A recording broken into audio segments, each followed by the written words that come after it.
How to Win Friends and Influence People.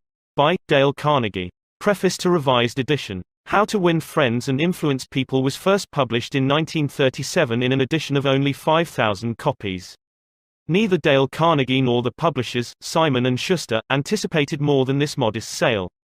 To their amazement, the book became an overnight sensation, and edition after edition rolled off the presses to keep up with the increasing public demand. Now to Win Friends and Influence People took its place in publishing history as one of the all-time international bestsellers. It touched a nerve and filled a human need that was more than a faddish phenomenon of post-Depression days, as evidenced by its continued and uninterrupted sales into the 80s, almost half a century later. Dale Carnegie used to say that it was easier to make $1 million than to put a phrase into the English language. How to Win Friends and Influence People became such a phrase, quoted, paraphrased, parodied, used in innumerable contexts from political cartoon to novels. The book itself was translated into almost every known written language. Each generation has discovered it anew and has found it relevant. Which brings us to the logical question, why revise a book that has proven and continues to prove its vigorous and universal appeal? Why tamper with success? To answer that, we must realize that Dale Carnegie himself was a tireless reviser of his own work during his lifetime. How to Win Friends and Influence People was written to be used as a textbook for his courses in effective speaking and human relations and is still used in those courses today. Until his death in 1955, he constantly improved and revised the course itself to make it applicable to the evolving needs of an ever-growing public. No one was more sensitive to the changing currents of present-day life than Dale Carnegie.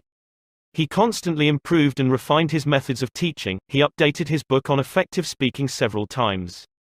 Had he lived longer, he himself would have revised How to Win Friends and Influence People to better reflect the changes that have taken place in the world since the 30s.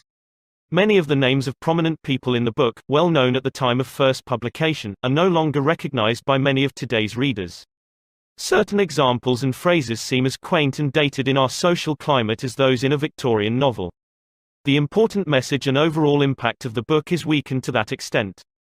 Our purpose, therefore, in this revision is to clarify and strengthen the book for a modern reader without tampering with the content.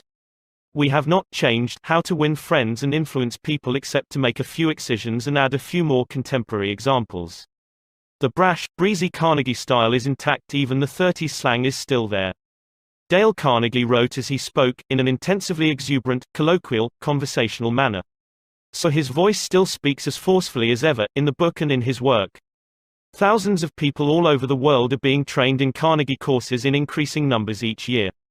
And other thousands are reading and studying How to Win Friends and Influence People and being inspired to use its principles to better their lives. To all of them, we offer this revision in the spirit of the honing and polishing of a finely made tool. Dorothy Carnegie, Mrs. Dale Carnegie. How this book was written and why. By Dale Carnegie. During the first 35 years of the 20th century, the publishing houses of America printed more than 1/5 different books. Most of them were deadly dull, and many were financial failures. Many, did I say? The president of one of the largest publishing houses in the world confessed to me that his company, after 75 years of publishing experience, still lost money on 7 out of every 8 books it published. Why, then, did I have the temerity to write another book? And, after I had written it, why should you bother to read it? Fair questions, both, and I'll try to answer them. I have, since 1912, been conducting educational courses for business and professional men and women in New York. At first, I conducted courses in public speaking only, courses designed to train adults, by actual experience, to think on their feet and express their ideas with more clarity, more effectiveness and more poise, both in business interviews and before groups. But gradually, as the seasons passed, I realized that as sorely as these adults needed training in effective speaking, they needed still more training in the fine art of getting along with people in everyday business and social contacts. I also gradually realized that I was sorely in need of such training myself. As I look back across the years, I am appalled at my own frequent lack of finesse and understanding. How I wish a book such as this had been placed in my hands 20 years ago. What a priceless boon it would have been. Dealing with people is probably the biggest problem you face, especially if you are in business. Yes, and that is also true if you are a housewife, architect or engineer. Research done a few years ago under the auspices of the Carnegie Foundation for the Advancement of Teaching uncovered a most important and significant fact, a fact later confirmed by additional studies made at the Carnegie Institute of Technology. These investigations revealed that even in such technical lines as engineering, about 15% of one's financial success is due to one's technical knowledge and about 85% is due to skill in human engineering to personality and the ability to lead people. For many years, I conducted courses each season at the Engineers Club of Philadelphia, and also courses for the New York chapter of the American Institute of Electrical Engineers. A total of probably more than 1,500 engineers have passed through my classes. They came to me because they had finally realized, after years of observation and experience, that the highest paid personnel in engineering are frequently not those who know the most about engineering. One can, for example, hire mere technical ability in engineering, accountancy, architecture or any other profession at nominal salaries. But the person who has technical knowledge plus the ability to express ideas, to assume leadership, and to arouse enthusiasm among people, that person is headed for higher earning power. In the heyday of his activity, John D. Rockefeller said that the ability to deal with people is as purchasable a commodity as sugar or coffee, and I will pay more for that ability, said John D., than for any other under the sun. Wouldn't you suppose that every college in the land would conduct courses to develop the highest priced ability under the sun? But if there is just one practical, common-sense course of that kind given for adults in even one college in the land, it has escaped my attention up to the present writing. The University of Chicago and the United YMCA Schools conducted a survey to determine what adults want to study. That survey cost $25,000 and took 2 years. The last part of the survey was made in Meriden, Connecticut. It had been chosen as a typical American town. Every adult in Meriden was interviewed and requested to answer 156 questions. Questions such as, what is your business or profession? Your education? How do you spend your spare time? What is your income? Your hobbies? Your ambitions? Your problems? What subjects are you most interested in studying? And so on. That survey revealed that health is the prime interest of adults and that the second interest is people, how to understand and get along with people, how to make people like you, and how to win others to your way of thinking. So the committee conducting this survey resolved to conduct such a course for adults in Meriden. They searched diligently for a practical textbook on the subject and found not one. Finally, they approached one of the world's outstanding authorities on adult education and asked him if he knew of any book that met the needs of this group. No, he replied, I know what those adults want. But the book they need has never been written. I knew from experience that this statement was true, for I myself had been searching for years to discover a practical, working handbook on human relations. Since no such book existed, I have tried to write one for use in my own courses. And here it is. I hope you like it. In preparation for this book, I read everything that I could find on the subject, everything from newspaper columns, magazine articles, records of the family courts, the writings of the old philosophers and the new psychologists. In addition, I hired a trained researcher to spend 1.5 years in various libraries reading everything I had missed, plowing through erudite tomes on psychology, poring over hundreds of magazine articles, searching through countless biographies, trying to ascertain how the great leaders of all ages had dealt with people. We read the biographies, we read the life stories of all great leaders from Julius Caesar to Thomas Edison.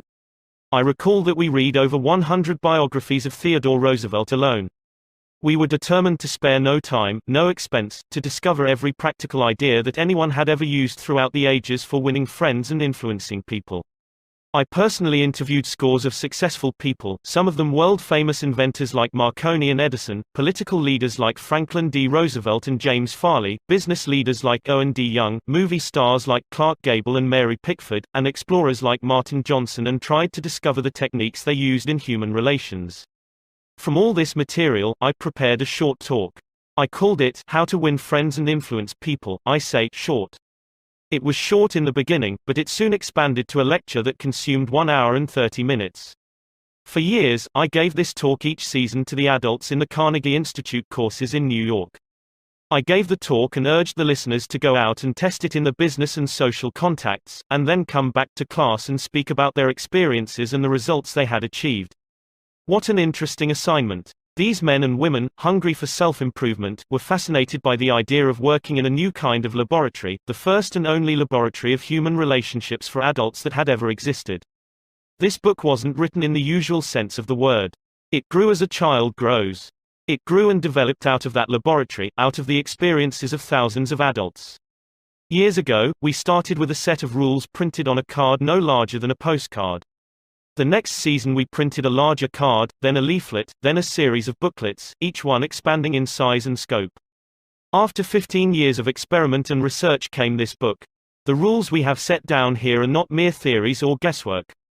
They work like magic. Incredible as it sounds, I have seen the application of these principles literally revolutionize the lives of many people. To illustrate, a man with 314 employees joined one of these courses. For years, he had driven and criticized and condemned his employees without stint or discretion. Kindness, words of appreciation and encouragement were alien to his lips. After studying the principles discussed in this book, this employer sharply altered his philosophy of life. His organization is now inspired with a new loyalty, a new enthusiasm, a new spirit of teamwork. 314 enemies have been turned into 314 friends.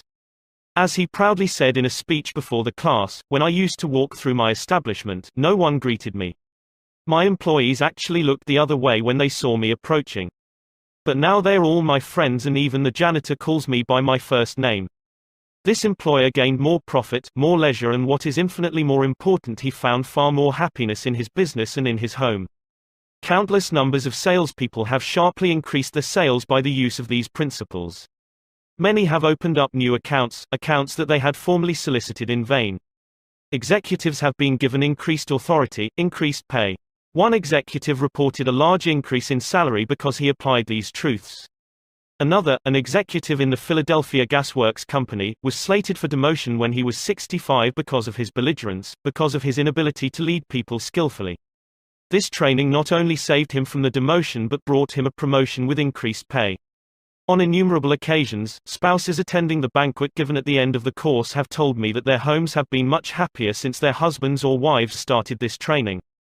People are frequently astonished at the new results they achieve. It all seems like magic. In some cases, in their enthusiasm, they have telephoned me at my home on Sundays because they couldn't wait 48 hours to report their achievements at the regular session of the course. One man was so stirred by a talk on these principles that he Saturday far into the night discussing them with other members of the class. At 3 o'clock in the morning, the others went home. But he was so shaken by a realization of his own mistakes, so inspired by the vista of a new and richer world opening before him, that he was unable to sleep. He didn't sleep that night or the next day or the next night. Who was he? A naive, untrained individual ready to gush over any new theory that came along? No, far from it. He was a sophisticated dealer in art, very much the man about town, who spoke 3 languages fluently and was a graduate of 2 European universities. While writing this chapter, I received a letter from a German of the old school, an aristocrat whose forebears had served for generations as professional army officers under the Hohenzollerns. His letter, written from a transatlantic steamer, telling about the application of these principles, rose almost to a religious fervor. Another man, an old New Yorker, a Harvard graduate, a wealthy man, the owner of a large carpet factory, declared he had learned more in 14 weeks through this system of training about the fine art of influencing people than he had learned about the same subject during his 4 years in college. Absurd, laughable, fantastic. Of course, you are privileged to dismiss this statement with whatever adjective you wish. I am merely reporting, without comment, a declaration made by a conservative and eminently successful Harvard graduate in a public address to approximately 600 people at the Yale Club in New York on the evening of Thursday, February 23, 1933. Compared to what we ought to be, said the famous Professor William James of Harvard, compared to what we ought to be, we are only half awake. We are making use of only a small part of our physical and mental resources. Stating the thing broadly, the human individual thus lives far within his limits. He possesses powers of various sorts which he habitually fails to use, those powers which you habitually fail to use. The sole purpose of this book is to help you discover, develop and profit by those dormant and unused assets. Education, said Dr. John G. Hibben, former president of Princeton University, is the ability to meet life's situations. If by the time you have finished reading the first 3 chapters of this book if you aren't then a little better equipped to meet life's situations, then I shall consider this book to be a total failure so far as you are concerned. For, the great aim of education, said Herbert Spencer, is not knowledge but action, and this is an action book. Dale Carnegie 1936, 9 suggestions on how to get the most out of this book. If you wish to get the most out of this book, there is one indispensable requirement, one essential infinitely more important than any rule or technique. Unless you have this one fundamental requisite, 1,000 rules on how to study will avail little, and if you do have this cardinal endowment, then you can achieve wonders without reading any suggestions for getting the most out of a book. What is this magic requirement? Just this, a deep, driving desire to learn, a vigorous determination to increase your ability to deal with people. How can you develop such an urge? By constantly reminding yourself how important these principles are to you. Picture to yourself how their mastery will aid you in leading a richer, fuller, happier and more fulfilling life. Say to yourself over and over, my popularity, my happiness and sense of worth depend to no small extent upon my skill in dealing with people. Read each chapter rapidly at first to get a bird's eye view of it. You will probably be tempted then to rush on to the next one. But don't, unless you are reading merely for entertainment. But if you are reading because you want to increase your skill in human relations, then go back and reread each chapter thoroughly. In the long run, this will mean saving time and getting results. Stop frequently in your reading to think over what you are reading. Ask yourself just how and when you can apply each suggestion. Read with a crayon, pencil, pen, magic marker or highlighter in your hand. When you come across a suggestion that you feel you can use, draw a line beside it. If it is a 4-star suggestion, then underscore every sentence or highlight it, or mark it with asterisk asterisk asterisk asterisk. Marking and underscoring a book makes it more interesting, and far easier to review rapidly. I knew a woman who had been office manager for a large insurance concern for 15 years. Every month, she read all the insurance contracts her company had issued that month. Yes, she read many of the same contracts over month after month, year after year. Why? Because experience had taught her that that was the only way she could keep the provisions clearly in mind. I once spent almost 2 years writing a book on public speaking, and yet I found I had to keep going back over it from time to time in order to remember what I had written in my own book. The rapidity with which we forget is astonishing. So, if you want to get a real, lasting benefit out of this book, don't imagine that skimming through it once will suffice. After reading it thoroughly, you ought to spend a few hours reviewing it every month. Keep it on your desk in front of you every day. Glance through it often. Keep constantly impressing yourself with the rich possibilities for improvement that still lie in the offing. Remember that the use of these principles can be made habitual only by a constant and vigorous campaign of review and application. There is no other way. Bernard Shaw once remarked, "If you teach a man anything, he will never learn." Shaw was right. Learning is an active process. We learn by doing. So, if you desire to master the principles you are studying in this book, do something about them. Apply these rules at every opportunity.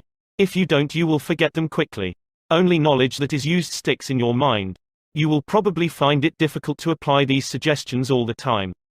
I know because I wrote the book, and yet frequently I found it difficult to apply everything I advocated. For example, when you are displeased, it is much easier to criticize and condemn than it is to try to understand the other person's viewpoint. It is frequently easier to find fault than to find praise. It is more natural to talk about what we want than to talk about what the other person wants.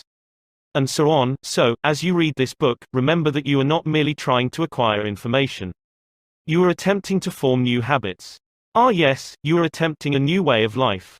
That will require time and persistence and daily application. So refer to these pages often. Regard this as a working handbook on human relations, and whenever you are confronted with some specific problem, such as handling a child, winning your spouse to your way of thinking, or satisfying an irritated customer, hesitate about doing the natural thing, the impulsive thing. This is usually wrong. Instead, turn to these pages and review the paragraphs you have underscored. Then try these new ways and watch them achieve magic for you. Offer your spouse, your child or some business associate a dime or $1 every time he or she catches you violating a certain principle. Make a lively game out of mastering these rules. The president of an important Wall Street bank once described, in a talk before one of my classes, a highly efficient system he used for self-improvement. This man had little formal schooling, yet he had become one of the most important financiers in America, and he confessed that he owed most of his success to the constant application of his homemade system. This is what he does. I'll put it in his own words as accurately as I can remember. For years I have kept an engagement book showing all the appointments I had during the day. My family never made any plans for me on Saturday night, for the family knew that I devoted a part of each Saturday evening to the illuminating process of self-examination and review and appraisal. After dinner I went off by myself, opened my engagement book, and thought over all the interviews, discussions and meetings that had taken place during the week. I asked myself, what mistakes did I make that time, what did I do that was right, and in what way could I have improved my performance, what lessons can I learn from that experience. I often found that this weekly review made me very unhappy. I was frequently astonished at my own blunders. Of course, as the years passed, these blunders became less frequent.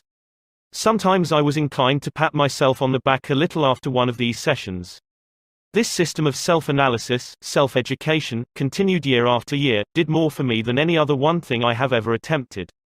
It helped me improve my ability to make decisions, and it aided me enormously in all my contacts with people. I cannot recommend it too highly. Why not use a similar system to check up on your application of the principles discussed in this book? If you do, two things will result. First, you will find yourself engaged in an educational process that is both intriguing and priceless. Second, you will find that your ability to meet and deal with people will grow enormously. You will find at the end of this book several blank pages on which you should record your triumphs in the application of these principles. Be specific. Give names, dates, results. Keeping such a record will inspire you to greater efforts, and how fascinating these entries will be when you chance upon them some evening years from now. In order to get the most out of this book, A. Develop a deep, driving desire to master the principles of human relations. B. Read each chapter twice before going on to the next one. C. As you read, stop frequently to ask yourself how you can apply each suggestion. D. Underscore each important idea. E. Review this book each month. F. Apply these principles at every opportunity. Use this volume as a working handbook to help you solve your daily problems. G. Make a lively game out of your learning by offering some friend a dime or $1 every time he or she catches you violating one of these principles. H. Check up each week on the progress you are making. Ask yourself what mistakes you have made, what improvement, what lessons you have learned for the future. I. Keep notes in the back of this book showing how and when you have applied these principles. A Shortcut to Distinction by Lowell Thomas. This biographical information about Dale Carnegie was written as an introduction to the original edition of How to Win Friends and Influence People. It is reprinted in this edition to give the readers additional background on Dale Carnegie. It was a cold January night in 1935, but the weather couldn't keep them away. 2,500 men and women thronged into the grand ballroom of the Hotel Pennsylvania in New York. Every available seat was filled by 7:30. At 8 o'clock, the eager crowd was still pouring in. The spacious balcony was soon jammed. Presently even standing space was at a premium, and hundreds of people, tired after navigating a day in business, stood up for an hour and a half that night to witness, what? A fashion show, a 6-day bicycle race, or a personal appearance by Clark Gable. No, these people had been lured there by a newspaper ad. 2 evenings previously, they had seen this full-page announcement in the New York Sun staring them in the face: learn to speak effectively, prepare for leadership. Old stuff. Yes, but believe it or not, in the most sophisticated town on earth, during a depression with 20% of the population on relief, 2,500 people had left their homes and hustled to the hotel in response to that ad. The people who responded were of the upper economic strata, executives, employers and professionals. These men and women had come to hear the opening gun of an ultra-modern, ultra-practical course in Effective Speaking and Influencing Men in Business, a course given by the Dale Carnegie Institute of Effective Speaking and Human Relations. Why were they there, these 2,500 businessmen and women? Because of a sudden hunger for more education because of the Depression? Apparently not, for this same course had been playing to packed houses in New York City every season for the preceding 24 years. During that time, more than 15,000 business and professional people had been trained by Dale Carnegie. Even large, skeptical, conservative organizations such as the Westinghouse Electric Company, the McGraw-Hill Publishing Company, the Brooklyn Union Gas Company, the Brooklyn Chamber of Commerce, the American Institute of Electrical Engineers and the New York Telephone Company have had this training conducted in their own offices for the benefit of their members and executives. The fact that these people, 10 or 20 years after leaving grade school, high school or college, come and take this training is a glaring commentary on the shocking deficiencies of our educational system. What do adults really want to study? That is an important question, and in order to answer it, the University of Chicago, the American Association for Adult Education, and the United YMCA Schools made a survey over a 2-year period. That survey revealed that the prime interest of adults is health. It also revealed that the second interest is in developing skill in human relationships. They want to learn the technique of getting along with and influencing other people. They don't want to become public speakers, and they don't want to listen to a lot of high-sounding talk about psychology. They want suggestions they can use immediately in business, in social contacts and in the home. So that was what adults wanted to study, was it? All right, said the people making the survey. Fine. If that is what they want, we'll give it to them. Looking around for a textbook, they discovered that no working manual had ever been written to help people solve their daily problems in human relationships. Here was a fine kettle of fish. For hundreds of years, learned volumes had been written on Greek and Latin and higher mathematics, topics about which the average adult doesn't give two hoots. But on the one subject on which he has a thirst for knowledge, a veritable passion for guidance and help, nothing. This explained the presence of 2,500 eager adults crowding into the grand ballroom of the Hotel Pennsylvania in response to a newspaper advertisement. Here, apparently, at last was the thing for which they had long been seeking. Back in high school and college, they had pored over books, believing that knowledge alone was the open sesame to financial and professional rewards. But a few years in the rough and tumble of business and professional life had brought sharp disillusionment. They had seen some of the most important business successes won by men who possessed, in addition to their knowledge, the ability to talk well, to win people to their way of thinking, and to sell themselves and their ideas. They soon discovered that if one aspired to wear the captain's cap and navigate the ship of business, personality and the ability to talk are more important than a knowledge of Latin verbs or a sheepskin from Harvard. The advertisement in the New York Sun promised that the meeting would be highly entertaining. It was. 18 people who had taken the course were marshaled in front of the loudspeaker, and 15 of them were given precisely 75 seconds each to tell his or her story. Only 75 seconds of talk, then, bang, went the gavel, and the chairman shouted, "Time." Next speaker. The affair moved with the speed of a herd of buffalo thundering across the plains. Spectators stood for an hour and a half to watch the performance. The speakers were a cross-section of life, several sales representatives, a chain store executive, a baker, the president of a trade association, two bankers, an insurance agent, an accountant, a dentist, an architect, a druggist who had come from Indianapolis to New York to take the course, a lawyer who had come from Havana in order to prepare himself to give one important 3-minute speech. The first speaker bore the Gaelic name Patrick J. O'Hare. Born in Ireland, he attended school for only 4 years, drifted to America, worked as a mechanic, then as a chauffeur. Now, however, he was 40, he had a growing family and needed more money, so he tried selling trucks. Suffering from an inferiority complex that, as he put it, was eating his heart out, he had to walk up and down in front of an office half a dozen times before he could summon up enough courage to open the door.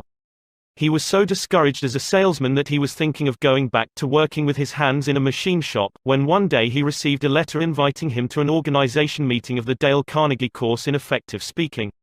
He didn't want to attend.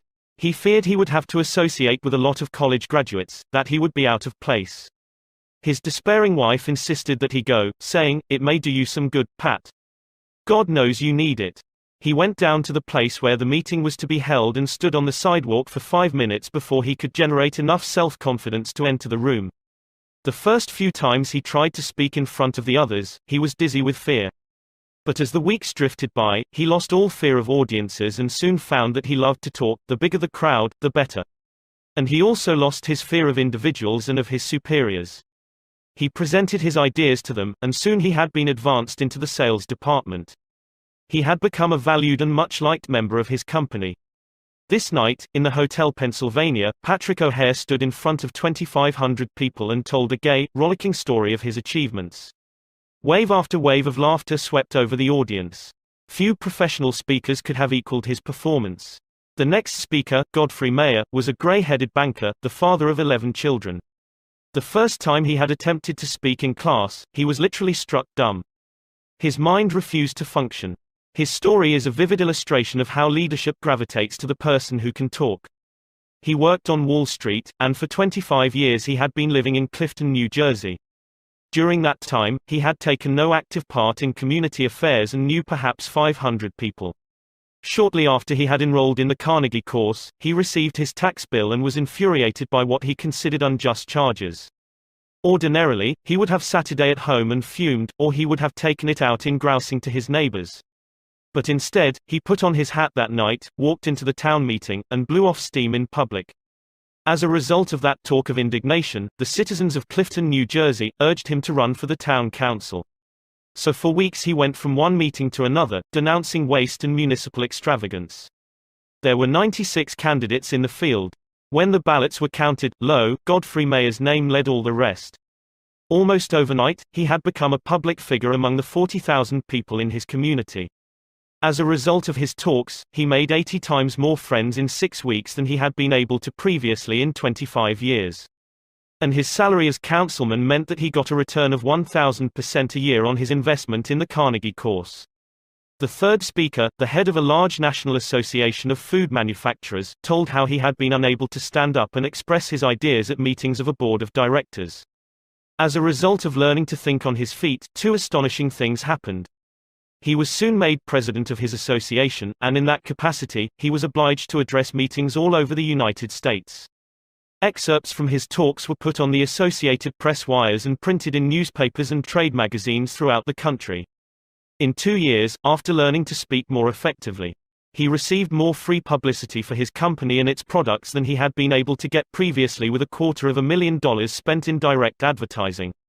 This speaker admitted that he had formerly hesitated to telephone some of the more important business executives in Manhattan and invite them to lunch with him. But as a result of the prestige he had acquired by his talks, these same people telephoned him and invited him to lunch and apologized to him for encroaching on his time. The ability to speak is a shortcut to distinction. It puts a person in the limelight, raises one head and shoulders above the crowd. And the person who can speak acceptably is usually given credit for an ability out of all proportion to what he or she really possesses. A movement for adult education has been sweeping over the nation, and the most spectacular force in that movement was Dale Carnegie, a man who listened to and critiqued more talks by adults than has any other man in captivity. According to a cartoon by, believe it or not, Ripley, he had criticized 150,000 speeches. If that grand total doesn't impress you, remember that it meant one talk for almost every day that has passed since Columbus discovered America.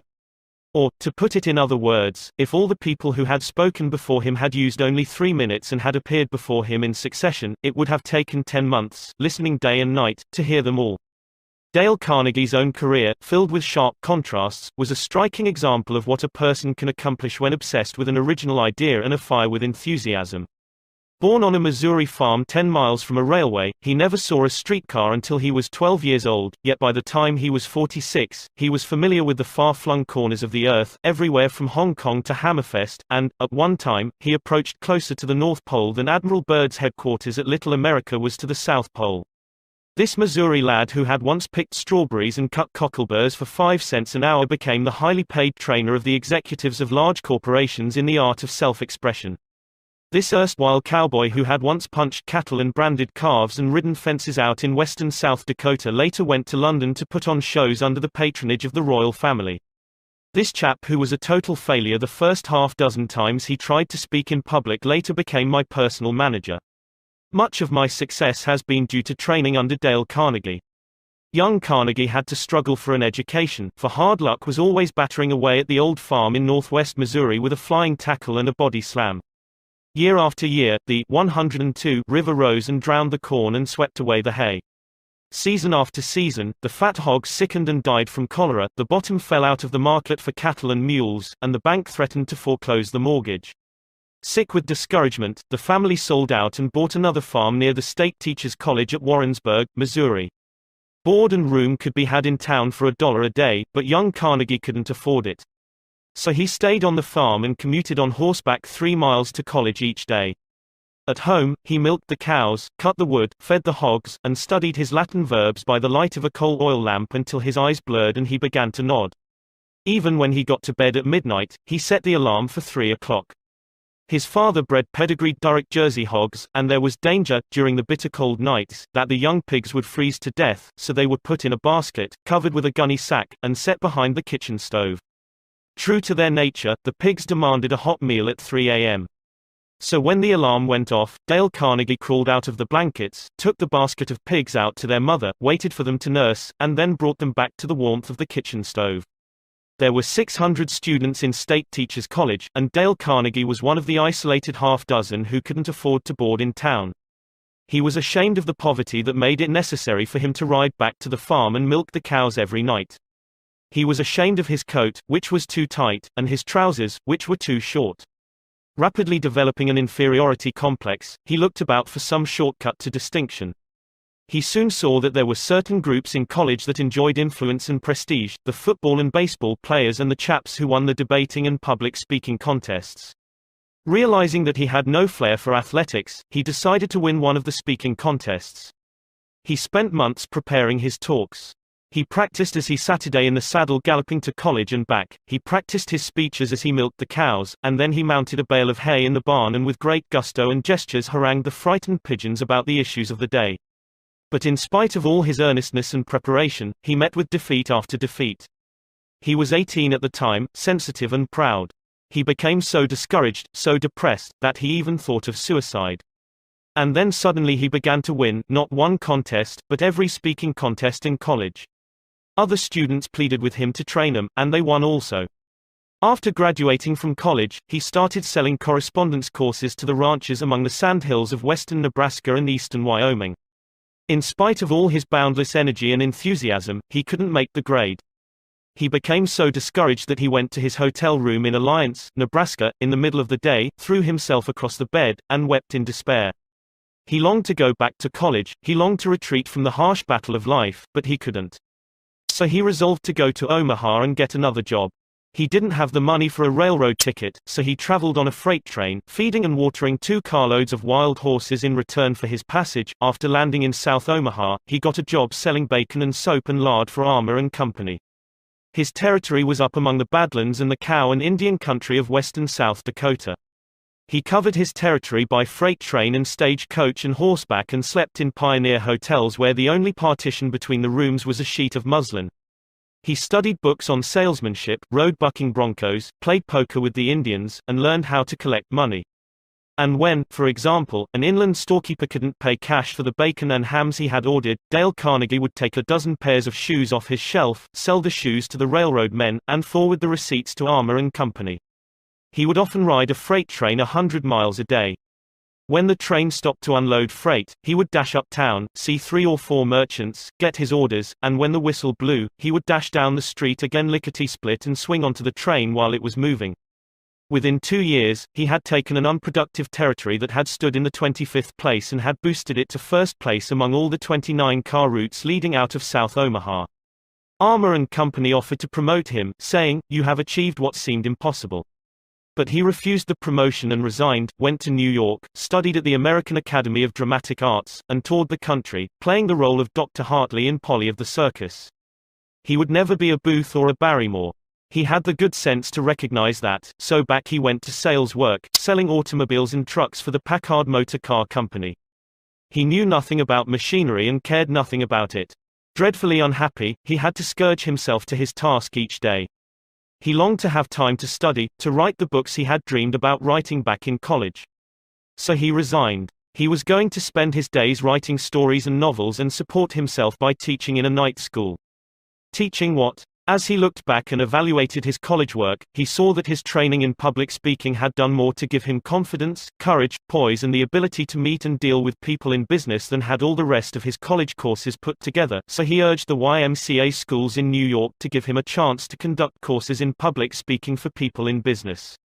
What? Make orators out of business people? Absurd. The YMCA people knew. They had tried such courses and they had always failed. When they refused to pay him a salary of $2 a night, he agreed to teach on a commission basis and take a percentage of the net profits if there were any profits to take. And inside of 3 years they were paying him $30 a night on that basis, instead of $2. The course grew. Other East heard of it, then other cities. Dale Carnegie soon became a glorified circuit rider covering New York, Philadelphia, Baltimore and later London and Paris. All the textbooks were too academic and impractical for the business people who flocked to his courses. Because of this he wrote his own book entitled Public Speaking and Influencing Men in Business. It became the official text of all the YMCAs as well as of the American Bankers Association and the National Credit Men's Association. Dale Carnegie claimed that all people can talk when they get mad. He said that if you hit the most ignorant man in town on the jaw and knock him down, he would get on his feet and talk with an eloquence, heat and emphasis that would have rivaled that world-famous orator William Jennings Bryan at the height of his career. He claimed that almost any person can speak acceptably in public if he or she has self-confidence and an idea that is boiling and stewing within. The way to develop self-confidence, he said, is to do the thing you fear to do and get a record of successful experiences behind you. So he forced each class member to talk at every session of the course. The audience is sympathetic. They are all in the same boat, and, by constant practice, they develop a courage, confidence and enthusiasm that carry over into their private speaking. Dale Carnegie would tell you that he made a living all these years, not by teaching public speaking, that was incidental. His main job was to help people conquer their fears and develop courage. He started out at first to conduct merely a course in public speaking, but the students who came were businessmen and women. Many of them hadn't seen the inside of a classroom in 30 years. Most of them were paying their tuition on the installment plan. They wanted results and they wanted them quick, results that they could use the next day in business interviews and in speaking before groups. So he was forced to be swift and practical. Consequently, he developed a system of training that is unique, a striking combination of public speaking, salesmanship, human relations and applied psychology. A slave to no hard and fast rules, he developed a course that is as real as the measles and twice as much fun.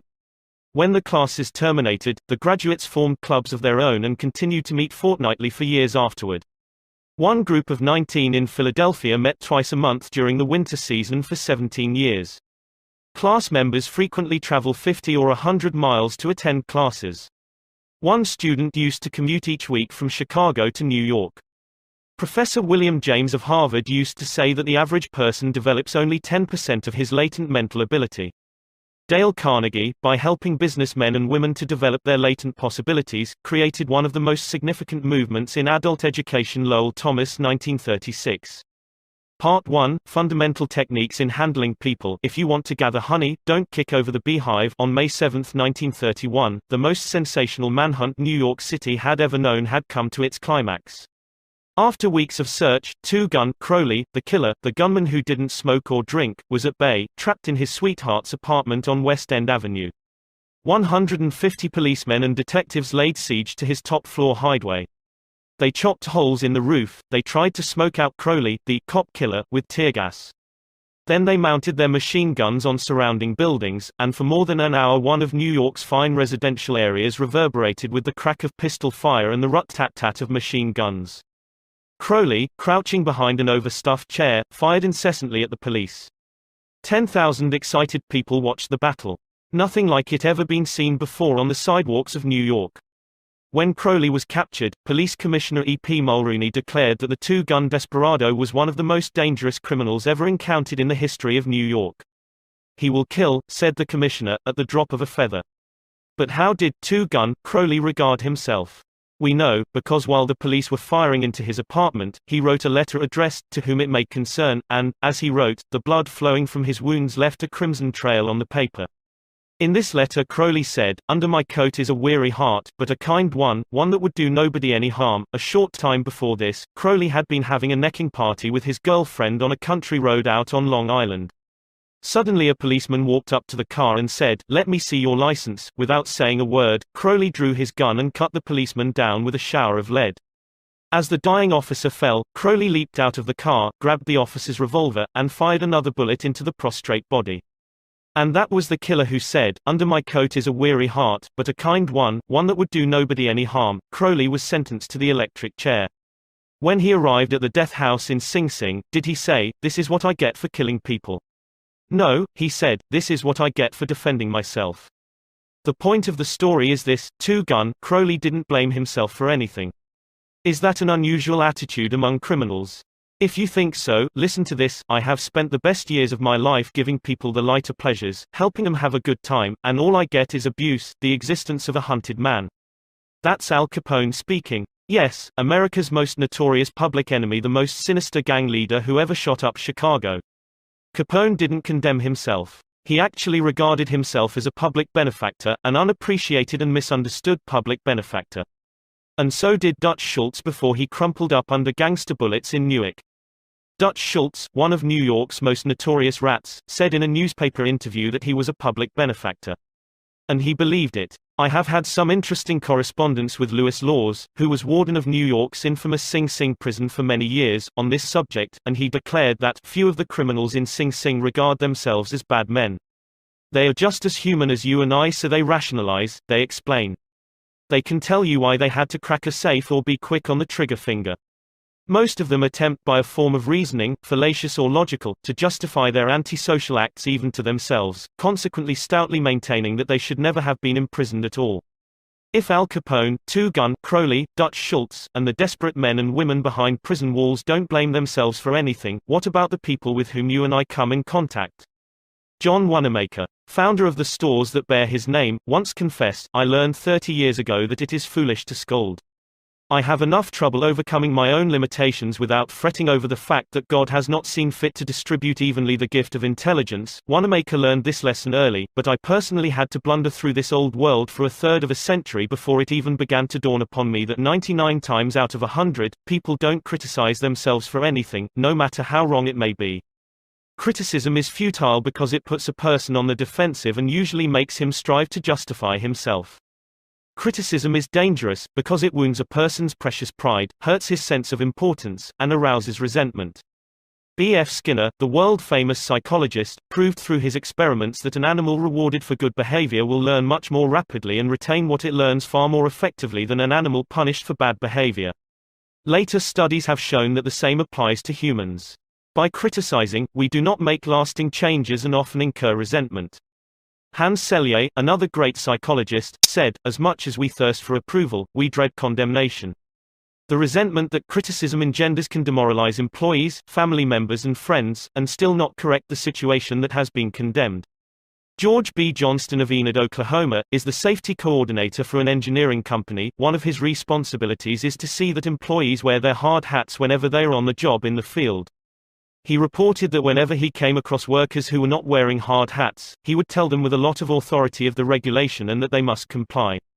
As a result, he would get sullen acceptance, and often after he left, the workers would remove the hats. He decided to try a different approach. The next time he found some of the workers not wearing their hard hat, he asked if the hats were uncomfortable or did not fit properly. Then he reminded the men in a pleasant tone of voice that the hat was designed to protect them from injury and suggested that it always be worn on the job. The result was increased compliance with the regulation with no resentment or emotional upset. You will find examples of the futility of criticism bristling on 1,000 pages of history. Take, for example, the famous quarrel between Theodore Roosevelt and President Taft, a quarrel that split the Republican Party, put Woodrow Wilson in the White House, and wrote bold, luminous lines across the First World War and altered the flow of history. Let's review the facts quickly. When Theodore Roosevelt stepped out of the White House in 1908, he supported Taft, who was elected president. Then Theodore Roosevelt went off to Africa to shoot lions. When he returned, he exploded. He denounced Taft for his conservatism, tried to secure the nomination for a third term himself, formed the Bull Moose Party, and all but demolished the GOP. In the election that followed, William Howard Taft and the Republican Party carried only 2 states, Vermont and Utah. The most disastrous defeat the party had ever known. Theodore Roosevelt blamed Taft, but did President Taft blame himself? Of course not. With tears in his eyes, Taft said, "I don't see how I could have done any differently from what I have." Who was to blame? Roosevelt or Taft? Frankly, I don't know, and I don't care. The point I am trying to make is that all of Theodore Roosevelt's criticism didn't persuade Taft that he was wrong. It merely made Taft strive to justify himself and to reiterate with tears in his eyes, "I don't see how I could have done any differently from what I have." Or, take the Teapot Dome oil scandal. It kept the newspapers ringing with indignation in the early 1920s. It rocked the nation. Within the memory of living men, nothing like it had ever happened before in American public life. Here are the bare facts of the scandal. Albert B. Fall, Secretary of the Interior in Harding's cabinet, was entrusted with the leasing of government oil reserves at Elk Hill and Teapot Dome, oil reserves that had been set aside for the future use of the Navy. Did Secretary Fall permit competitive bidding? No sir. He handed the fat, juicy contract outright to his friend Edward L. Doheny. And what did Doheny do? He gave Secretary Fall what he was pleased to call a loan of $100,000. Then, in a high-handed manner, Secretary Fall ordered United States Marines into the district to drive off competitors whose adjacent wells were sapping oil out of the Elk Hill reserves. These competitors, driven off the ground at the ends of guns and bayonets, rushed into court, and blew the lid off the Teapot Dome scandal.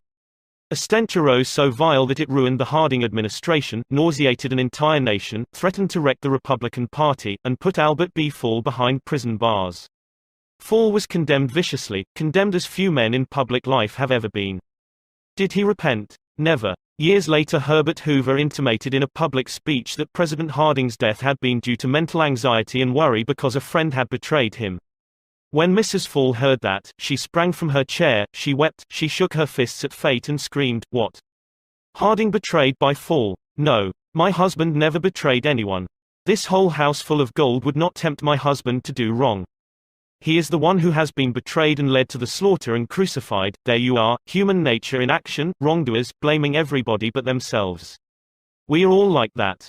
So when you and I are tempted to criticize someone tomorrow, let's remember Al Capone, Two Gun, Crowley and Albert Fall. Let's realize that criticisms are like homing pigeons. They always return home. Let's realize that the person we are going to correct and condemn will probably justify himself or herself, and condemn us in return, or, like the gentle Taft, will say, "I don't see how I could have done any differently from what I have." On the morning of April 15, 1865, Abraham Lincoln lay dying in a hall bedroom of a cheap lodging house directly across the street from Ford's Theater, where John Wilkes Booth had shot him. Lincoln's long body lay stretched diagonally across a sagging bed that was too short for him. A cheap reproduction of Rosa Bonheur's famous painting The Horsefair hung above the bed, and a dismal gas jet flickered yellow light. As Lincoln lay dying, Secretary of War Stanton said, "There lies the most perfect ruler of men that the world has ever seen." What was the secret of Lincoln's success in dealing with people? I studied the life of Abraham Lincoln for 10 years and devoted all of 3 years to writing and rewriting a book entitled Lincoln the Unknown. I believe I have made as detailed and exhaustive a study of Lincoln's personality and home life as it is possible for any being to make. I made a special study of Lincoln's method of dealing with people. Did he indulge in criticism? Oh, yes. As a young man in the Pigeon Creek Valley of Indiana, he not only criticized but he wrote letters and poems ridiculing people and dropped these letters on the country roads where they were sure to be found. One of these letters aroused resentments that burned for a lifetime. Even after Lincoln had become a practicing lawyer in Springfield, Illinois, he attacked his opponents openly in letters published in the newspapers. But he did this just once too often. In the autumn of 1842 he ridiculed a vain, pugnacious politician by the name of James Shields. Lincoln lammed him through an anonymous letter published in Springfield Journal. The town roared with laughter. Shields, sensitive and proud, boiled with indignation. He found out who wrote the letter, leaped on his horse, started after Lincoln, and challenged him to fight a duel. Lincoln didn't want to fight. He was opposed to dueling, but he couldn't get out of it and save his honor. He was given the choice of weapons. Since he had very long arms, he chose cavalry broadswords and took lessons in sword fighting from a West Point graduate, and, on the appointed day, he and Shields met on a sandbar in the Mississippi River, prepared to fight to the death, but, at the last minute, the seconds interrupted and stopped the duel. That was the most lurid personal incident in Lincoln's life. It taught him an invaluable lesson in the art of dealing with people. Never again did he write an insulting letter. Never again did he ridicule anyone. And from that time on, he almost never criticized anybody for anything. Time after time, during the Civil War, Lincoln put a new general at the head of the Army of the Potomac, and each one in turn, McClellan, Pope, Burnside, Hooker, Meade, blundered tragically and drove Lincoln to pacing the floor in despair. Half the nation savagely condemned these incompetent generals, but Lincoln, with malice toward none, with charity for all, held his peace. One of his favorite quotations was, "Judge not, that ye be not judged," and when Mrs. Lincoln and others spoke harshly of the Southern people, Lincoln replied, "Don't criticize them, they are just what we would be under similar circumstances." Yet if any man ever had occasion to criticize, surely it was Lincoln. Let's take just one illustration. The Battle of Gettysburg was fought during the first 3 days of July 1863. During the night of July 4, Lee began to retreat southward while storm clouds deluged the country with rain. When Lee reached the Potomac with his defeated army, he found a swollen, impassable river in front of him, and a victorious Union army behind him. Lee was in a trap. He couldn't escape. Lincoln saw that. Here was a golden, heaven-sent opportunity, the opportunity to capture Lee's army and end the war immediately. So, with a surge of high hope, Lincoln ordered Meade not to call a council of war but to attack Lee immediately. Lincoln telegraphed his orders and then sent a special messenger to Meade demanding immediate action. And what did General Meade do? He did the very opposite of what he was told to do. He called a council of war in direct violation of Lincoln's orders. He hesitated. He procrastinated. He telegraphed all manner of excuses. He refused point blank to attack Lee. Finally, the waters receded, and Lee escaped over the Potomac with his forces. Lincoln was furious. "What does this mean?" Lincoln cried to his son Robert. "Great God! What does this mean? We had 'em within our grasp and had only to stretch forth our hands and they were ours, yet nothing that I could say or do could make the army move. Under the circumstances, almost any general could have defeated Lee. If I had gone up there, I could have whipped him myself." In bitter disappointment, Lincoln sat a day down and wrote Meade this letter. And remember, at this period of his life Lincoln was extremely conservative and restrained in his phraseology. So, this letter coming from Lincoln in 1863 was tantamount to the severest rebuke. "My dear General, I do not believe you appreciate the magnitude of the misfortune involved in Lee's escape. He was within our easy grasp, and to have closed upon him would, in connection with our other late successes, have ended the war. As it is, the war will be prolonged indefinitely. If you could not safely attack Lee last Monday, how can you possibly do so south of the river, when you can take with you very few, no more than 2/3 of the force you then had in hand? It would be unreasonable to expect, and I do not expect that you can now effect much.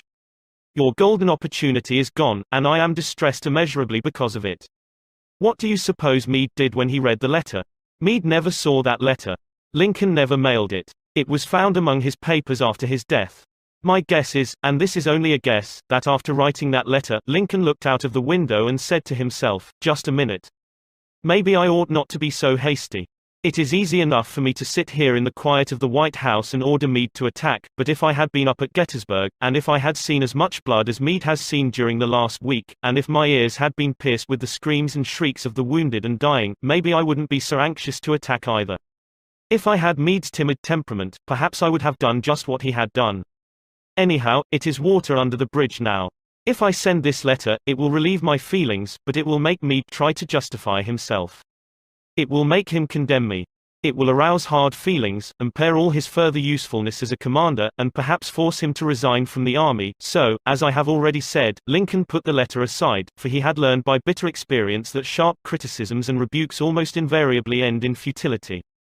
Theodore Roosevelt said that when he, as president, was confronted with a perplexing problem, he used to lean back and look up at a large painting of Lincoln which hung above his desk in the White House and ask himself, "What would Lincoln do if he were in my shoes? How would he solve this problem?" The next time we attempted to admonish somebody, let's pull a $5 bill out of our pocket, look at Lincoln's picture on the bill, and ask, "How would Lincoln handle this problem if he had it?" Mark Twain lost his temper occasionally and wrote letters that turned the paper brown. For example, he once wrote to a man who had aroused his ire, "The thing for you is a burial permit. You have only to speak and I will see that you get it." On another occasion he wrote to an editor about a proofreader's attempts to improve my spelling and punctuation. He ordered, "Set the matter according to my copy hereafter and see that the proofreader retains his suggestions in the mush of his decayed brain." The writing of these stinging letters made Mark Twain feel better.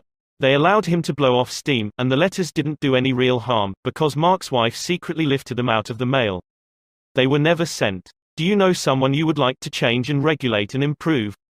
Good. That is fine. I am all in favor of it, but why not begin on yourself? From a purely selfish standpoint, that is a lot more profitable than trying to improve others, yes, and a lot less dangerous. Don't complain about the snow on your neighbor's roof, said Confucius, when your own doorstep is unclean. When I was still young and trying hard to impress people, I wrote a foolish letter to Richard Harding Davis, an author who once loomed large on the literary horizon of America. I was preparing a magazine article about authors, and I asked Davis to tell me about his method of work. A few weeks earlier, I had received a letter from someone with this notation at the bottom, "Dictated but not read." I was quite impressed. I felt that the writer must be very big and busy and important. I wasn't the slightest bit busy, but I was eager to make an impression on Richard Harding Davis, so I ended my short note with the words, "Dictated but not read." He never troubled to answer the letter. He simply returned it to me with this scribbled across the bottom: "Your bad manners are exceeded only by your bad manners." True, I had blundered, and perhaps I deserved this rebuke. But, being human, I resented it. I resented it so sharply that when I read of the death of Richard Harding Davis 10 years later, the one thought that still persisted in my mind, I am ashamed to admit, was the hurt he had given me.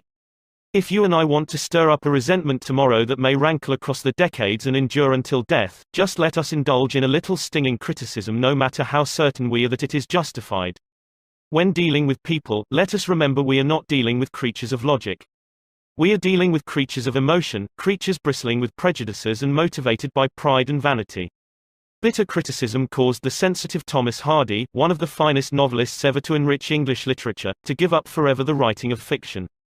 Criticism drove Thomas Chatterton, the English poet, to suicide.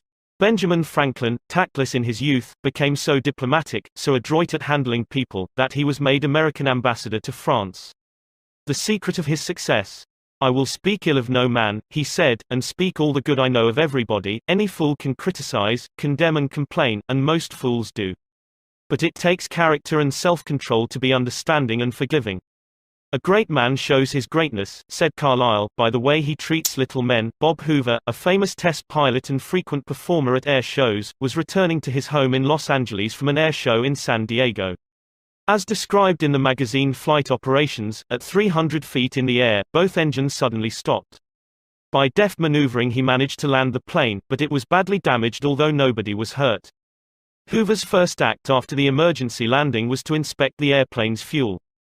Just as he suspected, the World War II propeller plane he had been flying had been fueled with jet fuel rather than gasoline.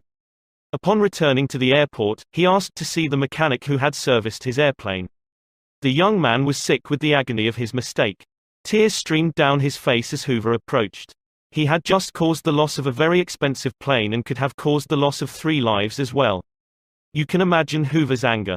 One could anticipate the tongue lashing that this proud and precise pilot would unleash for that carelessness. But Hoover didn't scold the mechanic, he didn't even criticize him.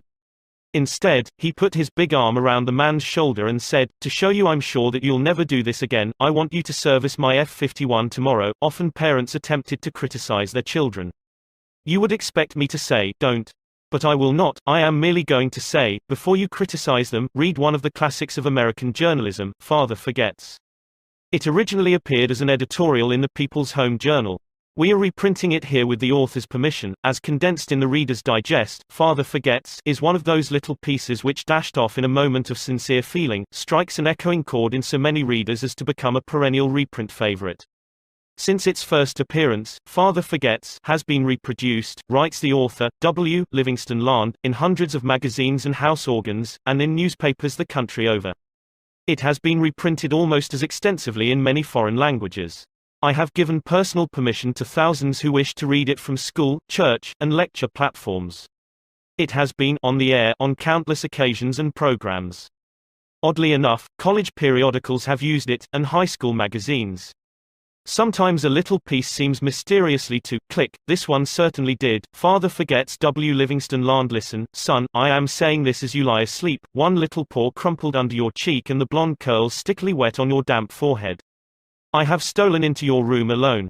Just a few minutes ago, as I sat reading my paper in the library, a stifling wave of remorse swept over me. Guiltily I came to your bedside. There are the things I was thinking, son. I had been cross with you. I scolded you as you were dressing for school because you gave your face merely a dab with a towel. I took you to task for not cleaning your shoes. I called out angrily when you threw some of your things on the floor. At breakfast I found fault, too. You spilled things. You gulped down your food. You put your elbows on the table. You spread butter too thick on your bread. And as you started off to play and I made for my train, you turned and waved a hand and called, "Goodbye, Daddy," and I frowned, and said in reply, "Hold your shoulders back." Then it began all over again in the late afternoon. As I came up the road, I spied you, down on your knees, playing marbles. There were holes in your stockings. I humiliated you before your boyfriends by marching you ahead of me to the house. Stockings were expensive, and if you had to buy them you would be more careful. Imagine that, son, from a father. Do you remember, later, when I was reading in the library, how you came in timidly, with a sort of hurt look in your eyes? When I glanced up over my paper, impatient at the interruption, you hesitated at the door. "What is it you want?" I snapped. You said nothing, but ran across in one tempestuous plunge, and threw your arms around my neck and kissed me, and your small arms tightened with an affection that God had set blooming in your heart and which even neglect could not wither. And then you were gone, pattering up the stairs. Well, son, it was shortly afterwards that my paper slipped from my hands and a terrible sickening fear came over me. What has habit been doing to me? The habit of finding fault, of reprimanding. This was my reward to you for being a boy. It was not that I did not love you, it was that I expected too much of youth. I was measuring you by the yardstick of my own years. And there was so much that was good and fine and true in your character. The little heart of you was as big as the dawn itself over the wide hills. This was shown by your spontaneous impulse to rush in and kiss me good night. Nothing else matters tonight, son. I have come to your bedside in the darkness, and I have knelt there, ashamed. It is a feeble atonement. I know you would not understand these things if I told them to you during your waking hours. But tomorrow I will be a real daddy. I will chum with you, and suffer when you suffer, and laugh when you laugh. I will bite my tongue when impatient words come. I will keep saying as if it were a ritual, he is nothing but a boy, a little boy. I am afraid I have visualized you as a man. Yet as I see you now, son, crumpled and weary in your cot, I see that you are still a baby. Yesterday you were in your mother's arms, your head on her shoulder. I have asked too much, too much. Instead of condemning people, let's try to understand them. Let's try to figure out why they do what they do. That's a lot more profitable and intriguing than criticism, and it breeds sympathy, tolerance and kindness. To know all is to forgive all. As Dr. Johnson said, God himself, sir, does not propose to judge man until the end of his days, why should you and I? Principle 1. Don't criticize, condemn or complain with a well thought out and educated way to add a solution. The big secret of dealing with people: there is only one way under high heaven to get anybody to do anything. Did you ever stop to think of that? Yes, just one way. And that is by making the other person want to do it. Remember, there is no other way. Of course, you can make someone want to give you his watch by sticking a revolver in his ribs. You can make your employees give you cooperation, until your back is turned, by threatening to fire them. You can make a child do what you want it to do by a whip or a threat. But these crude methods have sharply undesirable repercussions. The only way I can get you to do anything is by giving you what you want. What do you want? Sigmund Freud said that everything you and I do springs from two motives: the sex urge and the desire to be great. John Dewey, one of America's most profound philosophers, phrased it a bit differently. Dr. Dewey said that the deepest urge in human nature is the desire to be important. Remember that phrase, the desire to be important. It is significant. You are going to hear a lot about it in this book. What do you want? Not many things, but the few that you do wish, you crave with an insistence that will not be denied. Some of the things most people want include: 1. Health and the preservation of life. 2. Food. 3. Sleep. 4. Money and the things money will buy. 5. Life in the hereafter. 6. Sexual gratification. 7. The well-being of our children. 8. A feeling of importance. Almost all these wants are usually gratified, all except one. But there is one longing, almost as deep, almost as imperious, as the desire for food or sleep, which is seldom gratified. It is what Freud calls the desire to be great. It is what Dewey calls the desire to be important. Lincoln once began a letter saying, "Everybody likes a compliment." William James said, "The deepest principle in human nature is the craving to be appreciated." He didn't speak, mind you, of the wish or the desire or the longing to be appreciated. He said the craving to be appreciated. Here is a gnawing and unfaltering human hunger, and the rare individual who honestly satisfies this heart hunger will hold people in the palm of his or her hand, and even the undertaker will be sorry when he dies. The desire for a feeling of importance is one of the chief distinguishing differences between mankind and the animals. To illustrate, when I was a farm boy out in Missouri, my father bred fine Durrick Jersey hogs and pedigreed white-faced cattle. We used to exhibit our hogs and white-faced cattle at the country fairs and livestock shows throughout the Middle West. We won first prizes by the score. My father pinned his blue ribbons on a sheet of white muslin, and when friends or visitors came to the house, he would get out the long sheet of muslin. He would hold one end and I would hold the other while he exhibited the blue ribbons. The hogs didn't care about the ribbons they had won.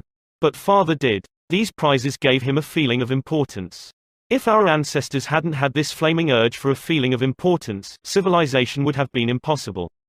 Without it, we should have been just about like animals. It was this desire for a feeling of importance that led an uneducated, poverty-stricken grocery clerk to study some law books he found in the bottom of a barrel of household plunder that he had bought for 50 cents. You have probably heard of this grocery clerk. His name was Lincoln. It was this desire for a feeling of importance that inspired Dickens to write his immortal novels. This desire inspired Sir Christopher Wren to design his symphonies in stone. This desire made Rockefeller amass millions that he never spent. And this same desire made the richest family in your town build a house far too large for its requirements. This desire makes you want to wear the latest styles, drive the latest cars, and talk about your brilliant children. It is this desire that lures many boys and girls into joining gangs and engaging in criminal activities. The average young criminal, according to E.P. Mulrooney, one-time police commissioner of New York, is filled with ego, and his first request after arrest is for those lurid newspapers that make him out a hero. The disagreeable prospect of serving time seems remote so long as he can gloat over his likeness sharing space with pictures of sports figures, movie and TV stars and politicians. If you tell me how you get your feeling of importance, I'll tell you what you are. That determines your character. That is the most significant thing about you. For example, John D. Rockefeller got his feeling of importance by giving money to erect a modern hospital in Peking, China, to care for millions of poor people whom he had never seen and never would see. Dillinger, on the other hand, got his feeling of importance by being a bandit, a bank robber and killer. When the FBI agents were hunting him, he dashed into a farmhouse up in Minnesota and said, "I'm Dillinger." He was proud of the fact that he was public enemy number one. "I'm not going to hurt you, but I'm Dillinger," he said. Yes, the one significant difference between Dillinger and Rockefeller is how they got the feeling of importance. History sparkles with amusing examples of famous people struggling for a feeling of importance. Even George Washington wanted to be called His Mightiness, the President of the United States, and Columbus pleaded for the title Admiral of the Ocean and Viceroy of India. Catherine the Great refused to open letters that were not addressed to Her Imperial Majesty, and Mrs. Lincoln, in the White House, turned upon Mrs. Grant like a tigress and shouted, "How dare you be seated in my presence until I invite you?" Our millionaires helped finance Admiral Byrd's expedition to the Antarctic in 1928 with the understanding that ranges of icy mountains would be named after them, and Victor Hugo aspired to have nothing less than the city of Paris renamed in his honor. Even Shakespeare, mightiest of the mighty, tried to add luster to his name by procuring a coat of arms for his family. People sometimes became invalids in order to win sympathy and attention and get a feeling of importance. For example, take Mrs. McKinley. She got a feeling of importance by forcing her husband, the President of the United States, to neglect important affairs of state while he reclined on the bed beside her for hours at a time, his arm about her, soothing her to sleep. She fed her gnawing desire for attention by insisting that he remain with her while she was having her teeth fixed, and once created a stormy scene when he had to leave her alone with the dentist while he kept an appointment with John Hay, his Secretary of State. The writer Mary Roberts Rinehart once told me of a bright, vigorous young woman who became an invalid in order to get a feeling of importance. One day, said Mrs. Rinehart, this woman had been obliged to face something, her age perhaps. The lonely years were stretching ahead and there was little left for her to anticipate. She took to her bed, and for 10 years her old mother traveled to the 3rd floor and back, carrying trays, nursing her. Then one day the old mother, weary with service, lay down and died. For some weeks, the invalid languished, then she got up, put on her clothing, and resumed living again. Some authorities declare that people may actually go insane in order to find, in the dreamland of insanity, the feeling of importance that has been denied them in the harsh world of reality. There are more patients suffering from mental diseases in the United States than from all other diseases combined. What is the cause of insanity? Nobody can answer such a sweeping question, but we know that certain diseases, such as syphilis, break down and destroy the brain cells and result in insanity. In fact, about 1/2 of all mental diseases can be attributed to such physical causes as brain lesions, alcohol, toxins and injuries. But the other half, and this is the appalling part of the story, the other half of the people who go insane apparently have nothing organically wrong with their brain cells. In post-mortem examinations, when the brain tissues are studied under the highest-powered microscopes, these tissues are found to be apparently just as healthy as yours and mine. Why do these people go insane? I put that question to the head physician of one of our most important psychiatric hospitals. This doctor, who has received the highest honors and the most coveted awards for his knowledge of this subject, told me frankly that he didn't know why people went insane. Nobody knows for sure, but he did say that many people who go insane find in insanity a feeling of importance that they were unable to achieve in the world of reality. Then he told me this story. I have a patient right now whose marriage proved to be a tragedy. She wanted love, sexual gratification, children and social prestige, but life blasted all her hopes. Her husband didn't love her.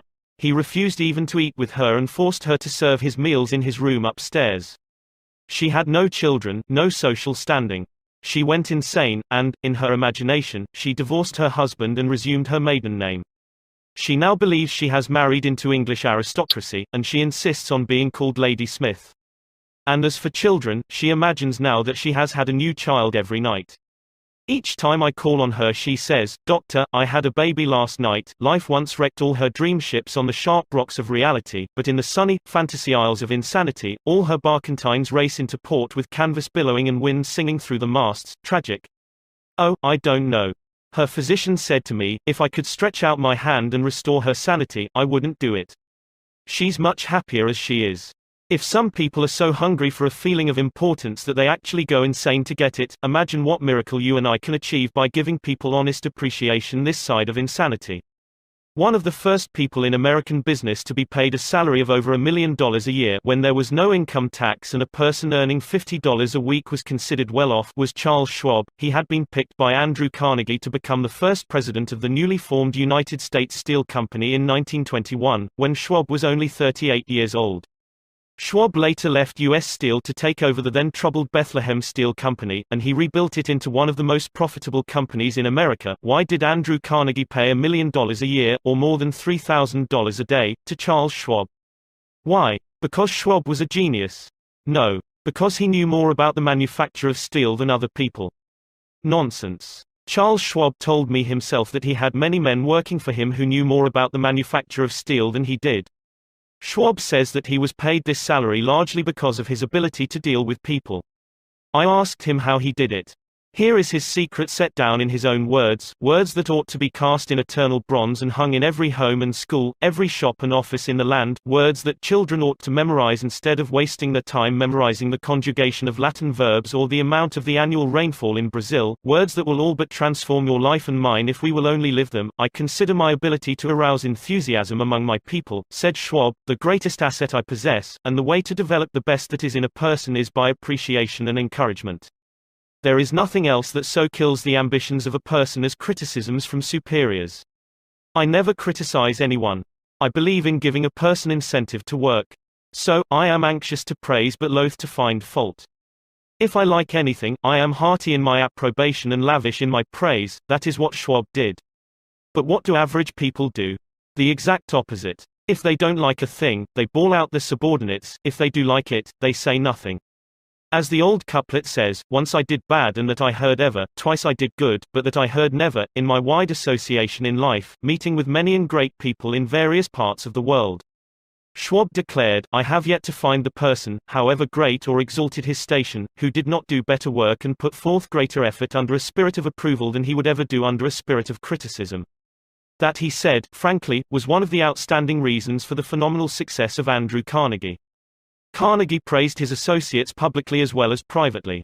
Carnegie wanted to praise his assistants even on his tombstone. He wrote an epitaph for himself which read, "Here lies one who knew how to get around him men who were cleverer than himself." Sincere appreciation was one of the secrets of the first John D. Rockefeller's success in handling men. For example, when one of his partners, Edward T. Bedford, lost $1 million for the firm by a bad buy in South America, John D. might have criticized, but he knew Bedford had done his best, and the incident was closed. So, Rockefeller found something to praise. He congratulated Bedford because he had been able to save 60% of the money he had invested. That's splendid, said Rockefeller. We don't always do as well as that upstairs. I have among my clippings a story that I know never happened, but it illustrates a truth, so I'll repeat it. According to this silly story, a farm woman, at the end of a heavy day's work, set before her menfolks a heaping pile of hay. And when they indignantly demanded whether she had gone crazy, she replied, "Why, how did I know you'd notice? I've been cooking for you men for the last 20 years and in all that time I ain't heard no word to let me know you wasn't just eating hay." When a study was made a few years ago on runaway wives, what do you think was discovered to be the main reason wives ran away? It was lack of appreciation. And I'd bet that a similar study made of runaway husbands would come out the same way. We often take our spouses so much for granted that we never let them know we appreciate them. A member of one of our classes told of a request made by his wife. She and a group of other women in her church were involved in a self-improvement program. She asked her husband to help her by listing 6 things he believed she could do to help her become a better wife. He reported to the class, "I was surprised by such a request. Frankly, it would have been easy for me to list 6 things I would like to change about her. My heavens, she could have listed 1,000 things she would like to change about me, but I didn't.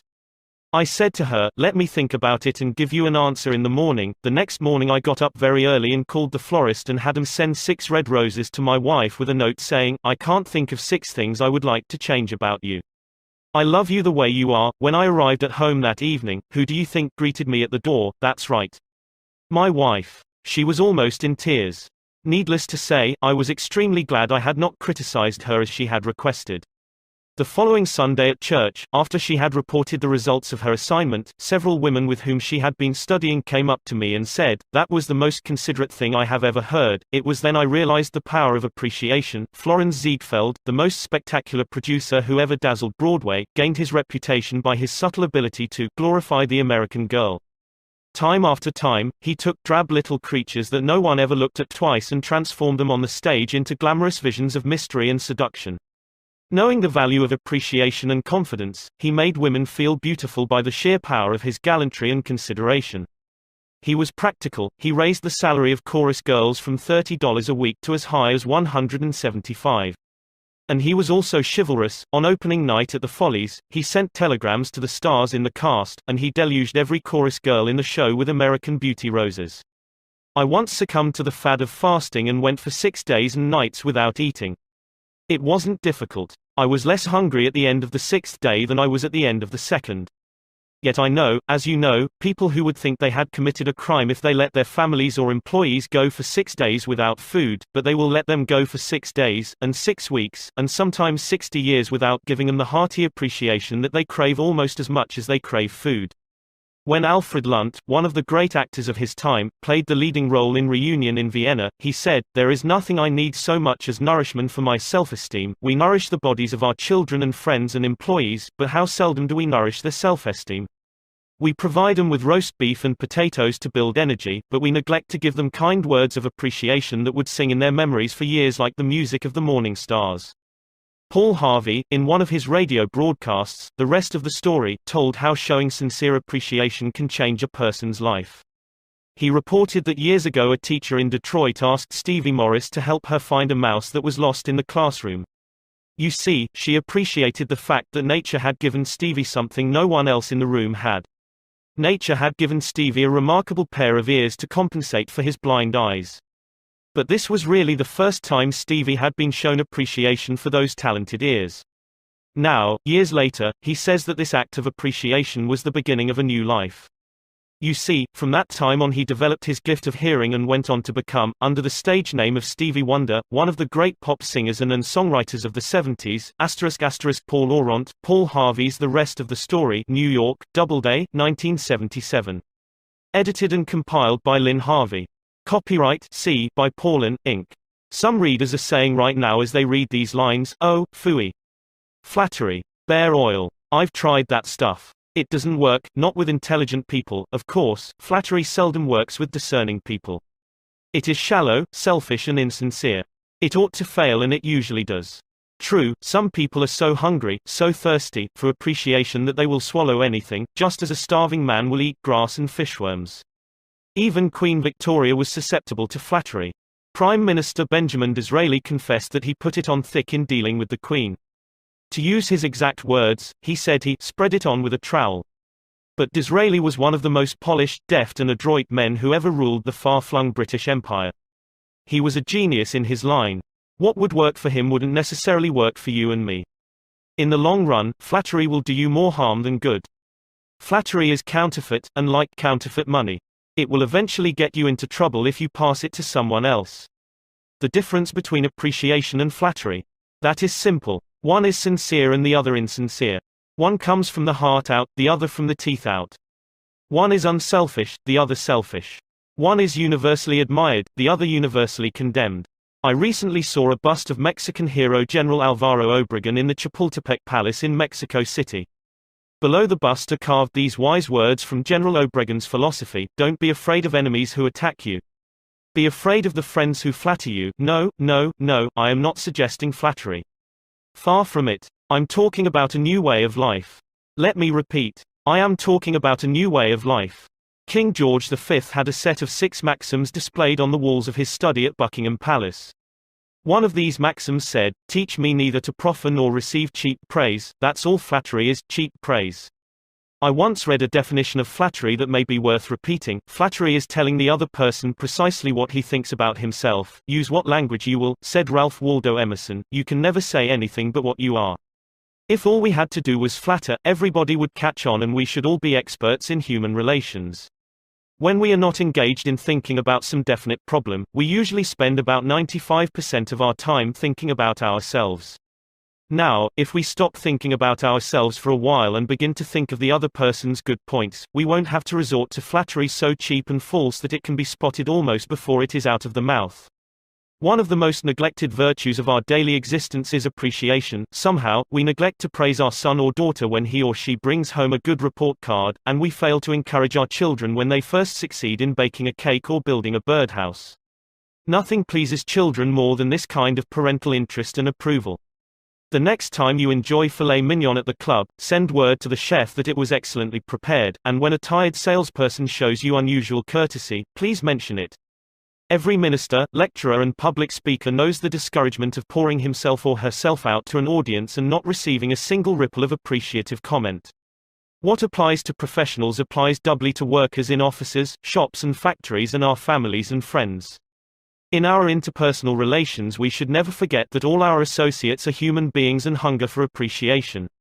It is the legal tender that all souls enjoy. Try leaving a friendly trail of little sparks of gratitude on your daily trips. You will be surprised how they will set small flames of friendship that will be rose beacons on your next visit. Pamela Dunham of New Fairfield, Connecticut, had among her responsibilities on her job the supervision of a janitor who was doing a very poor job. The other employees would jeer at him and litter the hallways to show him what a bad job he was doing. It was so bad, productive time was being lost in the shop. Without success, Pam tried various ways to motivate this person. She noticed that occasionally he did a particularly good piece of work. She made a point to praise him for it in front of the other people. Each day the job he did all around got better, and pretty soon he started doing all his work efficiently. Now he does an excellent job and other people give him appreciation and recognition. Honest appreciation got results where criticism and ridicule failed. Hurting people not only does not change them, it is never called for. There is an old saying that I have cut out and pasted on my mirror where I cannot help but see it every day, I shall pass this way but once, any good, therefore, that I can do or any kindness that I can show to any human being, let me do it now. Let me not defer nor neglect it, for I shall not pass this way again.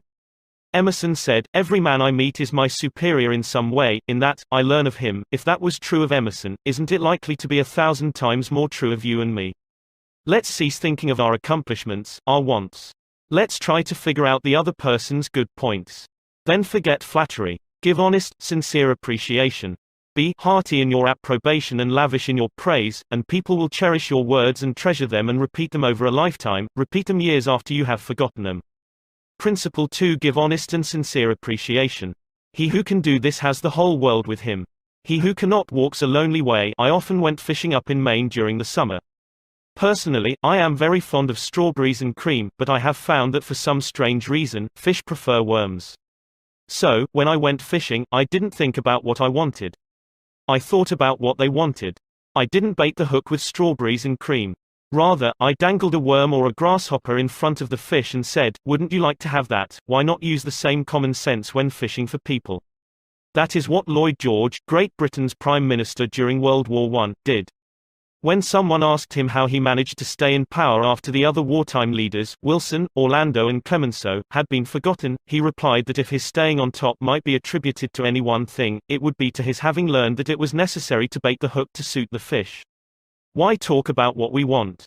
That is childish. Absurd. Of course, you are interested in what you want.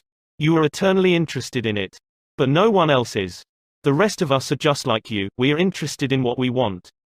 So the only way CM Earth to influence other people is to talk about what they want and show them how to get it. Remember that tomorrow when you are trying to get somebody to do something.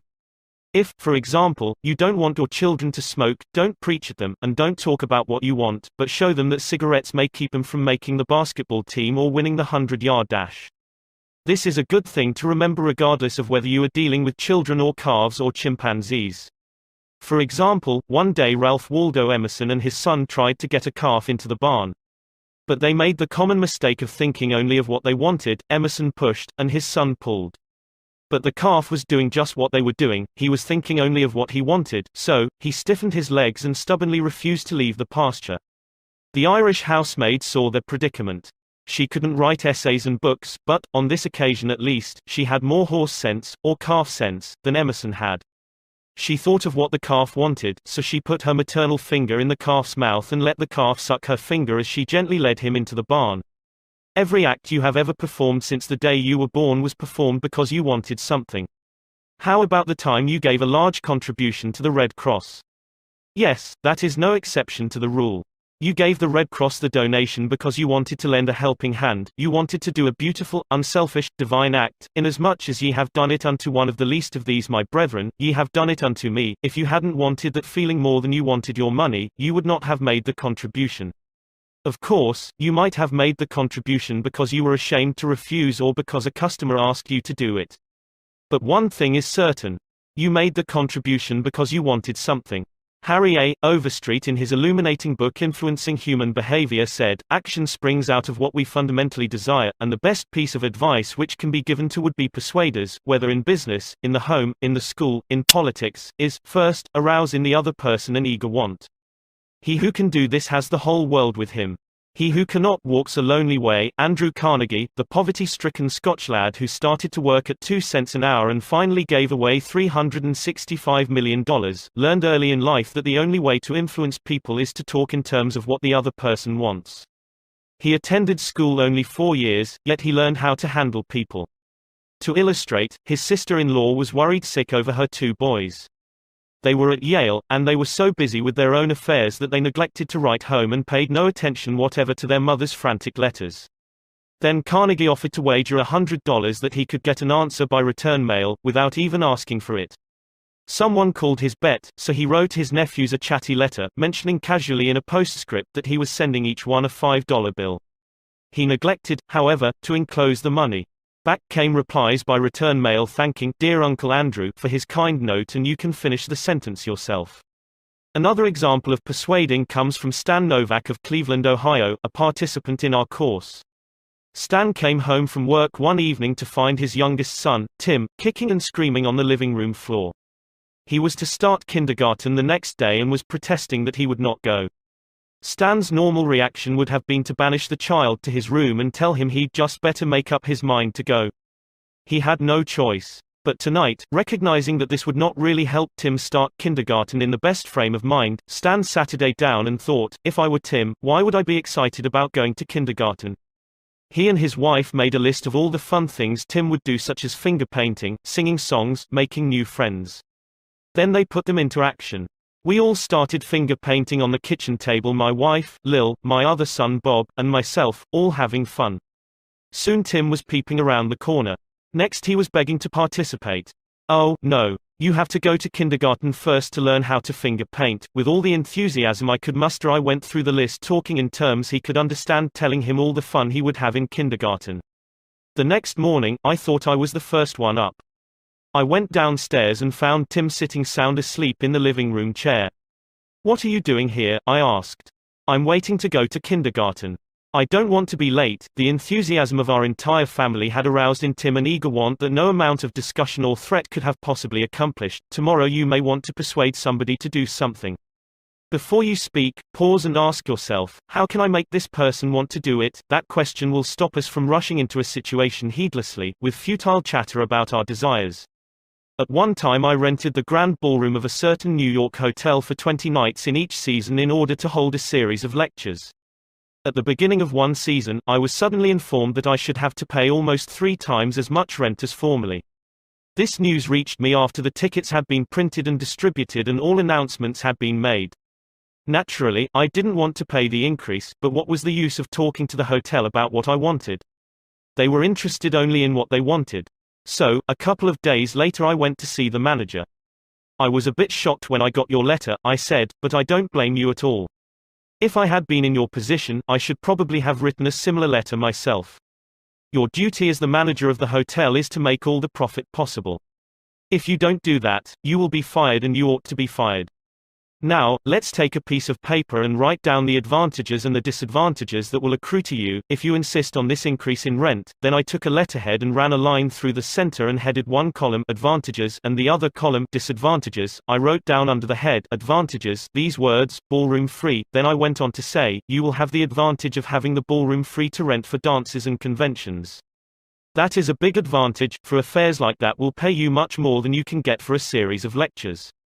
If I tie your ballroom up for 20 nights during the course of the season, it is sure to mean a loss of some very profitable business to you.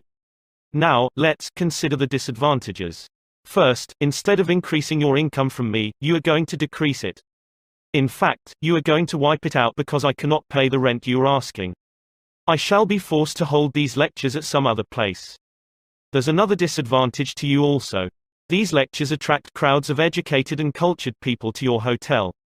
That is good advertising for you, isn't it? In fact, if you spent $5,000 advertising in the newspapers, you couldn't bring as many people to look at your hotel as I can bring by these lectures.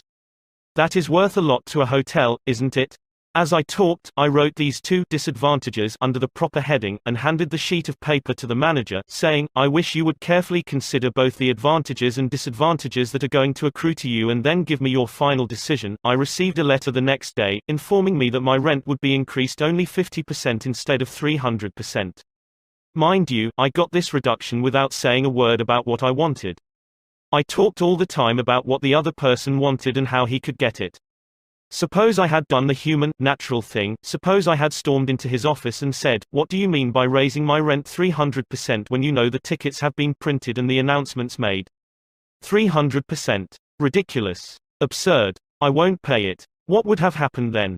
An argument would have begun to steam and boil and sputter, and you know how arguments end. Even if I had convinced him that he was wrong, his pride would have made it difficult for him to back down and give in. Here is one of the best bits of advice ever given about the fine art of human relationships. If there is any one secret of success, said Henry Ford, it lies in the ability to get the other person's point of view and see things from that person's angle as well as from your own. That is so good, I want to repeat it. If there is any one secret of success, it lies in the ability to get the other person's point of view and see things from that person's angle as well as from your own. That is so simple, so obvious, that anyone ought to see the truth of it at a glance, yet 90% of the people on this earth ignore it 90% of the time. An example: look at the letters that come across your desk tomorrow morning, and you will find that most of them violate this important canon of common sense. Take this one, a letter written by the head of the radio department of an advertising agency with offices scattered across the continent. This letter was sent to the managers of local radio stations throughout the country. I have set down, in brackets, my reactions to each paragraph. Mr. John Blank, Blankville, Indiana. Dear Mr. Blank, the company desires to retain its position in advertising agency leadership in the radio field. Who cares what your company desires? I am worried about my own problems. The bank is foreclosing the mortgage on my house, the bugs are destroying the hollyhocks, the stock market tumbled yesterday. I missed the 8:15 this morning, I wasn't invited to the Joneses dance last night, the doctor tells me I have high blood pressure and neuritis and dandruff. And then what happens? I come down to the office this morning worried, open my mail and here is some little whippersnapper off in New York yapping about what his company wants. BAH. If he only realized what sort of impression his letter makes, he would get out of the advertising business and start manufacturing sheep dip. This agency's national advertising accounts were the bulwark of the network. Our subsequent clearances of station time have kept us at the top of agencies year after year. You are big and rich and right at the top, are you? So what? I don't give two whoops in Hades if you are as big as General Motors and General Electric and the general staff of the U.S. Army all combined. If you had as much sense as a half-witted hummingbird, you would realize that I am interested in how big I am, not how big you are. All this talk about your enormous success makes me feel small and unimportant. We desire to service our accounts with the last word on radio station information. You desire, you unmitigated ass. I'm not interested in what you desire or what the President of the United States desires. Let me tell you once and for all that I am interested in what I desire, and you haven't said a word about that yet in this absurd letter of yours. Will you, therefore, put the company on your preferred list for weekly station information, every single detail that will be useful to an agency in intelligently booking time? Preferred list. You have your nerve. You make me feel insignificant by your big talk about your company, and then you ask me to put you on a preferred list, and you don't even say, please, when you ask it. A prompt acknowledgement of this letter, giving us your latest doings, will be mutually helpful. You fool. You mail me a cheap form letter, a letter scattered far and wide like the autumn leaves, and you have the gall to ask me, when I am worried about the mortgage and the hollyhocks and my blood pressure, to sit down and dictate a personal note acknowledging your form letter, and you ask me to do it promptly. What do you mean, promptly? Don't you know I am just as busy as you are, or, at least, I like to think I am. And while we are on the subject, who gave you the lordly right to order me around? You say it will be mutually helpful. At last, you have begun to see my viewpoint. But you are vague about how it will be to my advantage. Very truly yours, John Doe, Manager, Radio Department. P.S. The enclosed reprint from the Blankville Journal will be of interest to you, and you may want to broadcast it over your station. Finally, down here in the postscript, you mention something that may help me solve one of my problems. Why didn't you begin your letter with, but what's the use? Any advertising man who is guilty of perpetrating such drivel as you have sent me has something wrong with his medulla oblongata. You don't need a letter giving our latest doings. What you need is a quart of iodine in your thyroid gland. Now, if people who devote their lives to advertising and who pose as experts in the art of influencing people to buy, if they write a letter like that, what can we expect from the butcher and baker or the auto mechanic? Here is another letter, written by the superintendent of a large freight terminal to a student of this course, Edward Vermeulen. What effect did this letter have on the man to whom it was addressed? Read it and then I'll tell you. A. Zarago's Sons, Inc., 28 Front Street, Brooklyn, New York, 11201. Attention, Mr. Edward Vermeulen. Gentlemen, the operations at our outbound rail receiving station are handicapped because a material percentage of the total business is delivered us in the late afternoon. This condition results in congestion, overtime on the part of our forces, delays to trucks, and in some cases delays to freight. On November 10, we received from your company a lot of 510 pieces, which reached here at 4:20 p.m. We solicit your cooperation toward overcoming the undesirable effects arising from late receipt of freight. May we ask that, on days on which you ship the volume which was received on the above date, effort be made either to get the truck here earlier or to deliver as part of the freight during the morning. The advantage that would accrue to you under such an arrangement would be that of more expeditious discharge of your trucks and the assurance that your business would go forward on the date of its receipt. Very truly yours, J. B. Supt. After reading this letter, Mr. Vermeulen, sales manager for A. Zarago's Sons, Inc., sent it to me with the following comment: this letter had the reverse effect from that which was intended.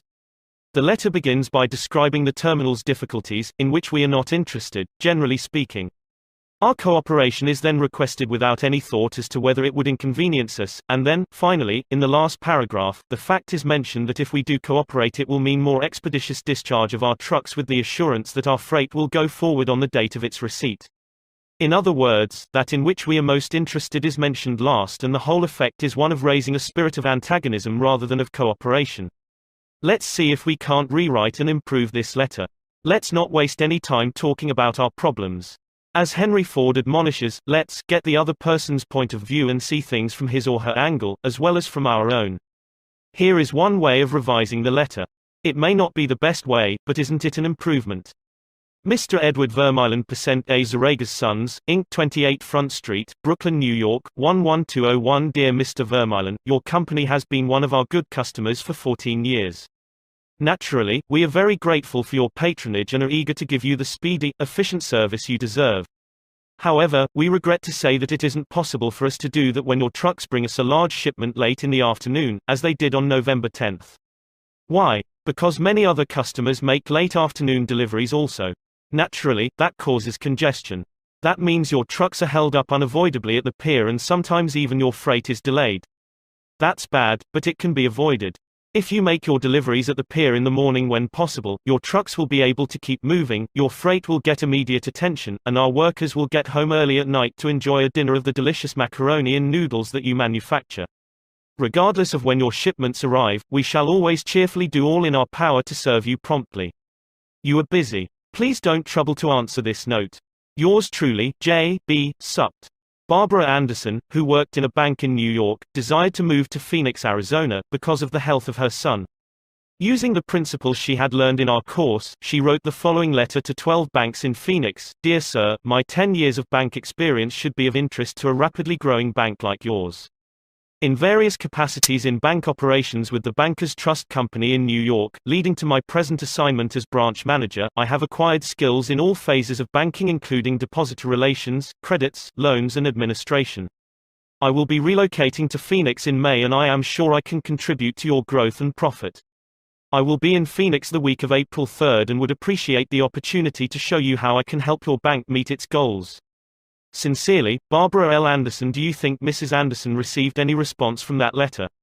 11 of the 12 banks invited her to be interviewed, and she had a choice of which bank's offer to accept. Why? Mrs. Anderson did not state what she wanted but wrote in the letter how she could help them, and focused on their wants, not her own. Thousands of salespeople are pounding the pavements today, tired, discouraged and underpaid. Why? Because they are always thinking only of what they want. They don't realize that neither you nor I want to buy anything. If we did, we would go out and buy it. But both of us are eternally interested in solving our problems. And if salespeople can show us how their services or merchandise will help us solve our problems, they won't need to sell us. We'll buy. And customers like to feel that they are buying, not being sold. Yet many salespeople spend a lifetime in selling without seeing things from the customer's angle. For example, for many years I lived in Forest Hills, a little community of private homes in the center of Greater New York. One day as I was rushing to the station, I chanced to meet a real estate operator who had bought and sold property in that area for many years. He knew Forest Hills well, so I hurriedly asked him whether or not my stucco house was built with metal lath or hollow tile. He said he didn't know and told me what I already knew, that I could find out by calling the Forest Hills Garden Association. The following morning, I received a letter from him. Did he give me the information I wanted? He could have gotten it in 60 seconds by a telephone call.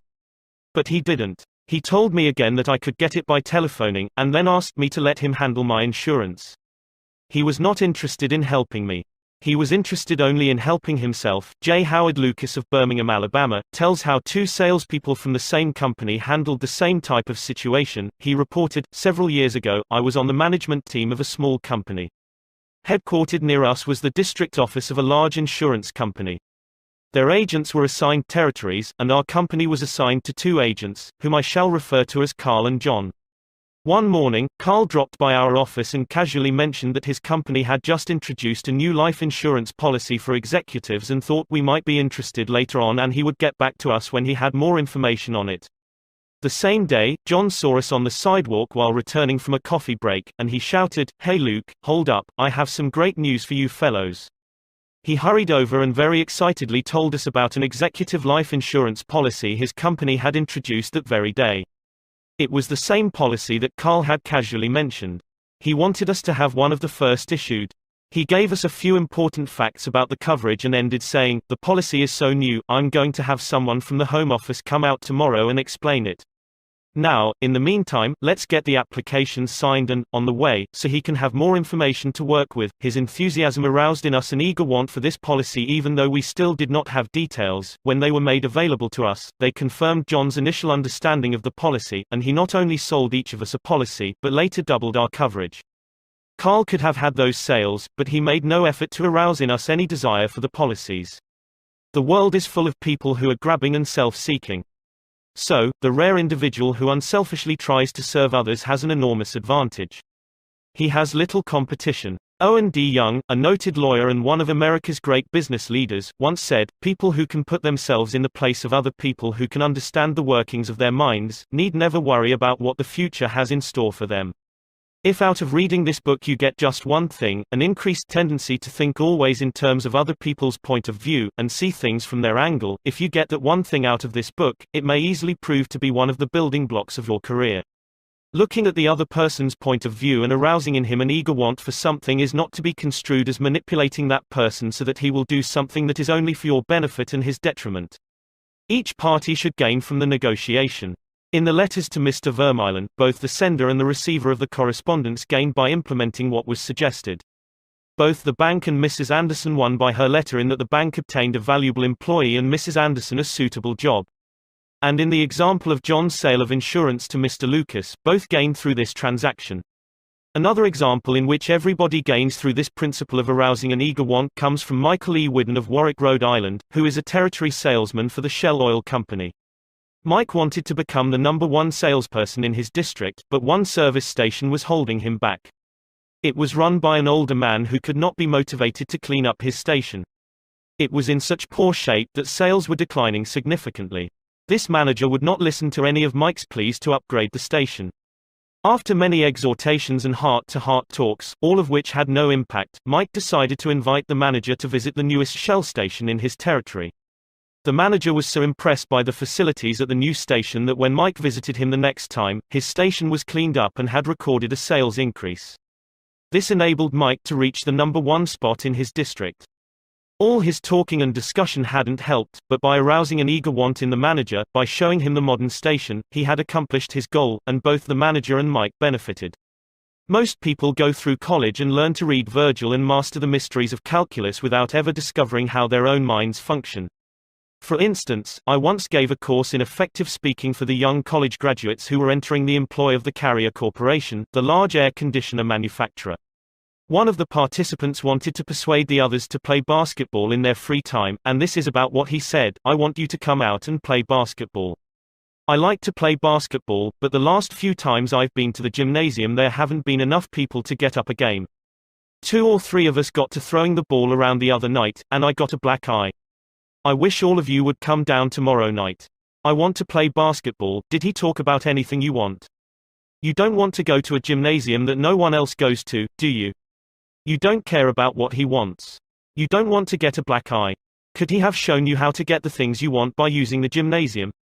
Surely. More pep, keener edge to the appetite, clearer brain, fun, games, basketball. To repeat Professor Overstreet's wise advice, first, arouse in the other person an eager want. He who can do this has the whole world with him. He who cannot walks a lonely way. One of the students in the author's training course was worried about his little boy. The child was underweight and refused to eat properly. His parents used the usual method. They scolded and nagged. "Mother wants you to eat this and that, father wants you to grow up to be a big man." Did the boy pay any attention to these pleas?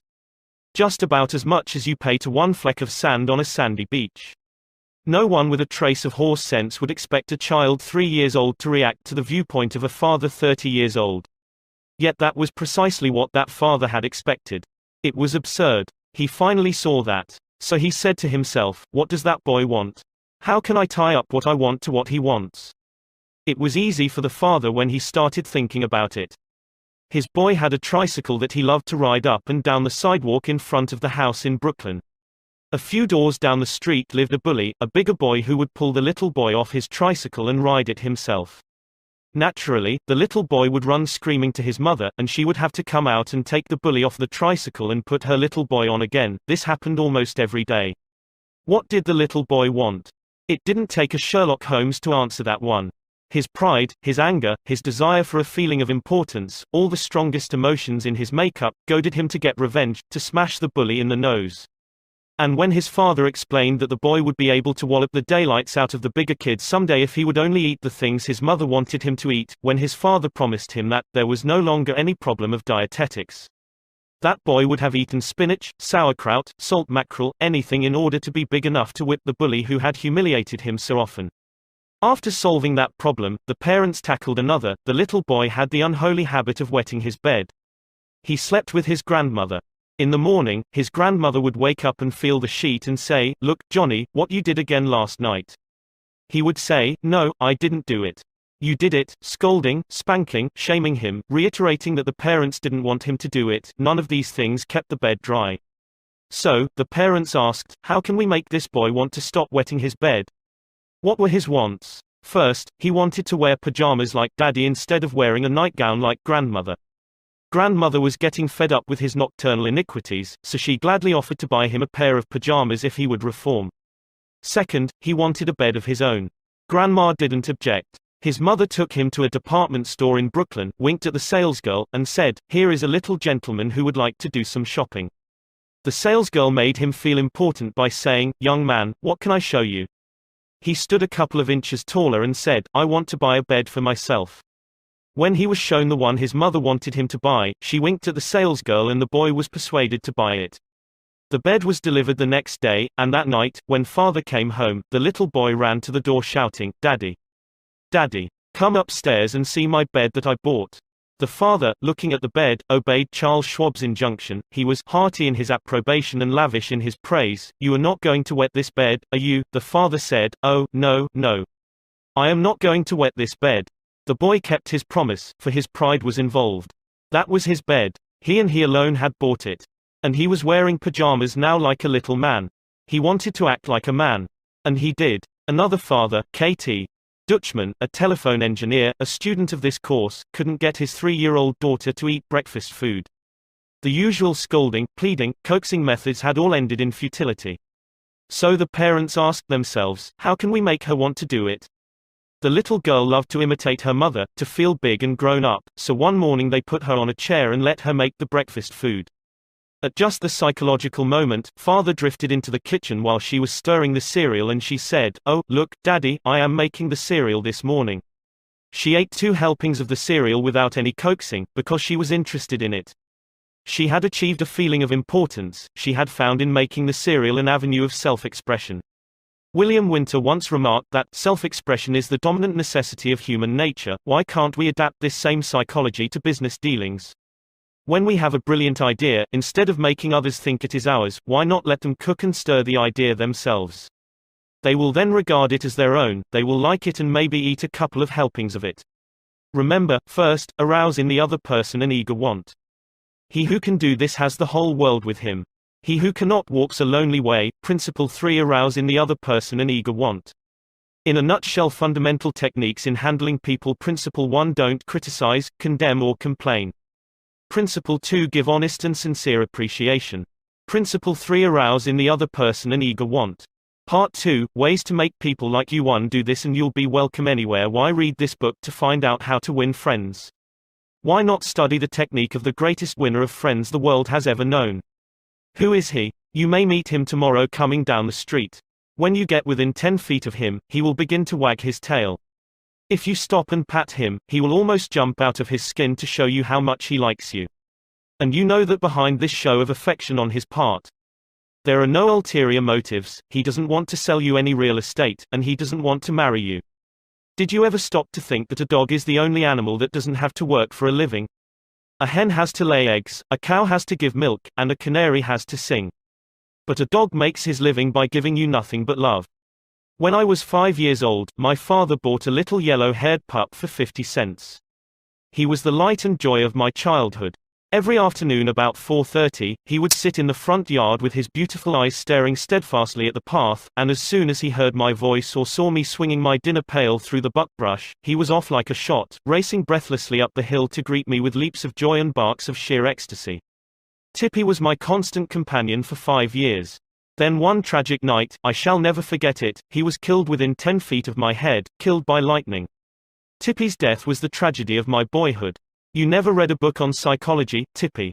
You didn't need to. You knew by some divine instinct that you can make more friends in 2 months by becoming genuinely interested in other people than you can in 2 years by trying to get other people interested in you. Let me repeat that. You can make more friends in 2 months by becoming interested in other people than you can in 2 years by trying to get other people interested in you. Yet I know and you know people who blunder through life trying to wigwag other people into becoming interested in them. Of course, it doesn't work. People are not interested in you. They are not interested in me. They are interested in themselves, morning, noon and after dinner. The New York Telephone Company made a detailed study of telephone conversations to find out which word is the most frequently used. You have guessed it, it is the personal pronoun I. It was used 3,900 times in 500 telephone conversations. I. When you see a group photograph that you are in, whose picture do you look for first? If we merely try to impress people and get people interested in us, we will never have many true, sincere friends. Friends, real friends, are not made that way. Napoleon tried it, and in his last meeting with Josephine he said, "Josephine, I have been as fortunate as any man ever was on this earth, and yet, at this hour, you are the only person in the world on whom I can rely," and historians doubt whether he could rely even on her. Alfred Adler, the famous Viennese psychologist, wrote a book entitled What Life Should Mean to You. In that book he says, "It is the individual who is not interested in his fellow men who has the greatest difficulties in life and provides the greatest injury to others. It is from among such individuals that all human failures spring." You may read scores of erudite tomes on psychology without coming across a statement more significant for you and for me. Adler's statement is so rich with meaning that I am going to repeat it in italics. It is the individual who is not interested in his fellow men who has the greatest difficulties in life and provides the greatest injury to others. It is from among such individuals that all human failures spring. I once took a course in short story writing at New York University, and during that course the editor of a leading magazine talked to our class. He said he could pick up any one of the dozens of stories that drifted across his desk every day, and after reading a few paragraphs he could feel whether the author liked people. If the author doesn't like people, he said, people won't like his or her stories. This hard-boiled editor stopped twice in the course of his talk on fiction writing and apologized for preaching a sermon. "I am telling you," he said, "the same things your preacher would tell you, but remember, you have to be interested in people if you want to be a successful writer of stories. If that is true of writing fiction, you can be sure it is true of dealing with people face to face." I spent an evening in the dressing room of Howard Thurston the last time he appeared on Broadway. Thurston was the acknowledged dean of magicians. For 40 years he had traveled all over the world, time and again, creating illusions, mystifying audiences, and making people gasp with astonishment. More than 60 million people had paid admission to his show, and he had made almost $2 million in profit. I asked Mr. Thurston to tell me the secret of his success. His schooling certainly had nothing to do with it, for he ran away from home as a small boy, became a hobo, rode in boxcars, slept in haystacks, begged his food from door to door, and learned to read by looking out of boxcars at signs along the railway. Did he have a superior knowledge of magic? No, he told me hundreds of books had been written about legerdemain and scores of people knew as much about it as he did. But he had two things that the others didn't have. First, he had the ability to put his personality across the footlights. He was a master showman. He knew human nature. Everything he did, every gesture, every intonation of his voice, every lifting of an eyebrow had been carefully rehearsed in advance, and his actions were timed to split seconds. But, in addition to that, Thurston had a genuine interest in people. He told me that many magicians would look at the audience and say to themselves, "Well, there is a bunch of suckers out there, a bunch of hicks, I'll fool them all right." But Thurston's method was totally different. He told me that every time he went on stage, he said to himself, "I am grateful because these people come to see me, they make it possible for me to make my living in a very agreeable way. I'm going to give them the very best I possibly can." He declared he never stepped in front of the footlights without first saying to himself over and over, "I love my audience. I love my audience." Ridiculous. Absurd. You are privileged to think anything you like. I am merely passing it on to you without comment as a recipe used by one of the most famous magicians of all time. George Dyke of North Warren, Pennsylvania, was forced to retire from his service station business after 30 years when a new highway was constructed over the site of his station. It wasn't long before the idle days of retirement began to bore him, so he started filling in his time trying to play music on his old fiddle. Soon he was traveling the area to listen to music and talk with many of the accomplished fiddlers. In his humble and friendly way he became generally interested in learning the background and interests of every musician he met. Although he was not a great fiddler himself, he made many friends in this pursuit. He attended competitions and soon became known to the country music fans in the eastern part of the United States as Uncle George, the fiddle scraper from Kinzua County. When we heard Uncle George, he was 72 and enjoying every minute of his life. By having a sustained interest in other people, he created a new life for himself at a time when most people consider their productive years over. That, too, was one of the secrets of Theodore Roosevelt's astonishing popularity. Even his servants loved him. His valet, James E. Amos, wrote a book about him entitled Theodore Roosevelt, Hero to His Valet. In that book Amos relates this illuminating incident. "My wife one time asked the president about a bobwhite. She had never seen one and he described it to her fully. Sometime later, the telephone at our cottage rang. Amos and his wife lived in a little cottage on the Roosevelt estate at Oyster Bay. My wife answered it and it was Mr. Roosevelt himself. He had called her, he said, to tell her that there was a bobwhite outside her window and that if she would look out she might see it. Little things like that were so characteristic of him. Whenever he went by our cottage, even though we were out of sight, we would hear him call out, "Ooh ooh ooh, Annie," or "Ooh ooh ooh, James." It was just a friendly greeting as he went by. How could employees keep from liking a man like that? How could anyone keep from liking him? Roosevelt called at the White House one day when the President and Mrs. Taft were away. His honest liking for humble people was shown by the fact that he greeted all the old White House servants by name, even the scullery maids. When he saw Alice, the kitchen maid, writes Archie Butt, he asked her if she still made cornbread. Alice told him that she sometimes made it for the servants, but no one ate it upstairs. They show bad taste, Roosevelt boomed, and I'll tell the president so when I see him. Alice brought a piece to him on a plate, and he went over to the office eating it as he went and greeting gardeners and laborers as he passed. He addressed each person just as he had addressed them in the past. Ike Hoover, who had been head usher at the White House for 40 years, said with tears in his eyes, "It is the only happy day we had in nearly 2 years, and not one of us would exchange it for a $100 bill." The same concern for the seemingly unimportant people helped sales representative Edward M. Sykes, Jr., of Chatham, New Jersey, retain an account. Many years ago, he reported, "I called on customers for Johnson & Johnson in the Massachusetts area. One account was a drug store in Hingham. Whenever I went into this store, I would always talk to the soda clerk and sales clerk for a few minutes before talking to the owner to obtain his order. One day I went up to the owner of the store, and he told me to leave as he was not interested in buying J&J products anymore because he felt they were concentrating their activities on food and discount stores to the detriment of the small drugstore. I left with my tail between my legs and drove around the town for several hours. Finally, I decided to go back and try at least to explain our position to the owner of the store. When I returned, I walked in and as usual said hello to the soda clerk and sales clerk. When I walked up to the owner, he smiled at me and welcomed me back. He then gave me double the usual order. I looked at him with surprise and asked him what had happened since my visit only a few hours earlier. He pointed to the young man at the soda fountain and said that after I had left, the boy had come over and said that I was one of the few salespeople that called on the store that even bothered to say hello to him and to the others in the store. He told the owner that if any salesperson deserved his business, it was I. The owner agreed and remained a loyal customer. I never forgot that to be genuinely interested in other people is a most important quality for a salesperson to possess, for any person, for that matter. I have discovered from personal experience that one can win the attention and time and cooperation of even the most sought-after people by becoming genuinely interested in them.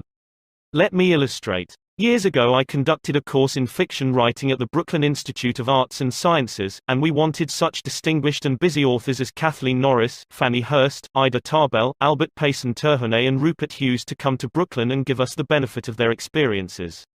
So we wrote them, saying we admired their work and were deeply interested in getting their advice and learning the secrets of their success. Each of these letters was signed by about 150 students. We said we realized that these authors were busy, too busy to prepare a lecture. So we enclosed a list of questions for them to answer about themselves and their methods of work. They liked that. Who wouldn't like it? So they left their homes and traveled to Brooklyn to give us a helping hand. By using the same method, I persuaded Leslie M. Shaw, Secretary of the Treasury in Theodore Roosevelt's cabinet, George W. Wickersham, Attorney General in Taft's cabinet, William Jennings Bryan, Franklin D. Roosevelt and many other prominent men to come to talk to the students of my courses in public speaking. All of us, be we workers in a factory, clerks in an office or even a king upon his throne, all of us like people who admire us. Take the German Kaiser, for example. At the close of World War I he was probably the most savagely and universally despised man on this earth. Even his own nation turned against him when he fled over into Holland to save his neck.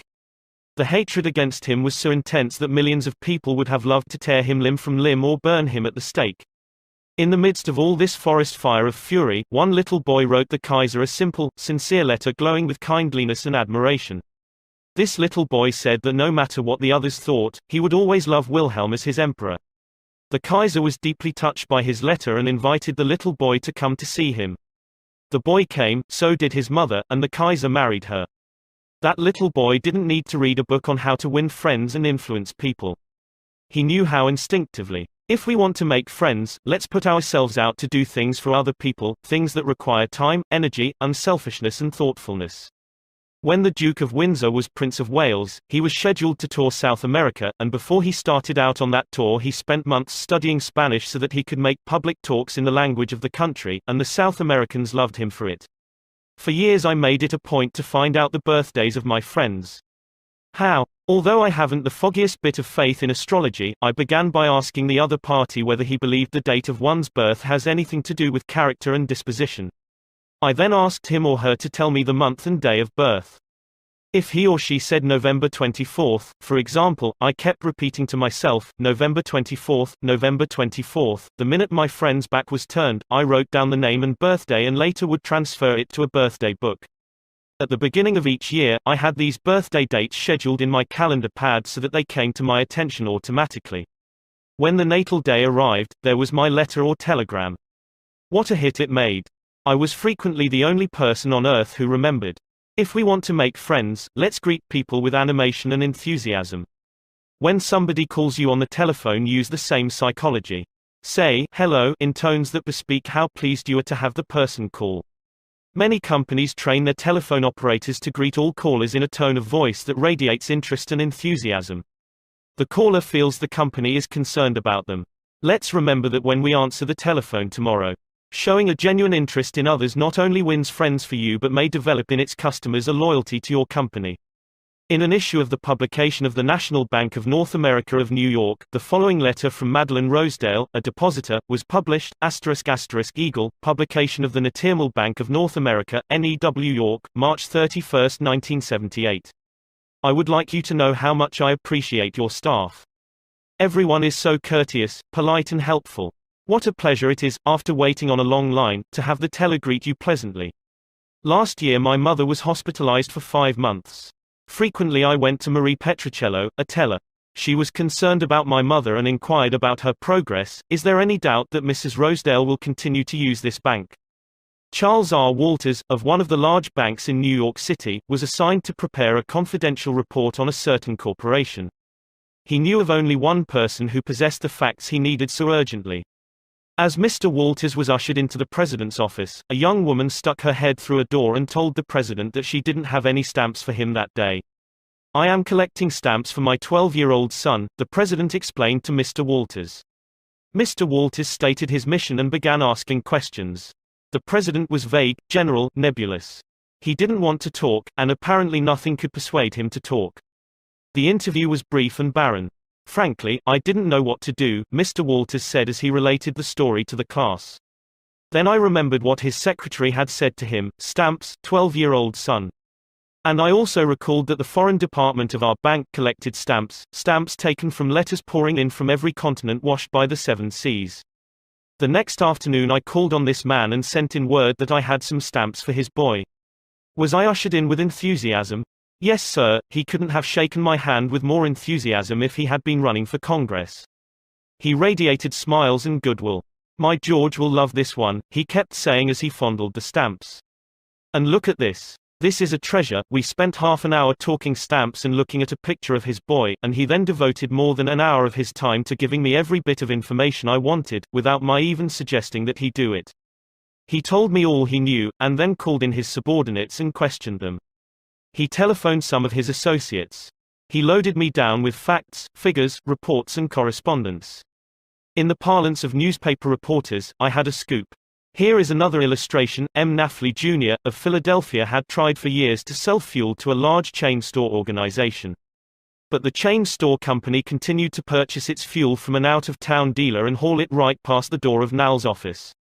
Mr. Nafley made a speech one night before one of my classes, pouring out his hot wrath upon chain stores, branding them as a curse to the nation. And still he wondered why he couldn't sell them. I suggested that he try different tactics. To put it briefly, this is what happened. We staged a debate between members of the course on whether the spread of the chain store is doing the country more harm than good. Mr. Nafley, at my suggestion, took the negative side. He agreed to defend the chain stores, and then went straight to an executive of the chain store organization that he despised and said, I am not here to try to sell fuel. I have come to ask you to do me a favor.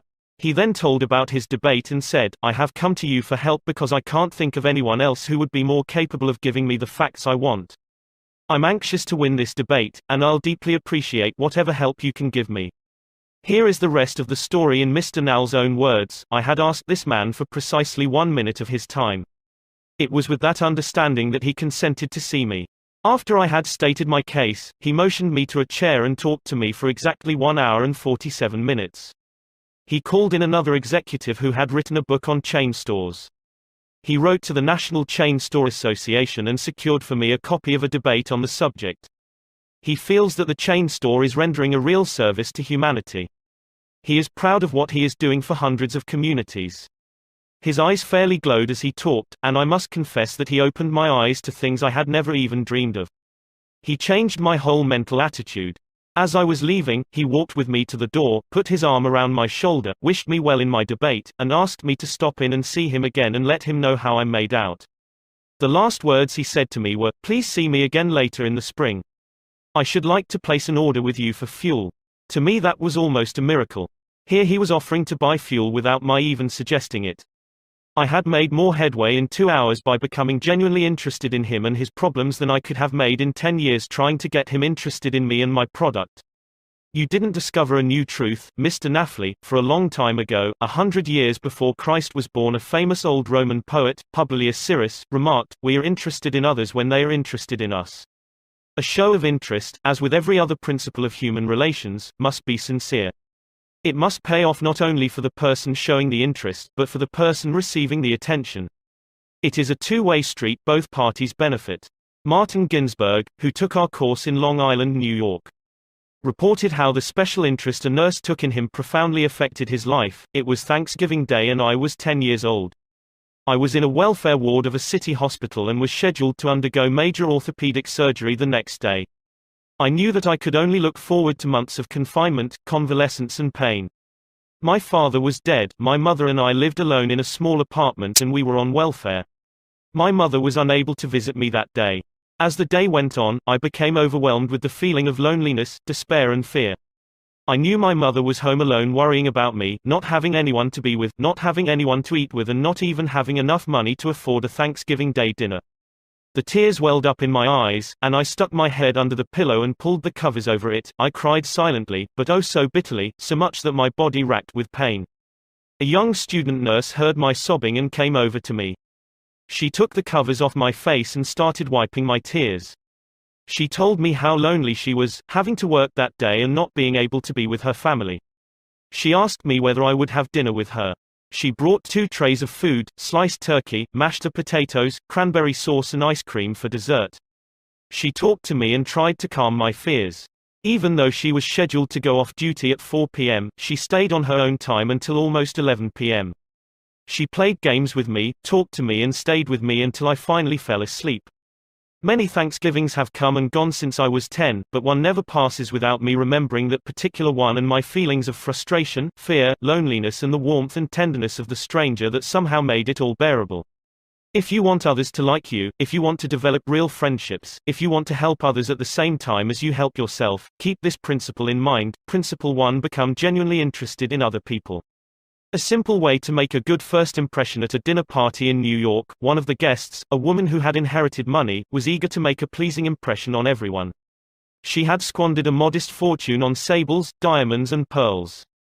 But she hadn't done anything whatever about her face. It radiated soreness and selfishness. She didn't realize what everyone knows, namely, that the expression one wears on one's face is far more important than the clothes one wears on one's back. Charles Schwab told me his smile had been worth $1 million. And he was probably understating the truth. For Schwab's personality, his charm, his ability to make people like him, were almost wholly responsible for his extraordinary success, and one of the most delightful factors in his personality was his captivating smile. Actions speak louder than words, and a smile says, "I like you, you make me happy. I am glad to see you." That is why dogs make such a hit. They are so glad to see us that they almost jump out of their skins. So, naturally, we are glad to see them. A baby's smile has the same effect. Have you ever been in a doctor's waiting room and looked around at all the glum faces waiting impatiently to be seen? Dr. Stephen K. Sproul, a veterinarian in Raytown, Missouri, told of a typical spring day when his waiting room was full of clients waiting to have their pets inoculated. No one was talking to anyone else, and all were probably thinking of a dozen other things they would rather be doing than wasting time sitting in that office. He told one of our classes, there were 6 or 7 clients waiting when a young woman came in with a 9-month-old baby and a kitten. As luck would have it, she sat down next to a gentleman who was more than a little distraught about the long wait for service. The next thing he knew, the baby just looked up at him with that great big smile that is so characteristic of babies. What did that gentleman do? Just what you and I would do, of course, he smiled back at the baby. Soon he struck up a conversation with the woman about her baby and his grandchildren, and soon the entire reception room joined in, and the boredom and tension were converted into a pleasant and enjoyable experience, an insincere grin. No, that doesn't fool anybody. We know it is mechanical and we resent it. I am talking about a real smile, a heartwarming smile, a smile that comes from within, the kind of smile that will bring a good price in the marketplace. Professor James V. McConnell, a psychologist at the University of Michigan, expressed his feelings about a smile. People who smile, he said, tend to manage, teach and sell more effectively, and to raise happier children. There's far more information in a smile than a frown. That's why encouragement is a much more effective teaching device than punishment. The employment manager of a large New York department store told me she would rather hire a sales clerk who hadn't finished grade school, if he or she has a pleasant smile, than to hire a doctor of philosophy with a somber face. The effect of a smile is powerful, even when it is unseen. Telephone companies throughout the United States have a program called Phone Power, which is offered to employees who use the telephone for selling their services or products. In this program they suggest that you smile when talking on the phone. Your smile comes through in your voice. Robert Cryer, manager of a computer department for a Cincinnati, Ohio, company, told how he had successfully found the right applicant for a hard-to-fill position. I was desperately trying to recruit a PhD in computer science for my department. I finally located a young man with ideal qualifications who was about to be graduated from Purdue University. After several phone conversations I learned that he had several offers from other companies, many of them larger and better known than mine. I was delighted when he accepted my offer.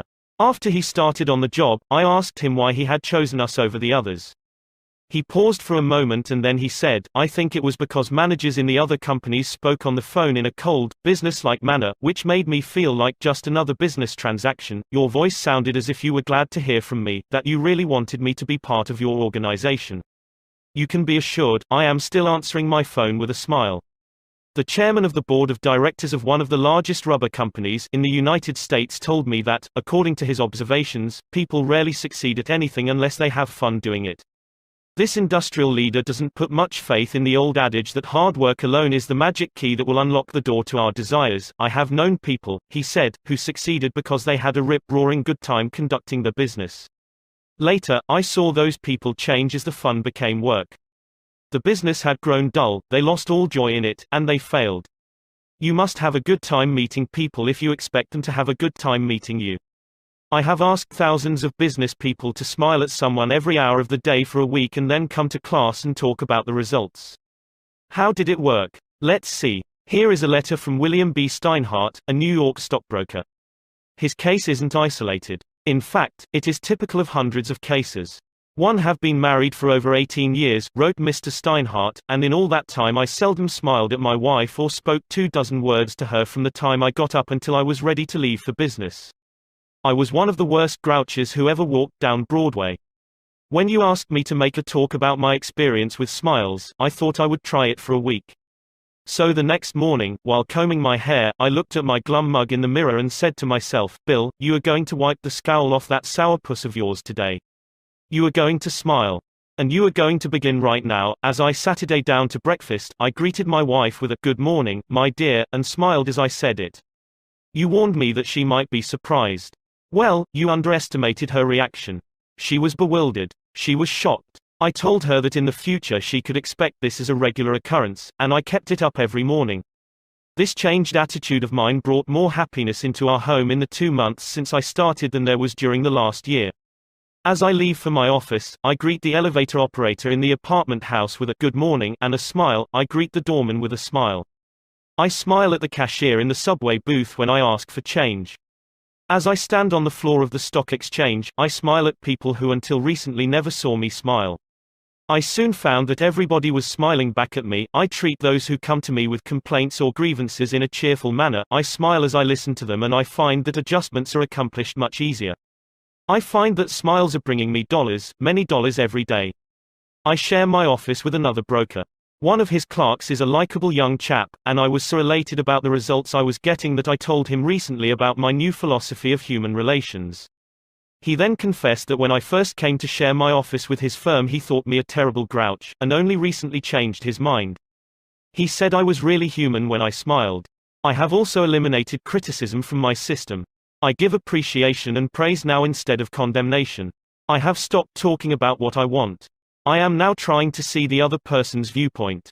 And these things have literally revolutionized my life. I am a totally different man, a happier man, a richer man, richer in friendships and happiness, the only things that matter much after all. You don't feel like smiling? Then what? 2 things. First, force yourself to smile. If you are alone, force yourself to whistle or hum a tune or sing. Act as if you were already happy, and that will tend to make you happy. Here is the way the psychologist and philosopher William James put it: action seems to follow feeling, but really action and feeling go together, and by regulating the action, which is under the more direct control of the will, we can indirectly regulate the feeling, which is not. Thus the sovereign voluntary path to cheerfulness, if our cheerfulness be lost, is to sit up cheerfully and to act and speak as if cheerfulness were already there. Quote. Everybody in the world is seeking happiness, and there is one sure way to find it. That is by controlling your thoughts. Happiness doesn't depend on outward conditions. It depends on inner conditions. It isn't what you have or who you are or where you are or what you are doing that makes you happy or unhappy. It is what you think about it. For example, 2 people may be in the same place, doing the same thing, both may have about an equal amount of money and prestige, and yet one may be miserable and the other happy. Why? Because of a different mental attitude.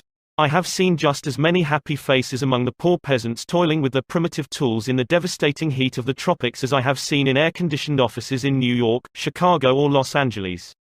There is nothing either good or bad, said Shakespeare, but thinking makes it so. Abe Lincoln once remarked that most folks are about as happy as they make up their minds to be. He was right. I saw a vivid illustration of that truth as I was walking up the stairs of the Long Island Railroad station in New York. Directly in front of me 30 or 40 crippled boys on canes and crutches were struggling up the stairs. One boy had to be carried up. I was astonished at their laughter and gaiety. I spoke about it to one of the men in charge of the boys. Oh, yes, he said, when a boy realizes that he is going to be a cripple for life, he is shocked at first, but after he gets over the shock, he usually resigns himself to his fate and then becomes as happy as normal boys. I felt like taking my hat off to those boys. They taught me a lesson I hope I shall never forget. Working all by oneself in a closed-off room in an office not only is lonely, but it denies one the opportunity of making friends with other employees in the company. Sicora Maria Gonzalez of Guadalajara, Mexico, had such a job. She envied the shared comradeship of other people in the company as she heard their chatter and laughter. As she passed them in the hall during the first weeks of her employment, she shyly looked the other way. After a few weeks, she said to herself, "Maria, you can't expect those women to come to you. You have to go out and meet them." The next time she walked to the water cooler, she put on her brightest smile and said, "Hi, how are you today?" to each of the people she met. The effect was immediate. Smiles and hellos were returned, the hallway seemed brighter, the job friendlier. Acquaintanceships developed and some ripened into friendships. Her job and her life became more pleasant and interesting. Peruse this bit of sage advice from the essayist and publisher Elbert Hubbard, but remember, perusing it won't do you any good unless you apply it. Whenever you go out of doors, draw the chin in, carry the crown of the head high, and fill the lungs to the utmost, drink in the sunshine, greet your friends with a smile, and put soul into every handclasp. Do not fear being misunderstood and do not waste a minute thinking about your enemies. Try to fix firmly in your mind what you would like to do, and then, without veering off direction, you will move straight to the goal. Keep your mind on the great and splendid things you would like to do, and then, as the days go gliding away, you will find yourself unconsciously seizing upon the opportunities that are required for the fulfillment of your desire, just as the coral insect takes from the running tide the element it needs. Picture in your mind the able, earnest, useful person you desire to be, and the thought you hold is hourly transforming you into that particular individual. Thought is supreme. Preserve a right mental attitude, the attitude of courage, frankness, and good cheer. To think rightly is to create. All things come through desire and every sincere prayer is answered. We become like that on which our hearts are fixed. Carry your chin in and the crown of your head high. We are gods in the chrysalis. The ancient Chinese were a wise lot, wise in the ways of the world, and they had a proverb that you and I ought to cut out and paste inside our hats. It goes like this: a man without a smiling face must not open a shop. Your smile is a messenger of your goodwill. Your smile brightens the lives of all who see it. To someone who has seen a dozen people frown, scowl or turn their faces away, your smile is like the sun breaking through the clouds. Especially when that someone is under pressure from his bosses, his customers, his teachers or parents or children, a smile can help him realize that all is not hopeless, that there is joy in the world. Some years ago, a department store in New York City, in recognition of the pressures its sales clerks were under during the Christmas rush, presented the readers of its advertisements with the following homely philosophy: the value of a smile, it costs nothing, but creates much. It enriches those who receive, without impoverishing those who give.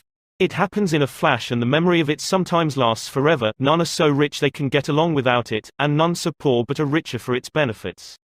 It creates happiness in the home, fosters goodwill in a business, and is the countersign of friends. It is rest to the weary, daylight to the discouraged, sunshine to the sad, and nature's best antidote for trouble. Yet it cannot be bought, begged, borrowed, or stolen, for it is something that is no earthly good to anybody till it is given away. And if in the last-minute rush of Christmas buying some of our salespeople should be too tired to give you a smile, may we ask you to leave one of yours? For nobody needs a smile so much as those who have none left to give. Principle 2: Smile. If you don't do this, you are headed for trouble. Back in 1898, a tragic thing happened in Rockland County, New York. A child had died, and on this particular day the neighbors were preparing to go to the funeral. Jim Farley went out to the barn to hitch up his horse. The ground was covered with snow, the air was cold and snappy, the horse hadn't been exercised for days, and as he was led out to the watering trough, he wheeled playfully, clicked both his heels high in the air, and killed Jim Farley. So the little village of Stony Point had 2 funerals that week instead of 1. Jim Farley left behind him a widow and 3 boys, and a few $100s in insurance. His oldest boy, Jim, was 10, and he went to work in a brickyard, wheeling sand and pouring it into the molds and turning the brick on edge to be dried by the sun.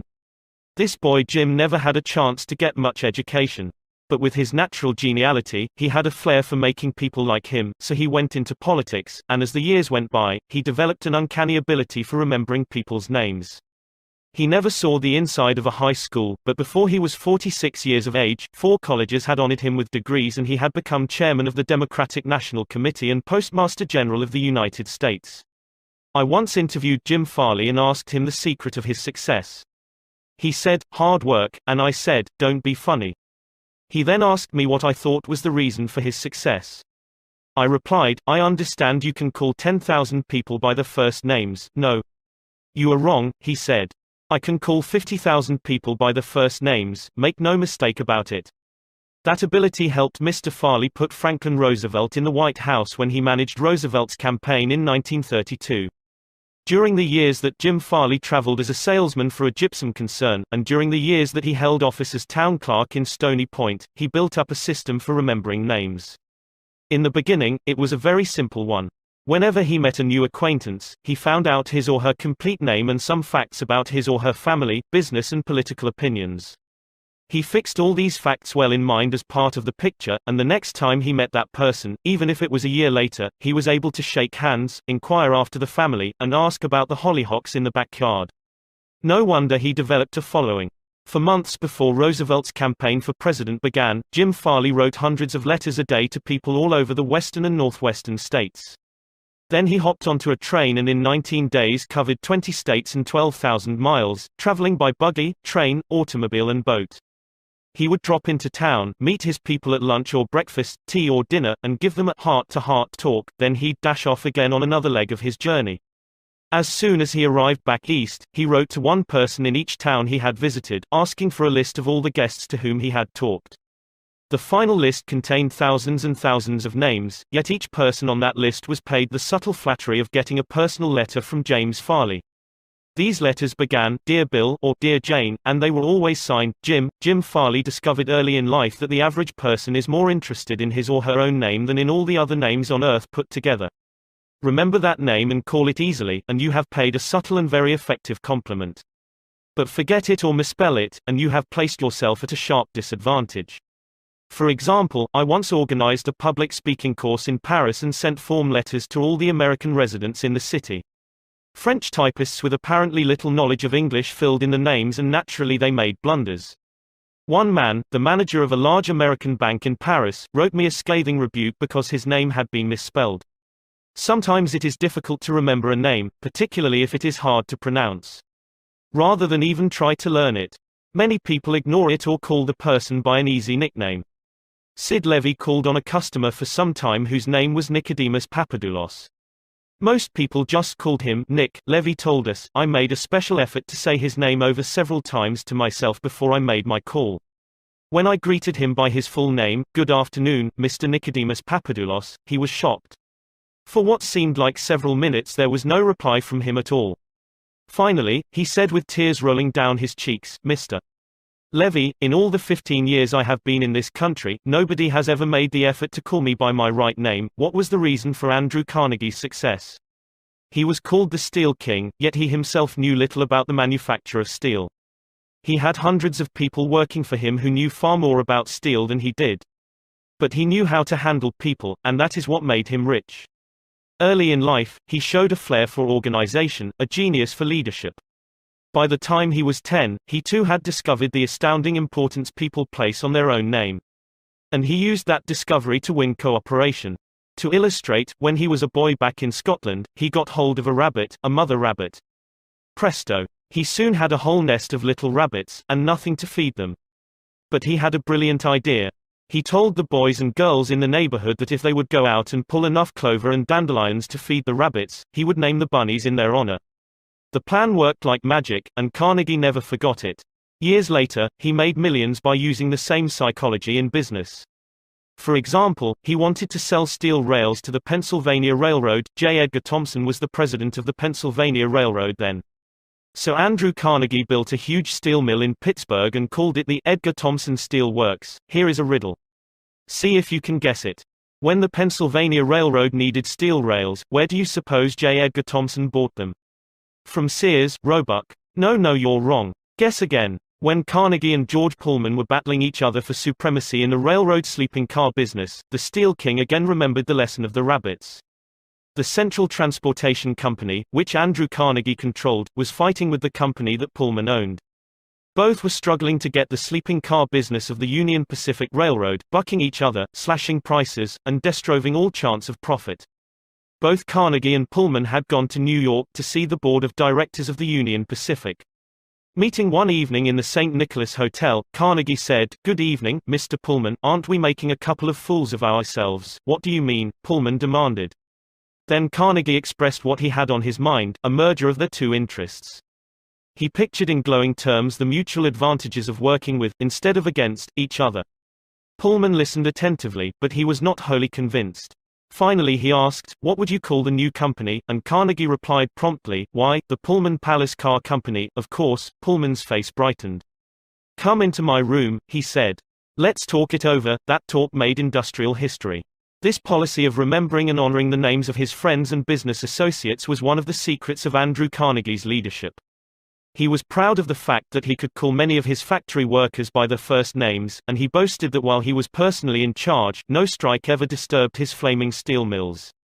Benton Love, chairman of Texas Commerce Bank Shares, believes that the bigger a corporation gets, the colder it becomes. One way to warm it up, he said, is to remember people's names. The executive who tells me he can't remember names is at the same time telling me he can't remember a significant part of his business and is operating on quicksand. Karen Kersick of Rancho Palos Verdes, California, a flight attendant for TWA, made it a practice to learn the names of as many passengers in her cabin as possible and use the name when serving them.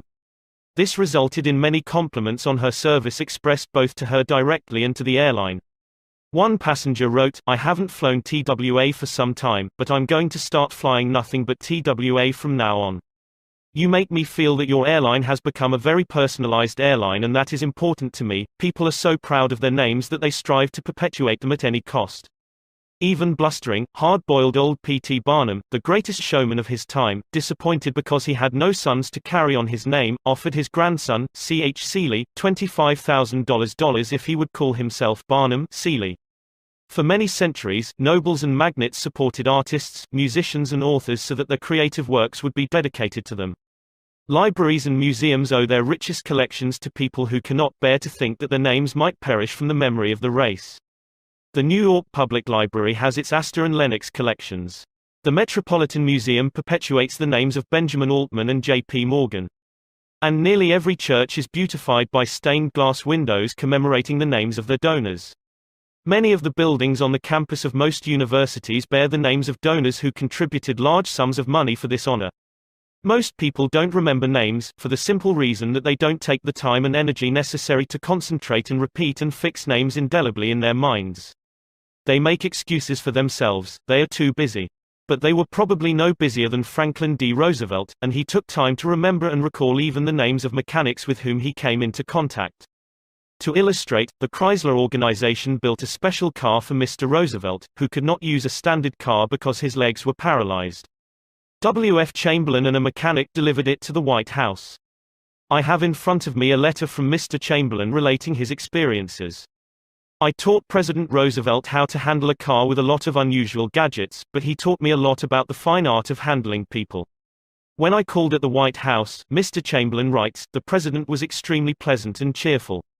He called me by name, made me feel very comfortable, and particularly impressed me with the fact that he was vitally interested in things I had to show him and tell him.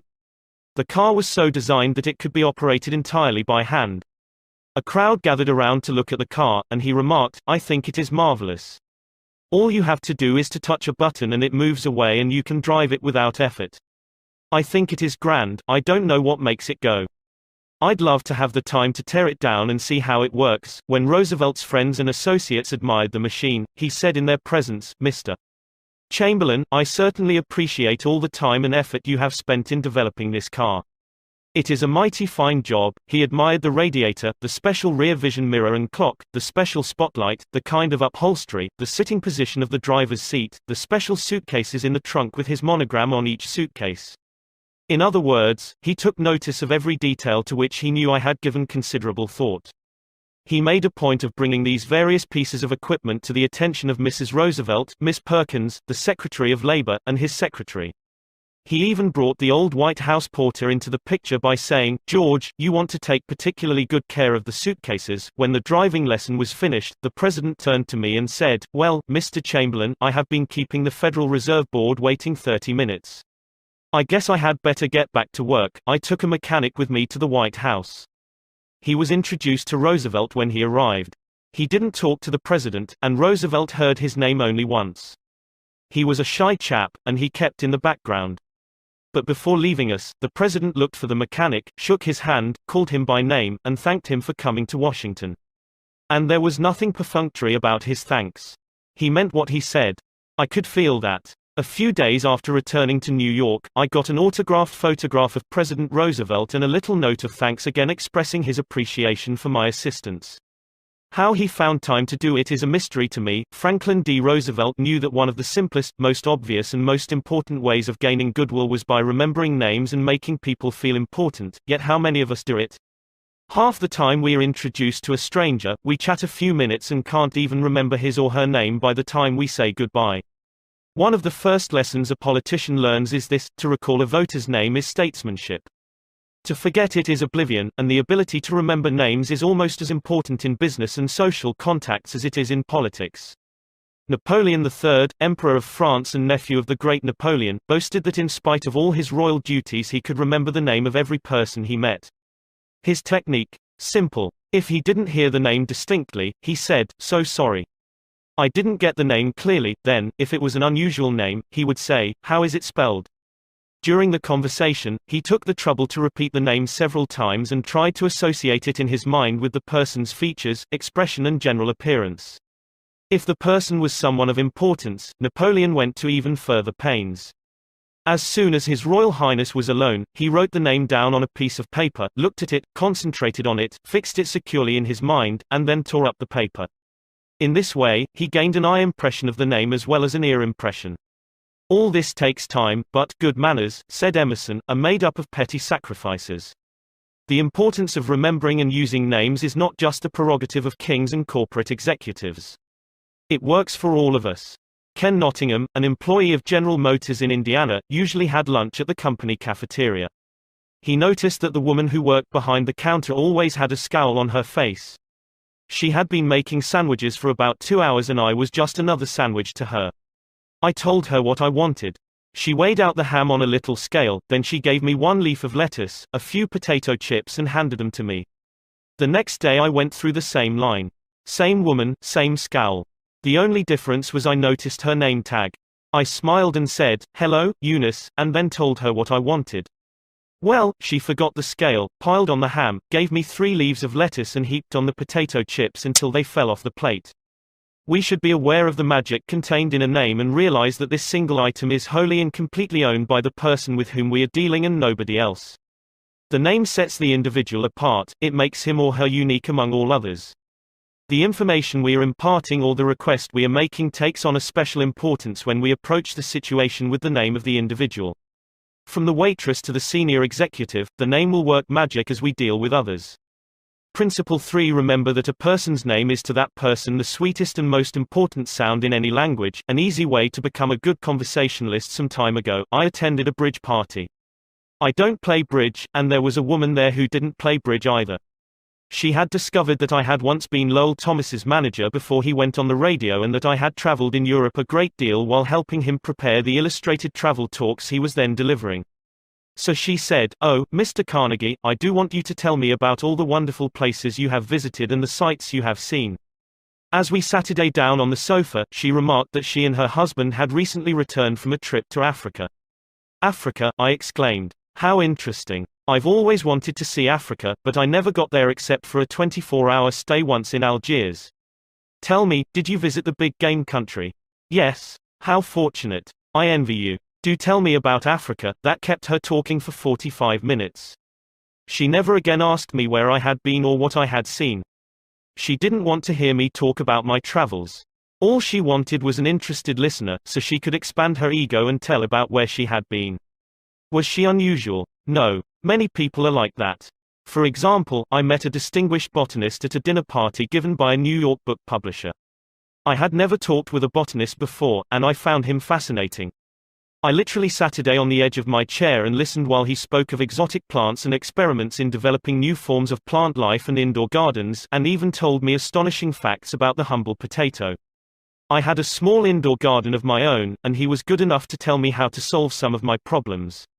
As I said, we were at a dinner party. There must have been a dozen other guests, but I violated all the canons of courtesy, ignored everyone else, and talked for hours to the botanist. Midnight came, I said good night to everyone and departed. The botanist then turned to our host and paid me several flattering compliments. I was most stimulating, I was this and I was that, and he ended by saying I was a most interesting conversationalist, an interesting conversationalist. Why, I had said hardly anything at all. I couldn't have said anything if I had wanted to without changing the subject, for I didn't know any more about botany than I knew about the anatomy of a penguin. But I had done this, I had listened intently. I had listened because I was genuinely interested. And he felt it. Naturally that pleased him. That kind of listening is one of the highest compliments we can pay anyone. "Few human beings," wrote Jack Woodford in Strangers in Love, "few human beings are proof against the implied flattery of rapt attention." I went even further than giving him rapt attention. I was hearty in my approbation and lavish in my praise. I told him that I had been immensely entertained and instructed, and I had. I told him I wished I had his knowledge, and I did. I told him that I should love to wander the fields with him, and I have. I told him I must see him again, and I did. And so I had him thinking of me as a good conversationalist when, in reality, I had been merely a good listener and had encouraged him to talk. What is the secret, the mystery, of a successful business interview? Well, according to former Harvard President Charles W. Eliot, there is no mystery about successful business intercourse. Exclusive attention to the person who is speaking to you is very important. Nothing else is so flattering as that. Eliot himself was a past master of the art of listening. Henry James, one of America's first great novelists, recalled, "Dr. Eliot's listening was not mere silence, but a form of activity. Sitting very erect on the end of his spine with hands joined in his lap, making no movement except that he revolved his thumbs around each other faster or slower, he faced his interlocutor and seemed to be hearing with his eyes as well as his ears. He listened with his mind and attentively considered what you had to say while you said it. At the end of an interview, the person who had talked to him felt that he had had his say. Self-evident, isn't it? You don't have to study for 4 years in Harvard to discover that. Yet I know and you know department store owners who will rent expensive space, buy their goods economically, dress their windows appealingly, spend thousands of dollars in advertising and then hire clerks who haven't the sense to be good listeners, clerks who interrupt customers, contradict them, irritate them, and all but drive them from the store. A department store in Chicago almost lost a regular customer who spent several $1,000s each year in that store because a sales clerk wouldn't listen. Mrs. Henrietta Douglas, who took our course in Chicago, had purchased a coat at a special sale. After she had brought it home, she noticed that there was a tear in the lining. She came back the next day and asked the sales clerk to exchange it. The clerk refused even to listen to her complaint. "You bought this at a special sale," she said. She pointed to a sign on the wall. "Read that," she exclaimed, "all sales are final, once you bought it, you have to keep it. Sew up the lining yourself." "But this was damaged merchandise," Mrs. Douglas complained. "Makes no difference," the clerk interrupted. "Final's final." Mrs. Douglas was about to walk out indignantly, swearing never to return to that store ever, when she was greeted by the department manager, who knew her from her many years of patronage. Mrs. Douglas told her what had happened. The manager listened attentively to the whole story, examined the coat and then said, "Special sales are final, so we can dispose of merchandise at the end of the season. But this no-return policy does not apply to damaged goods. We will certainly repair or replace the lining, or if you prefer, give you your money back." What a difference in treatment. If that manager had not come along and listened to the customer, a long-term patron of that store could have been lost forever. Listening is just as important in one's home life as in the world of business. Millie Esposito of Croton-on-Hudson, New York, made it her business to listen carefully when one of her children wanted to speak with her. One evening she was sitting in the kitchen with her son, Robert, and after a brief discussion of something that was on his mind, Robert said, "Mom, I know that you love me very much." Mrs. Esposito was touched and said, "Of course I love you very much. Did you doubt it?" Robert responded, "No, but I really know you love me because whenever I want to talk to you about something you stop whatever you are doing and listen to me." The chronic clicker, even the most violent critic, will frequently soften and be subdued in the presence of a patient, sympathetic listener, a listener who will be silent while the irate fault finder dilates like a king cobra and spews the poison out of his system. To illustrate, the New York Telephone Company discovered a few years ago that it had to deal with one of the most vicious customers who ever cursed a customer service representative. And he did curse. He raved. He threatened to tear the phone out by its roots. He refused to pay certain charges that he declared were false. He wrote letters to the newspapers. He filed innumerable complaints with the Public Service Commission, and he started several suits against the telephone company. At last, one of the company's most skillful troubleshooters was sent to interview this stormy petrel. This troubleshooter listened and let the cantankerous customer enjoy himself pouring out his tirade. The telephone representative listened and said yes, and sympathized with his grievance. He raved on and I listened for nearly 3 hours, the troubleshooter said as he related his experiences before one of the author's classes. Then I went back and listened some more. I interviewed him 4 times, and before the 4th visit was over I had become a charter member of an organization he was starting. He called it the Telephone Subscribers Protective Association. I am still a member of this organization, and, so far as I know, I'm the only member in the world today besides Mr. I listened and sympathized with him on every point that he made during these interviews. He had never had a telephone representative talk with him that way before, and he became almost friendly. The point on which I went to see him was not even mentioned on the first visit, nor was it mentioned on the second or third, but upon the 4th interview, I closed the case completely. He paid all his bills in full, and for the first time in the history of his difficulties with the telephone company he voluntarily withdrew his complaints from the Public Service Commission. Doubtless Mr. had considered himself a holy crusader, defending the public rights against callous exploitation. But in reality, what he had really wanted was a feeling of importance. He got this feeling of importance at first by kicking and complaining. But as soon as he got his feeling of importance from a representative of the company, his imagined grievances vanished into thin air. One morning years ago, an angry customer stormed into the office of Julian F. Detmer, founder of the Detmer Woolen Company, which later became the world's largest distributor of woolens to the tailoring trade. "This man owed us a small sum of money," Mr. Detmer explained to me. "The customer denied it, but we knew he was wrong. So our credit department had insisted that he pay. After getting a number of letters from our credit department, he packed his grip, made a trip to Chicago, and hurried into my office to inform me not only that he was not going to pay that bill, but that he was never going to buy another dollar's worth of goods from the Detmer Woolen Company. I listened patiently to all he had to say. I was tempted to interrupt, but I realized that would be bad policy, so I let him talk himself out. When he finally simmered down and got in a receptive mood, I said quietly, "I want to thank Vo for coming to Chicago to tell me about this. You have done me a great favor, for if our credit department has annoyed you, it may annoy other good customers, and that would be just too bad. Believe me, I am far more eager to hear this than you are to tell it." That was the last thing in the world he expected me to say. I think he was a trifle disappointed, because he had come to Chicago to tell me a thing or two, but here I was thanking him instead of scrapping with him. I assured him we would wipe the charge off the books and forget it, because he was a very careful man with only one account to look after, while our clerks had to look after thousands. Therefore, he was less likely to be wrong than we were. I told him that I understood exactly how he felt and that, if I were in his shoes, I should undoubtedly feel precisely as he did. Since he wasn't going to buy from us anymore, I recommended some other woolen houses. In the past, we had usually lunched together when he came to Chicago, so I invited him to have lunch with me this day. He accepted reluctantly, but when we came back to the office he placed a larger order than ever before. He returned home in a softened mood and, wanting to be just as fair with us as we had been with him, looked over his bills, found one that had been mislaid, and sent us a check with his apologies.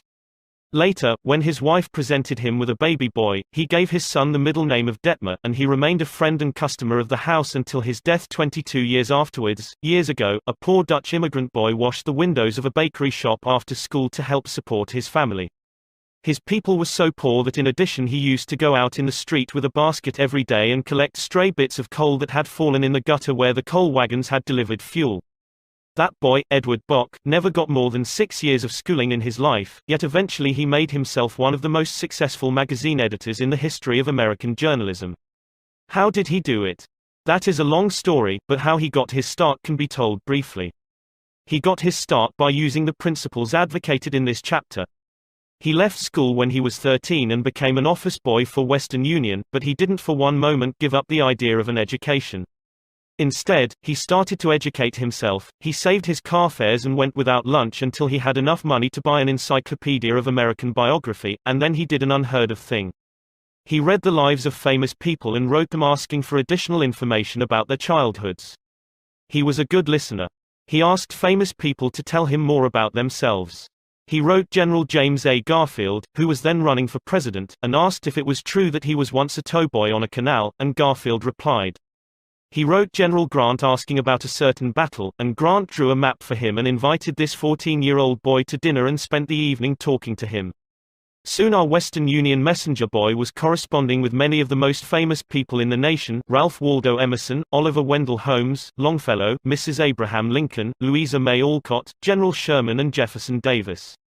Not only did he correspond with these distinguished people, but as soon as he got a vacation, he visited many of them as a welcome guest in their homes. This experience imbued him with a confidence that was invaluable. These men and women fired him with a vision and ambition that shaped his life.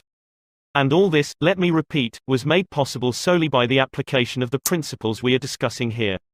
Isaac F. Marcosson, a journalist who interviewed hundreds of celebrities, declared that many people fail to make a favorable impression because they don't listen attentively. They have been so much concerned with what they are going to say next that they do not keep their ears open. Very important people have told me that they prefer good listeners to good talkers, but the ability to listen seems rarer than almost any other good trait, and not only important personages crave a good listener, but ordinary folk do too. As the Reader's Digest once said, many persons call a doctor when all they want is an audience. During the darkest hours of the Civil War, Lincoln wrote to an old friend in Springfield, Illinois, asking him to come to Washington. Lincoln said he had some problems he wanted to discuss with him. The old neighbor called at the White House, and Lincoln talked to him for hours about the advisability of issuing a proclamation freeing the slaves. Lincoln went over all the arguments for and against such a move, and then read letters and newspaper articles, some denouncing him for not freeing the slaves and others denouncing him for fear he was going to free them. After talking for hours, Lincoln shook hands with his old neighbor, said good night, and sent him back to Illinois without even asking for his opinion. Lincoln had done all the talking himself. That seemed to clarify his mind. He seemed to feel easier after that talk, the old friend said. Lincoln hadn't wanted advice, he had wanted merely a friendly, sympathetic listener to whom he could unburden himself. That's what we all want when we are in trouble. That is frequently all the irritated customer wants, and the dissatisfied employee or the hurt friend. One of the great listeners of modern times was Sigmund Freud. A man who met Freud described his manner of listening. It struck me so forcibly that I shall never forget him. He had qualities which I had never seen in any other man. Never had I seen such concentrated attention. There was none of that piercing, soul-penetrating gaze business. His eyes were mild and genial. His voice was low and kind. His gestures were few. But the attention he gave me, his appreciation of what I said, even when I said it badly, was extraordinary. You've no idea what it meant to be listened to like that. If you want to know how to make people shun you and laugh at you behind your back and even despise you, here is the recipe: never listen to anyone for long. Talk incessantly about yourself. If you have an idea while the other person is talking, don't wait for him or her to finish, bust right in and interrupt in the middle of a sentence. Do you know people like that? I do, unfortunately, and the astonishing part of it is that some of them are prominent. Bores, that is all they are, bores intoxicated with their own egos, drunk with a sense of their own importance. People who talk only of themselves think only of themselves. And, those people who think only of themselves, Dr. Nicholas Murray Butler, longtime president of Columbia University, said, are hopelessly uneducated. They are not educated, said Dr. Butler, no matter how instructed they may be, so if you aspire to be a good conversationalist, be an attentive listener. To be interesting, be interested. Ask questions that other persons will enjoy answering. Encourage them to talk about themselves and their accomplishments. Remember that the people you are talking to are 100 times more interested in themselves and their wants and problems than they are in you and your problems. A person's toothache means more to that person than a famine in China which kills 1 million people. A boil on one's neck interests one more than 40 earthquakes in Africa. Think of that the next time you start a conversation. Principle 4: Be a good listener. How to interest people. Everyone who was ever a guest of Theodore Roosevelt was astonished at the range and diversity of his knowledge. Whether his visitor was a cowboy or a rough rider, a New York politician or a diplomat, Roosevelt knew what to say. And how was it done? The answer was simple. Whenever Roosevelt expected a visitor, he Saturday up late the night before, reading up on the subject in which he knew his guest was particularly interested. For Roosevelt knew, as all leaders know, that the royal road to a person's heart is to talk about the things he or she treasures most. The genial William Leon Phelps, essayist and professor of literature at Yale, learned this lesson early in life. When I was 8 years old and was spending a weekend visiting my Aunt Libby Lindsley at her home in Stratford on the Housatonic, he wrote in his essay on human nature, a middle-aged man called one evening, and after a polite skirmish with my aunt, he devoted his attention to me. At that time, I happened to be excited about boats, and the visitor discussed the subject in a way that seemed to me particularly interesting. After he left, I spoke of him with enthusiasm. What a man! My aunt informed me he was a New York lawyer, that he cared nothing whatever about boats, that he took not the slightest interest in the subject. But why then did he talk all the time about boats? Because he is a gentleman. He saw you were interested in boats, and he talked about the things he knew would interest and please you. He made himself agreeable, and William Leon Phelps added, first never forgot my aunt's remark. As I write this chapter, I have before me a letter from Edward L. Chalif, who was active in Boy Scout work. One day I found I needed a favor, wrote Mr. Chalif. A big Scout jamboree was coming off in Europe. And I wanted the president of one of the largest corporations in America to pay the expenses of one of my boys for the trip. Fortunately, just before I went to see this man, I heard that he had drawn a check for $1 million, and that after it was cancelled, he had had it framed. So the first thing I did when I entered his office was to ask to see the check. A check for $1 million.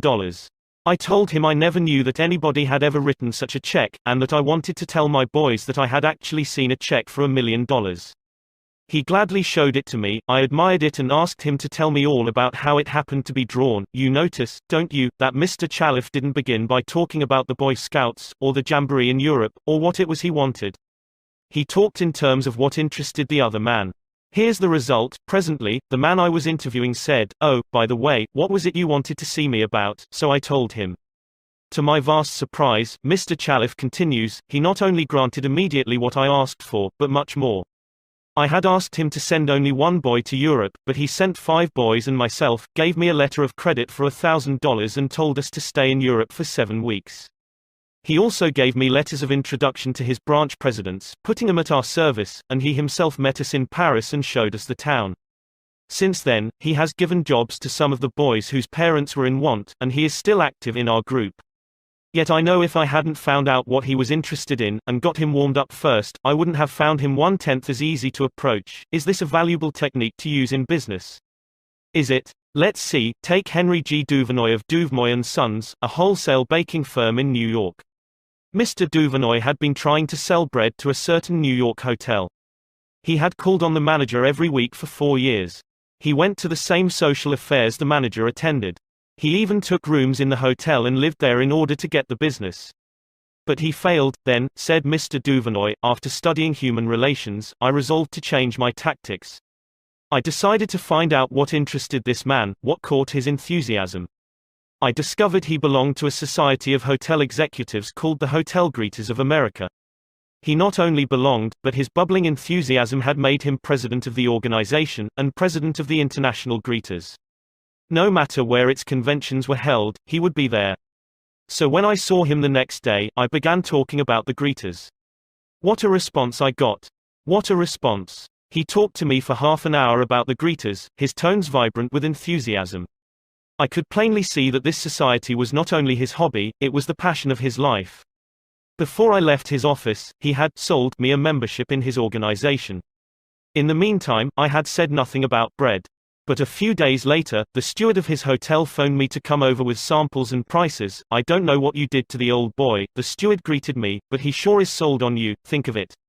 I had been drumming at that man for 4 years, trying to get his business, and I'd still be drumming at him if I hadn't finally taken the trouble to find out what he was interested in, and what he enjoyed talking about. Edward E. Harriman of Hagerstown, Maryland, chose to live in the beautiful Cumberland Valley of Maryland after he completed his military service.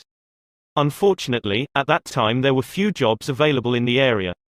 A little research uncovered the fact that a number of companies in the area were either owned or controlled by an unusual business maverick, R.J. Funkhauser, whose rise from poverty to riches intrigued Mr. Harriman. However, he was known for being inaccessible to job seekers. Mr. Harriman wrote, I interviewed a number of people and found that his major interest was anchored in his drive for power and money. Since he protected himself from people like me by use of a dedicated and stern secretary, I studied her interests and goals, and only then I paid an unannounced visit at her office. She had been Mr. Funkhauser's orbiting satellite for about 15 years. When I told her I had a proposition for him which might translate itself into financial and political success for him, she became enthused. I also conversed with her about her constructive participation in his success. After this conversation, she arranged for me to meet Mr. Funkhauser. I entered his huge and impressive office determined not to ask directly for a job. He was seated behind a large carved desk and thundered at me, How about it, young man? I said, Mr. Funkhauser, I believe I can make money for you. He immediately rose and invited me to sit in one of the large upholstered chairs. I enumerated my ideas and the qualifications I had to realize these ideas, as well as how they would contribute to his personal success and that of his businesses. R.J., as he became known to me, hired me at once, and for over 20 years I have grown in his enterprises and we both have prospered. Talking in terms of the other person's interests pays off for both parties. Howard Z. Herzig, a leader in the field of employee communications, has always followed this principle. When asked what reward he got from it, Mr. Herzig responded that he not only received a different reward from each person, but that in general the reward had been an enlargement of his life each time he spoke to someone. Principle 5. Talk in terms of the other person's interests. How to make people like you instantly. I was waiting in line to register a letter in the post office at 33rd Street and 8th Avenue in New York. I noticed that the clerk appeared to be bored with the job, weighing envelopes, handing out stamps, making change, issuing receipts, the same monotonous grind year after year. So I said to myself, I am going to try to make that clerk like me. Obviously, to make him like me, I must say something nice, not about myself, but about him. So I asked myself, what is there about him that I can honestly admire? That is sometimes a hard question to answer, especially with strangers, but, in this case, it happened to be easy. I instantly saw something I admired no end. So while he was weighing my envelope, I remarked with enthusiasm, I certainly wish I had your head of hair. He looked up, half startled, his face beaming with smiles. Well, it isn't as good as it used to be, he said modestly. I assured him that although it might have lost some of its pristine glory, nevertheless it was still magnificent. He was immensely pleased. We carried on a pleasant little conversation, and the last thing he said to me was, "Many people have admired my hair. I'll bet that person went out to lunch that day walking on air. I'll bet he went home that night and told his wife about it. I'll bet he looked in the mirror and said, 'It is a beautiful head of hair.'" I told this story once in public, and a man asked me afterwards, "What did you want to get out of him? What was I trying to get out of him? What was I trying to get out of him?" If we are so contemptibly selfish that we can't radiate a little happiness and pass on a bit of honest appreciation without trying to get something out of the other person in return, if our souls are no bigger than sour crab apples, we shall meet with the failure we so richly deserve. Oh yes, I did want something out of that chap. I wanted something priceless. And I got it. I got the feeling that I had done something for him without his being able to do anything whatever in return for me. That is a feeling that flows and sings in your memory long after the incident is past. There is one all-important law of human conduct. If we obey that law, we shall almost never get into trouble. In fact, that law, if obeyed, will bring us countless friends and constant happiness. But the very instant we break the law, we shall get into endless trouble. The law is this: always make the other person feel important. John Dewey, as we have already noted, said that the desire to be important is the deepest urge in human nature, and William James said, the deepest principle in human nature is the craving to be appreciated. As I have already pointed out, it is this urge that differentiates us from the animals. It is this urge that has been responsible for civilization itself. Philosophers have been speculating on the rules of human relationships for thousands of years, and out of all that speculation, there has evolved only one important precept. It is not new. It is as old as history. Zoroaster taught it to his followers in Persia 2500 years ago. Confucius preached it in China 24 centuries ago. Lao Tzu, the founder of Taoism, taught it to his disciples in the Valley of the Han. Buddha preached it on the bank of the holy Ganges 500 years before Christ. The sacred books of Hinduism taught it 1,000 years before that. Jesus taught it among the stony hills of Judea 19 centuries ago. Jesus summed it up in one thought, probably the most important rule in the world: do unto others as you would have others do unto you.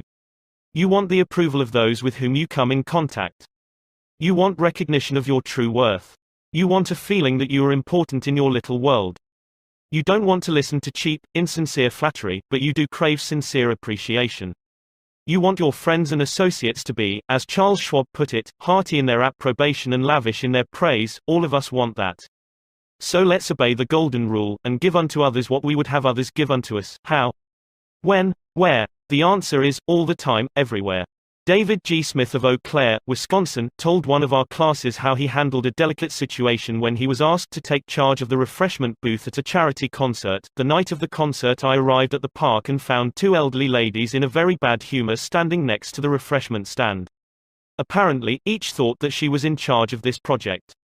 As I stood there pondering what to do, one of the members of the sponsoring committee appeared and handed me a cash box and thanked me for taking over the project. She introduced Rose and Jane as my helpers and then ran off. A great silence ensued. Realizing that the cash box was a symbol of authority of sorts, I gave the box to Rose and explained that I might not be able to keep the money straight and that if she took care of it I would feel better. I then suggested to Jane that she show two teenagers who had been assigned to refreshments how to operate the soda machine. And I asked her to be responsible for that part of the project. The evening was very enjoyable, with Rose happily counting the money, Jane supervising the teenagers, and me enjoying the concert. You don't have to wait until you are ambassador to France or chairman of the Clambarquet committee of your lodge before you use this philosophy of appreciation. You can work magic with it almost every day.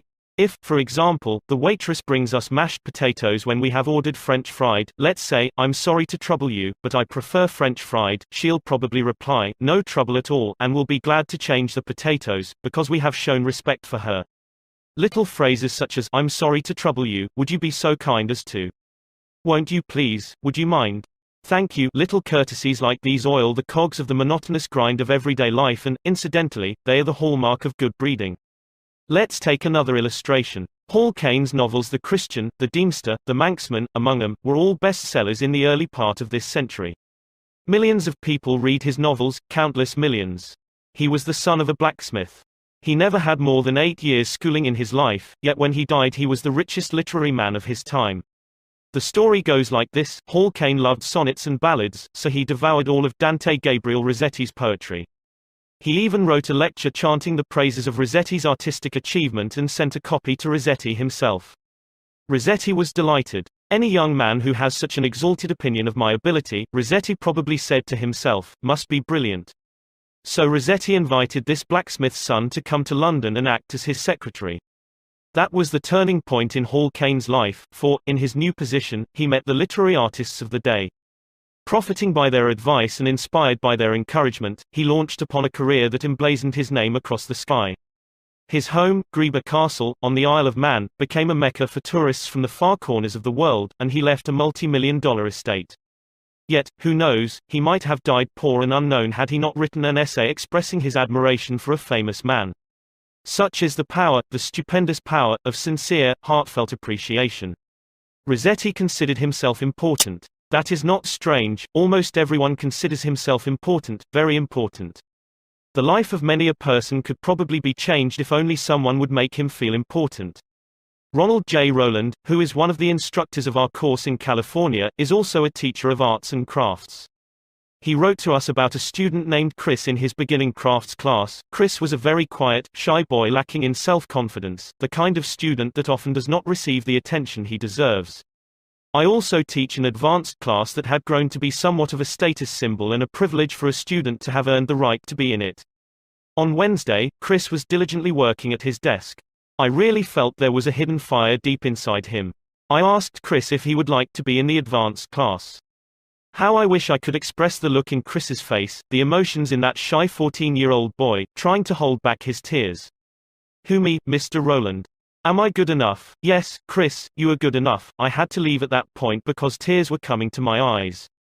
As Chris walked out of class that day, seemingly 2 inches taller, he looked at me with bright blue eyes and said in a positive voice, "Thank you, Mr. Rowland. Chris taught me a lesson I will never forget: our deep desire to feel important. To help me never forget this rule, I made a sign which reads, 'You are important.' This sign hangs in the front of the classroom for all to see and to remind me that each student I face is equally important. The unvarnished truth is that almost all the people you meet feel themselves superior to you in some way, and a sure way to their hearts is to let them realize in some subtle way that you recognize their importance, and recognize it sincerely. Remember what Emerson said, 'Every man I meet is my superior in some way.' In that, I learn of him, and the pathetic part of it is that frequently those who have the least justification for a feeling of achievement bolster up their egos by a show of tumult and conceit which is truly nauseating. As Shakespeare put it, "Man, proud man, doctorist in a little brief authority, plays such fantastic tricks before high heaven, as make the angels weep." I am going to tell you how business people in my own courses have applied these principles with remarkable results. Let's take the case of a Connecticut attorney. Because of his relatives he prefers not to have his name mentioned. Shortly after joining the course, Mr. R. drove to Long Island with his wife to visit some of her relatives. She left him to chat with an old aunt of hers and Th rushed off by herself to visit some of the younger relatives. Since he soon had to give a speech professionally on how he applied the principles of appreciation, he thought he would gain some worthwhile experience talking with the elderly lady. So he looked around the house to see what he could honestly admire. "This house was built about 1890, wasn't it?" he inquired. "Yes," she replied, "that is precisely the year it was built. It reminds me of the house I was born in," he said. "It's beautiful. Well built. Roomy. You know, they don't build houses like this anymore." "You're right," the old lady agreed. "The young folks nowadays don't care for beautiful homes. All they want is a small apartment, and then they go off gadding about in their automobiles." "This is a dream house," she said in a voice vibrating with tender memories. "This house was built with love. My husband and I dreamed about it for years before we built it. We didn't have an architect. We planned it all ourselves." She showed Mr. R. about the house, and he expressed his hearty admiration for the beautiful treasures she had picked up in her travels and cherished over a lifetime: Paisley shawls, an old English tea set, Wedgwood china, French beds and chairs, Italian paintings, and silk draperies that had once hung in a French chateau. After showing Mr. R. through the house, she took him out to the garage. There, jacked up on blocks, was a Packard car, in mint condition. "My husband bought that car for me shortly before he passed on," she said softly. "I have never ridden in it since his death. You appreciate nice things, and I'm going to give this car to you." "Why, Auntie," he said, "you overwhelm me. I appreciate your generosity, of course, but I couldn't possibly accept it. I'm not even a relative of yours. I have a new car, and you have many relatives that would like to have that Packard." "Relatives," she exclaimed. "Yes, I have relatives who are just waiting till I die so they can get that car. But they are not going to get it. If you don't want to give it to them, you can very easily sell it to a second-hand dealer," he told her. "Sell it?" she cried.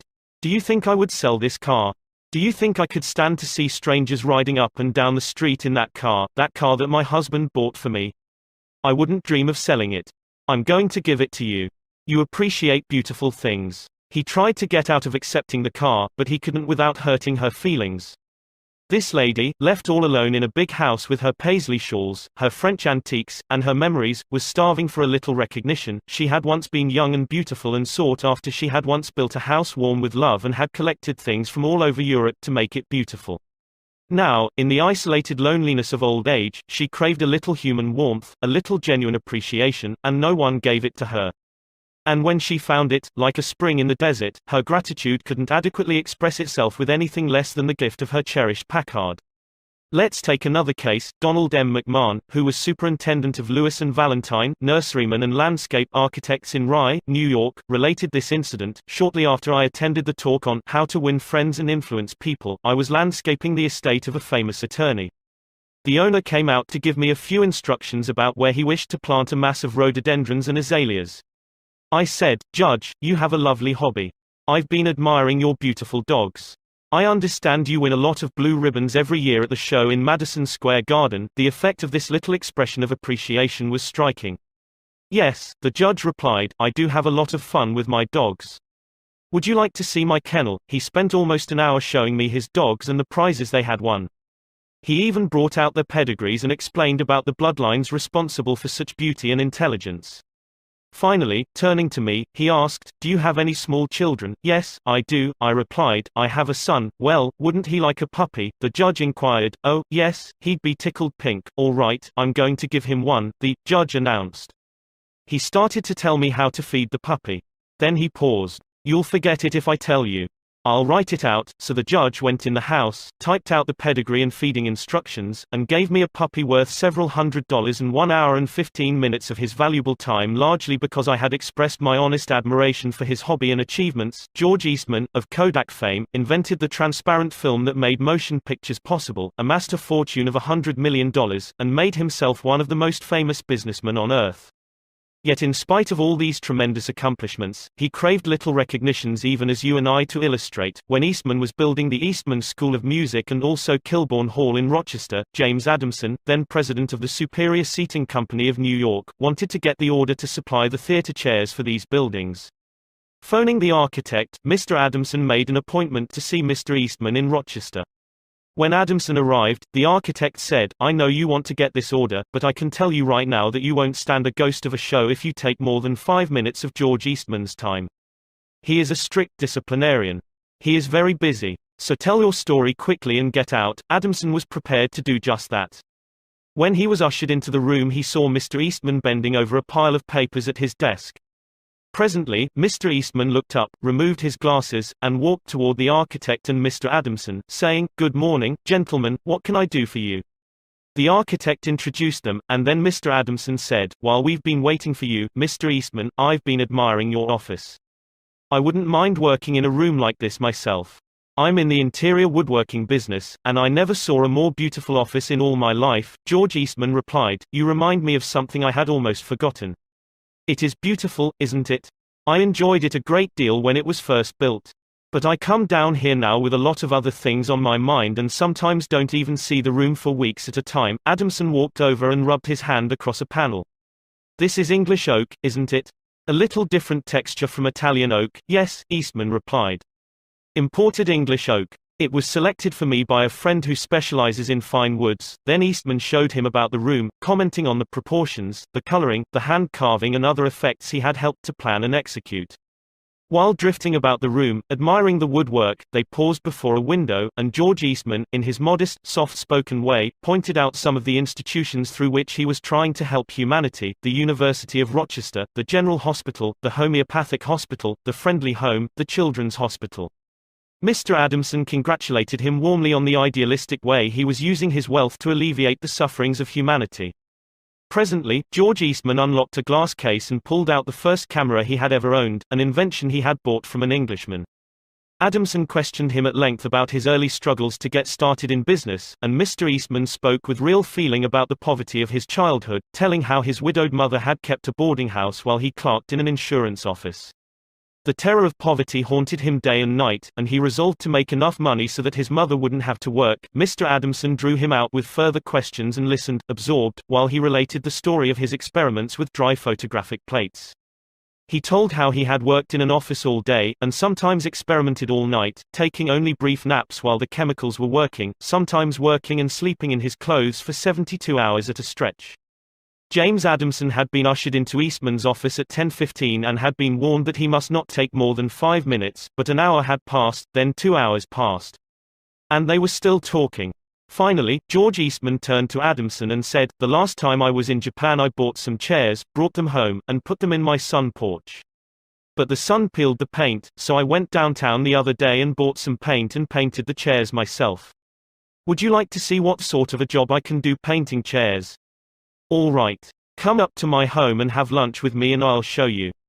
After lunch, Mr. Eastman showed Adamson the chairs he had brought from Japan. They weren't worth more than a few dollars, but George Eastman, now a multimillionaire, was proud of them because he himself had painted them. The order for the seats amounted to $90,000. Who do you suppose got the order, James Adamson or one of his competitors? From the time of this story until Mr. Eastman's death, he and James Adamson were close friends. Claude Marais, a restaurant owner in Rouen, France, used this principle and saved his restaurant the loss of a key employee. This woman had been in his employ for 5 years and was a vital link between M. Marais and his staff of 21 people. He was shocked to receive a registered letter from her advising him of her resignation.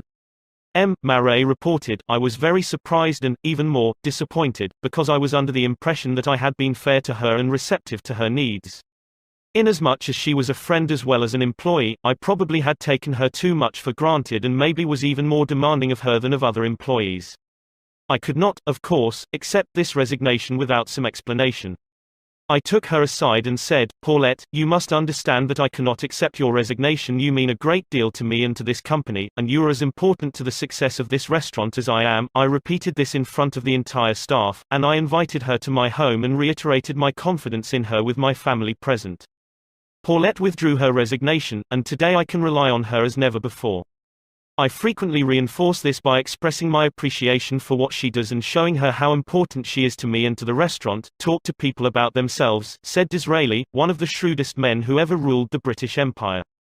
"Talk to people about themselves and they will listen for hours." Principle 6: Make the other person feel important and do it sincerely.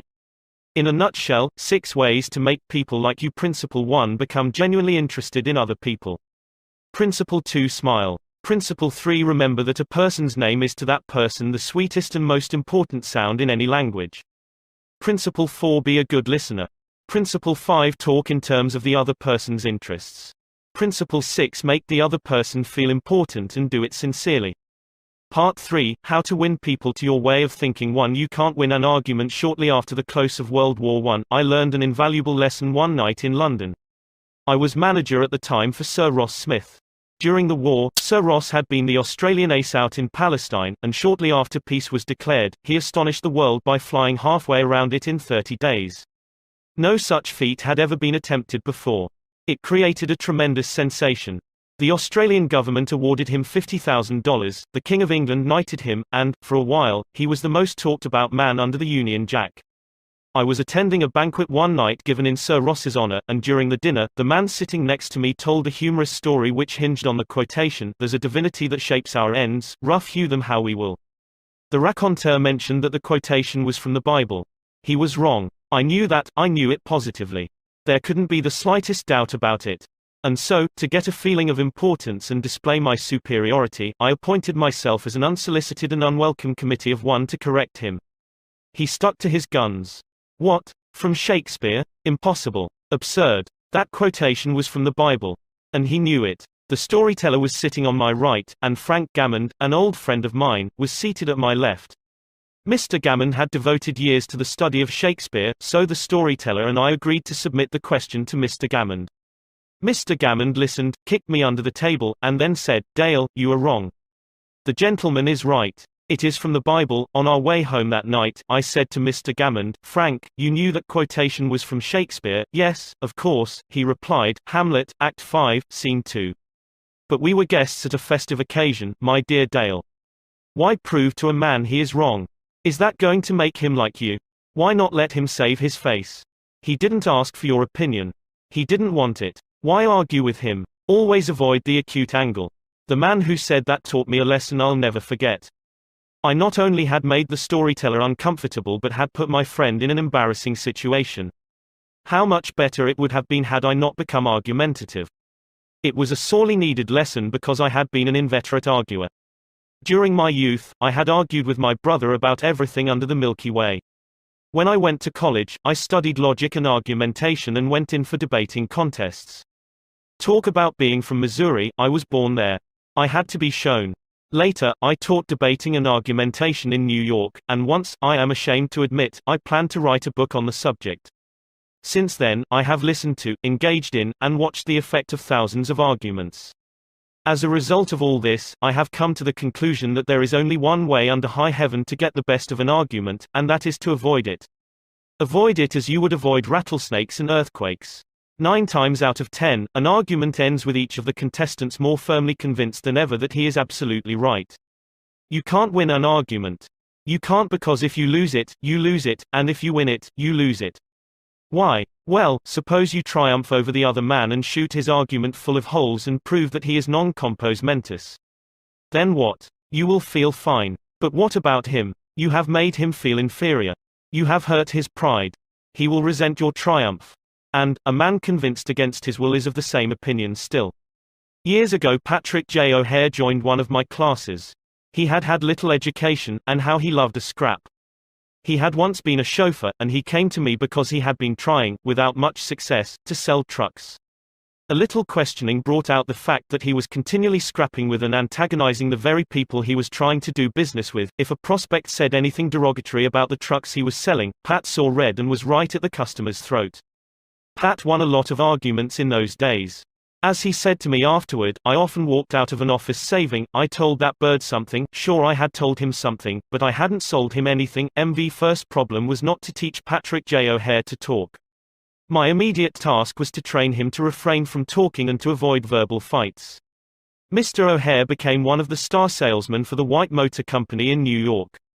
How did he do it? Here is his story in his own words. "If I walk into a buyer's office now and he says, 'What? A white truck? They're no good. I wouldn't take one if you gave it to me. I'm going to buy the Who's It truck,' I say, 'The Who's It is a good truck. If you buy the Who's It, you'll never make a mistake. The Who's It's are made by a fine company and sold by good people.' He is speechless then. There is no room for an argument. If he says the Who's It is best and I say sure it is, he has to stop. He can't keep on all afternoon saying, 'It's the best,' when I'm agreeing with him. We then get off the subject of Who's It and I begin to talk about the good points of the white truck. There was a time when a remark like his first one would have made me see scarlet and red and orange. I would start arguing against the Who's It, and the more I argued against it, the more my prospect argued in favor of it, and the more he argued, the more he sold himself on my competitor's product. As I look back now, I wonder how I was ever able to sell anything. I lost years of my life in scrapping and arguing. I keep my mouth shut now. It pays. As wise old Ben Franklin used to say, if you argue and rankle and contradict, you may achieve a victory sometimes, but it will be an empty victory because you will never get your opponent's goodwill. So figure it out for yourself. Which would you rather have, an academic, theatrical victory or a person's goodwill? You can seldom have both. The Boston Transcript once printed this bit of significant doggerel: "Here lies the body of William J., who died maintaining his right of way. He was right, dead right, as he sped along, but he's just as dead as if he were wrong." You may be right, dead right, as you speed along in your argument, but as far as changing another's mind is concerned, you will probably be just as futile as if you were wrong. Frederick S. Parsons, an income tax consultant, had been disputing and wrangling for an hour with a government tax inspector. An item of $9,000 was at stake. Mr. Parsons claimed that this $9,000 was in reality a bad debt, that it would never be collected, that it ought not to be taxed. Bad debt, my eye, retorted the inspector. It must be taxed. This inspector was cold, arrogant and stubborn, Mr. Parsons said as he told the story to the class. Reason was wasted and so were facts. The longer we argued, the more stubborn he became. So I decided to avoid argument, change the subject, and give him appreciation. I said, I suppose this is a very petty matter in comparison with the really important and difficult decisions you're required to make. I've made a study of taxation myself. But I've had to get my knowledge from books. You are getting yours from the firing line of experience. I sometime wish I had a job like yours. It would teach me a lot. I meant every word I said. Well, the inspector straightened up in his chair, leaned back, and talked for a long time about his work, telling me of the clever frauds he had uncovered. His tone gradually became friendly, and presently he was telling me about his children. As he left, he advised me that he would consider my problem further and give me his decision in a few days. He called at my office 3 days later and informed me that he had decided to leave the tax return exactly as it was filed. This tax inspector was demonstrating one of the most common of human frailties. He wanted a feeling of importance, and as long as Mr. Parsons argued with him, he got his feeling of importance by loudly asserting his authority. But as soon as his importance was admitted and the argument stopped and he was permitted to expand his ego, he became a sympathetic and kindly human being. Buddha said, hatred is never ended by hatred but by love, and a misunderstanding is never ended by an argument but by tact, diplomacy, conciliation and a sympathetic desire to see the other person's viewpoint. Lincoln once reprimanded a young army officer for indulging in a violent controversy with an associate. No man who is resolved to make the most of himself, said Lincoln, can spare time for personal contention. Still less can he afford to take the consequences, including the vitiation of his temper and the loss of self-control. Yield larger things to which you show no more than equal rights, and yield lesser ones though clearly your own. Better give your path to a dog than be bitten by him in contesting for the right. Even killing the dog would not cure the bite. In an article in Bits and Pieces, some suggestions are made on how to keep a disagreement from becoming an argument. Welcome the disagreement. Remember the slogan, when two partners always agree, one of them is not necessary.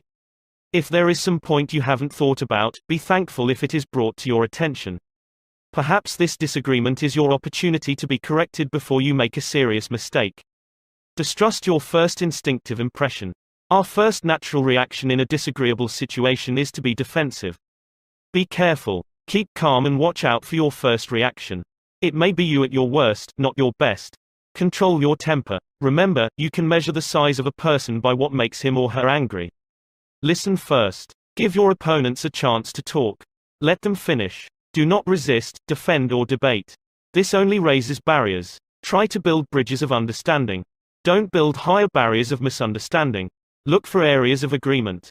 When you have heard your opponents out, dwell first on the points and areas on which you agree.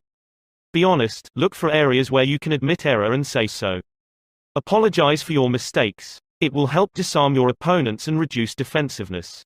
Promise to think over your opponent's ideas and study them carefully. And mean it. Your opponents may be right. It is a lot easier at this stage to agree to think about the points than to move rapidly ahead and find yourself in a position where your opponents can say, "We tried to tell you, but you wouldn't listen." Thank your opponents sincerely for their interest. Anyone who takes the time to disagree with you is interested in the same things you are. Think of them as people who really want to help you, and you may turn your opponents into friends. Postpone action to give both sides time to think through the problem. Suggest that a new meeting be held later that day or the next day, when all the facts may be brought to bear. In preparation for this meeting, ask yourself some hard questions. Could my opponents be right? Partly right? Is there truth or merit in their position or argument? Is my reaction one that will relieve the problem, or will it just relieve any frustration? Will my reaction drive my opponents further away or draw them closer to me? Will my reaction elevate the estimation good people have of me? Will I win or lose? What price will I have to pay if I win? If I am quiet about it, will the disagreement blow over? Is this difficult situation an opportunity for me? Bits and Pieces, published by the Economics Press, Fairfield, NJ. Opera tenor Jan Pearce, after he was married nearly 50 years, once said, "My wife and I made a pact a long time ago, and we've kept it no matter how angry we've grown with each other. When one yells, the other should listen, because when two people yell, there is no communication, just noise and bad vibrations. Principle 1. The only way to get the best of an argument is to avoid it.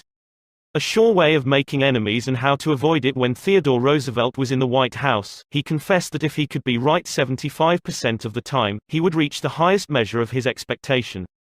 If that was the highest rating that one of the most distinguished men of the 20th century could hope to obtain, what about you and me?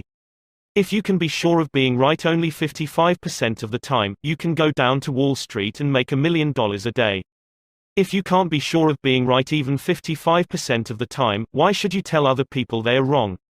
You can tell people they are wrong by a look or an intonation or a gesture just as eloquently as you can in words, and if you tell them they are wrong, do you make them want to agree with you? Never. For you have struck a direct blow at their intelligence, judgment, pride and self-respect. That will make them want to strike back. But it will never make them want to change their minds.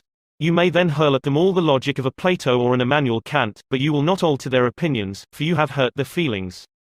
Never begin by announcing, "I am going to prove so and so to you." That's bad. That's tantamount to saying, "I'm smarter than you are, I'm going to tell you a thing or two and make you change your mind." That is a challenge. It arouses opposition and makes the listener want to battle with you before you even start. It is difficult, under even the most benign conditions, to change people's minds. So why make it harder? Why handicap yourself? If you are going to prove anything, don't let anybody know it. Do it so subtly, so adroitly, that no one will feel that you are doing it. This was expressed succinctly by Alexander Pope: "Men must be taught as if you taught them not, and things unknown proposed as things forgot." Over 300 years ago Galileo said, "You cannot teach a man anything, you can only help him to find it within himself." As Lord Chesterfield said to his son, "Be wiser than other people if you can, but do not tell them so." Socrates said repeatedly to his followers in Athens, "One thing only I know, and that is that I know nothing." Well, I can't hope to be any smarter than Socrates, so I have quit telling people they are wrong. And I find that it pays. If a person makes a statement that you think is wrong, yes, even that you know is wrong, isn't it better to begin by saying, "Well, now, look, I thought otherwise, but I may be wrong. I frequently am. And if I am wrong, I want to be put right. Let's examine the facts." There's magic, positive magic, in such phrases as, "I may be wrong. I frequently am." Let's examine the facts. Nobody in the heavens above or on earth beneath or in the waters under the earth will ever object to your saying, "I may be wrong." Let's examine the facts. One of our class members who used this approach in dealing with customers was Harold Reinke, a Dodge dealer in Billings, Montana. He reported that because of the pressures of the automobile business, he was often hard-boiled and callous when dealing with customers' complaints. This caused flared tempers, loss of business and general unpleasantness. He told his class, "Recognizing that this was getting me nowhere fast, I tried a new tack. I would say something like this: our dealership has made so many mistakes that I am frequently ashamed. We may have erred in your case. Tell me about it." This approach becomes quite disarming, and by the time the customer releases his feelings, he is usually much more reasonable when it comes to settling the matter. In fact, several customers have thanked me for having such an understanding attitude. And 2 of them have even brought in friends to buy new cars. In this highly competitive market, we need more of this type of customer, and I believe that showing respect for all customers' opinions and treating them diplomatically and courteously will help beat the competition. You will never get into trouble by admitting that you may be wrong. That will stop all argument and inspire your opponent to be just as fair and open and broad-minded as you are. It will make him want to admit that he, too, may be wrong. If you know positively that a person is wrong, and you bluntly tell him or her so, what happens? Let me illustrate. Mr. S., a young New York attorney, once argued a rather important case before the United States Supreme Court, Lustgarten v. Fleet Corporation 280 U.S. 320.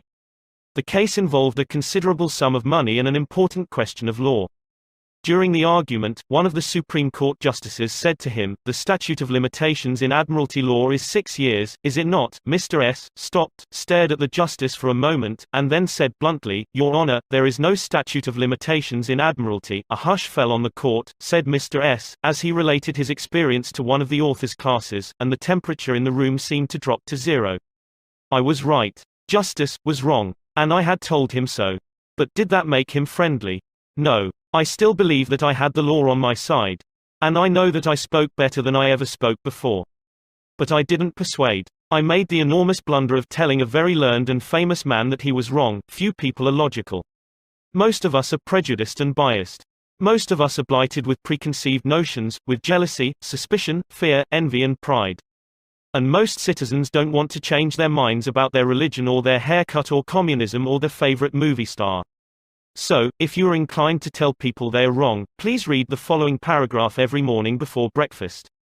It is from James Harvey Robinson's enlightening book The Mind in the Making. We sometimes find ourselves changing our minds without any resistance or heavy emotion, but if we are told we are wrong, we resent the imputation and harden our hearts. We are incredibly heedless in the formation of our beliefs but find ourselves filled with an illicit passion for them when anyone proposes to rob us of their companionship. It is obviously not the ideas themselves that are dear to us, but our self-esteem which is threatened. The little word my is the most important one in human affairs, and properly to reckon with it is the beginning of wisdom. It has the same force whether it is my dinner, my dog, and my house, or my father, my country, and my God. We not only resent the imputation that our watch is wrong, or our car shabby, but that our conception of the canals of Mars, of the pronunciation of Epictetus, of the medicinal value of salicin, or of the date of Sargon I is subject to revision. We like to continue to believe what we have been accustomed to accept as true, and the resentment aroused when doubt is cast upon any of our assumptions leads us to seek every manner of excuse for clinging to it. The result is that most of our so-called reasoning consists in finding arguments for going on believing as we already do. Carl Rogers, the eminent psychologist, wrote in his book On Becoming a Person, I have found it of enormous value when I can permit myself to understand the other person. The way in which I have worded this statement may seem strange to you. Is it necessary to permit oneself to understand another? I think it is. Our first reaction to most of the statements which we hear from other people is an evaluation or judgment, rather than an understanding of it. When someone expresses some feeling, attitude or belief, our tendency is almost immediately to feel, that's right, or that's stupid, that's abnormal, that's unreasonable, that's incorrect, that's not nice. Very rarely do we permit ourselves to understand precisely what the meaning of the statement is to the other person. Asterisk, adapted from Carl R. Rogers, On Becoming a Person, Boston, Houghton Mifflin, 1961, pp. 18 ff. I once employed an interior decorator to make some draperies for my home. When the bill arrived, I was dismayed. A few days later, a friend dropped in and looked at the draperies. The price was mentioned, and she exclaimed with a note of triumph, "What? That's awful. I am afraid he put one over on you." True. Yes, she had told the truth, but few people like to listen to truths that reflect on their judgment. So, being human, I tried to defend myself. I pointed out that the best is eventually the cheapest, that one can't expect to get quality and artistic taste at bargain basement prices, and so on and on. The next day another friend dropped in, admired the draperies, bubbled over with enthusiasm, and expressed a wish that she could afford such exquisite creations for her home. My reaction was totally different. Well, to tell the truth, I said, I can't afford them myself. I paid too much. I'm sorry I ordered them. When we are wrong, we may admit it to ourselves. And if we are handled gently and tactfully, we may admit it to others and even take pride in our frankness and broad-mindedness. But not if someone else is trying to ram the unpalatable fact down our esophagus. Horace Greeley, the most famous editor in America during the time of the Civil War, disagreed violently with Lincoln's policies. He believed that he could drive Lincoln into agreeing with him by a campaign of argument, ridicule and abuse. He waged this bitter campaign month after month, year after year. In fact, he wrote a brutal, bitter, sarcastic and personal attack on President Lincoln the night Booth shot him. But did all this bitterness make Lincoln agree with Greeley? Not at all. Ridicule and abuse never do. If you want some excellent suggestions about dealing with people and managing yourself and improving your personality, read Benjamin Franklin's autobiography, one of the most fascinating life stories ever written, one of the classics of American literature. Ben Franklin tells how he conquered the iniquitous habit of argument and transformed himself into one of the most able, suave and diplomatic men in American history. One day, when Ben Franklin was a blundering youth, an old Quaker friend took him aside and lashed him with a few stinging truths, something like this: "Ben, you are impossible. Your opinions have a slap in them for everyone who differs with you. They have become so offensive that nobody cares for them. Your friends find they enjoy themselves better when you are not around. You know so much that no man can tell you anything. Indeed, no man is going to try, for the effort would lead only to discomfort and hard work. So you are not likely ever to know any more than you do now, which is very little. One of the finest things I know about Ben Franklin is the way he accepted that smarting rebuke. He was big enough and wise enough to realize that it was true, to sense that he was headed for failure and social disaster. So he made a right about face. He began immediately to change his insolent, opinionated ways. I made it a rule, said Franklin, to forbear all direct contradiction to the sentiment of others, and all positive assertion of my own. I even forbade myself the use of every word or expression in the language that imported a fixed opinion, such as certainly, undoubtedly, etc., and I adopted, instead of them, I conceive, I apprehend, or I imagine a thing to be so or so, or it so appears to me at present. When another asserted something that I thought an error, I denied myself the pleasure of contradicting him abruptly, and of showing immediately some absurdity in his proposition, and in answering I began by observing that in certain cases or circumstances his opinion would be right, but in the present case there appeared or seemed to me some difference, etc. I soon found the advantage of this change in my manner. The conversations I engaged in went on more pleasantly. The modest way in which I proposed my opinions procured them a readier reception and less contradiction. I had less mortification when I was found to be in the wrong, and I more easily prevailed with others to give up their mistakes and join with me when I happened to be in the right. And this mode, which I at first put on with some violence to natural inclination, became at length so easy, and so habitual to me, that perhaps for these 50 years past no one has ever heard a dogmatical expression escape me. And to this habit, after my character of integrity, I think it principally owing that I had earned so much weight with my fellow citizens when I proposed new institutions, or alterations in the old, and so much influence in public councils when I became a member, for I was but a bad speaker, never eloquent, subject to much hesitation in my choice of words, hardly correct in language, and yet I generally carried my points. How do Ben Franklin's methods work in business? Let's take two examples. Catherine A. Allred of Kings Mountain, North Carolina, is an industrial engineering supervisor for a yarn processing plant. She told one of our classes how she handled a sensitive problem before and after taking our training. Part of my responsibility, she reported, deals with setting up and maintaining incentive systems and standards for our operators so they can make more money by producing more yarn. The system we were using had worked fine when we had only 2 or 3 different types of yarn, but recently we had expanded our inventory and capabilities to enable us to run more than 12 different varieties. The present system was no longer adequate to pay the operators fairly for the work being performed and give them an incentive to increase production. I had worked up a new system which would enable us to pay the operator by the class of yam she was running at any one particular time. With my new system in hand, I entered the meeting determined to prove to the management that my system was the right approach. I told them in detail how they were wrong and showed where they were being unfair and how I had all the answers they needed. To say the least, I failed miserably. I had become so busy defending my position on the new system that I had left them no opening to graciously admit the problems on the old one. The issue was dead. After several sessions of this course, I realized all too well where I had made my mistakes. I called another meeting and this time I asked where they felt the problems were. We discussed each point, and I asked them their opinions on which was the best way to proceed. With a few low-keyed suggestions, at proper intervals, I let them develop my system themselves. At the end of the meeting when I actually presented my system, they enthusiastically accepted it. I am convinced now that nothing good is accomplished and a lot of damage can be done if you tell a person straight out that he or she is wrong. You only succeed in stripping that person of self-dignity and making yourself an unwelcome part of any discussion. Let's take another example, and remember these cases I am citing are typical of the experiences of thousands of other people. R.V. Crowley was a salesman for a lumber company in New York. Crowley admitted that he had been telling hard-boiled lumber inspectors for years that they were wrong. And he had won the arguments too. But it hadn't done any good. For these lumber inspectors, said Mr. Crowley, are like baseball umpires. Once they make a decision, they never change it. Mr. Crowley saw that his firm was losing thousands of dollars through the arguments he won. So while taking my course, he resolved to change tactics and abandon arguments. With what results? Here is the story as he told it to the fellow members of his class. One morning the phone rang in my office. A hot and bothered person at the other end proceeded to inform me that a car of lumber we had shipped into his plant was entirely unsatisfactory. His firm had stopped unloading and requested that we make immediate arrangements to remove the stock from their yard. After about 1/4 of the car had been unloaded, their lumber inspector reported that the lumber was running 55% below grade. Under the circumstances, they refused to accept it. I immediately started for his plant and on the way turned over in my mind the best way to handle the situation.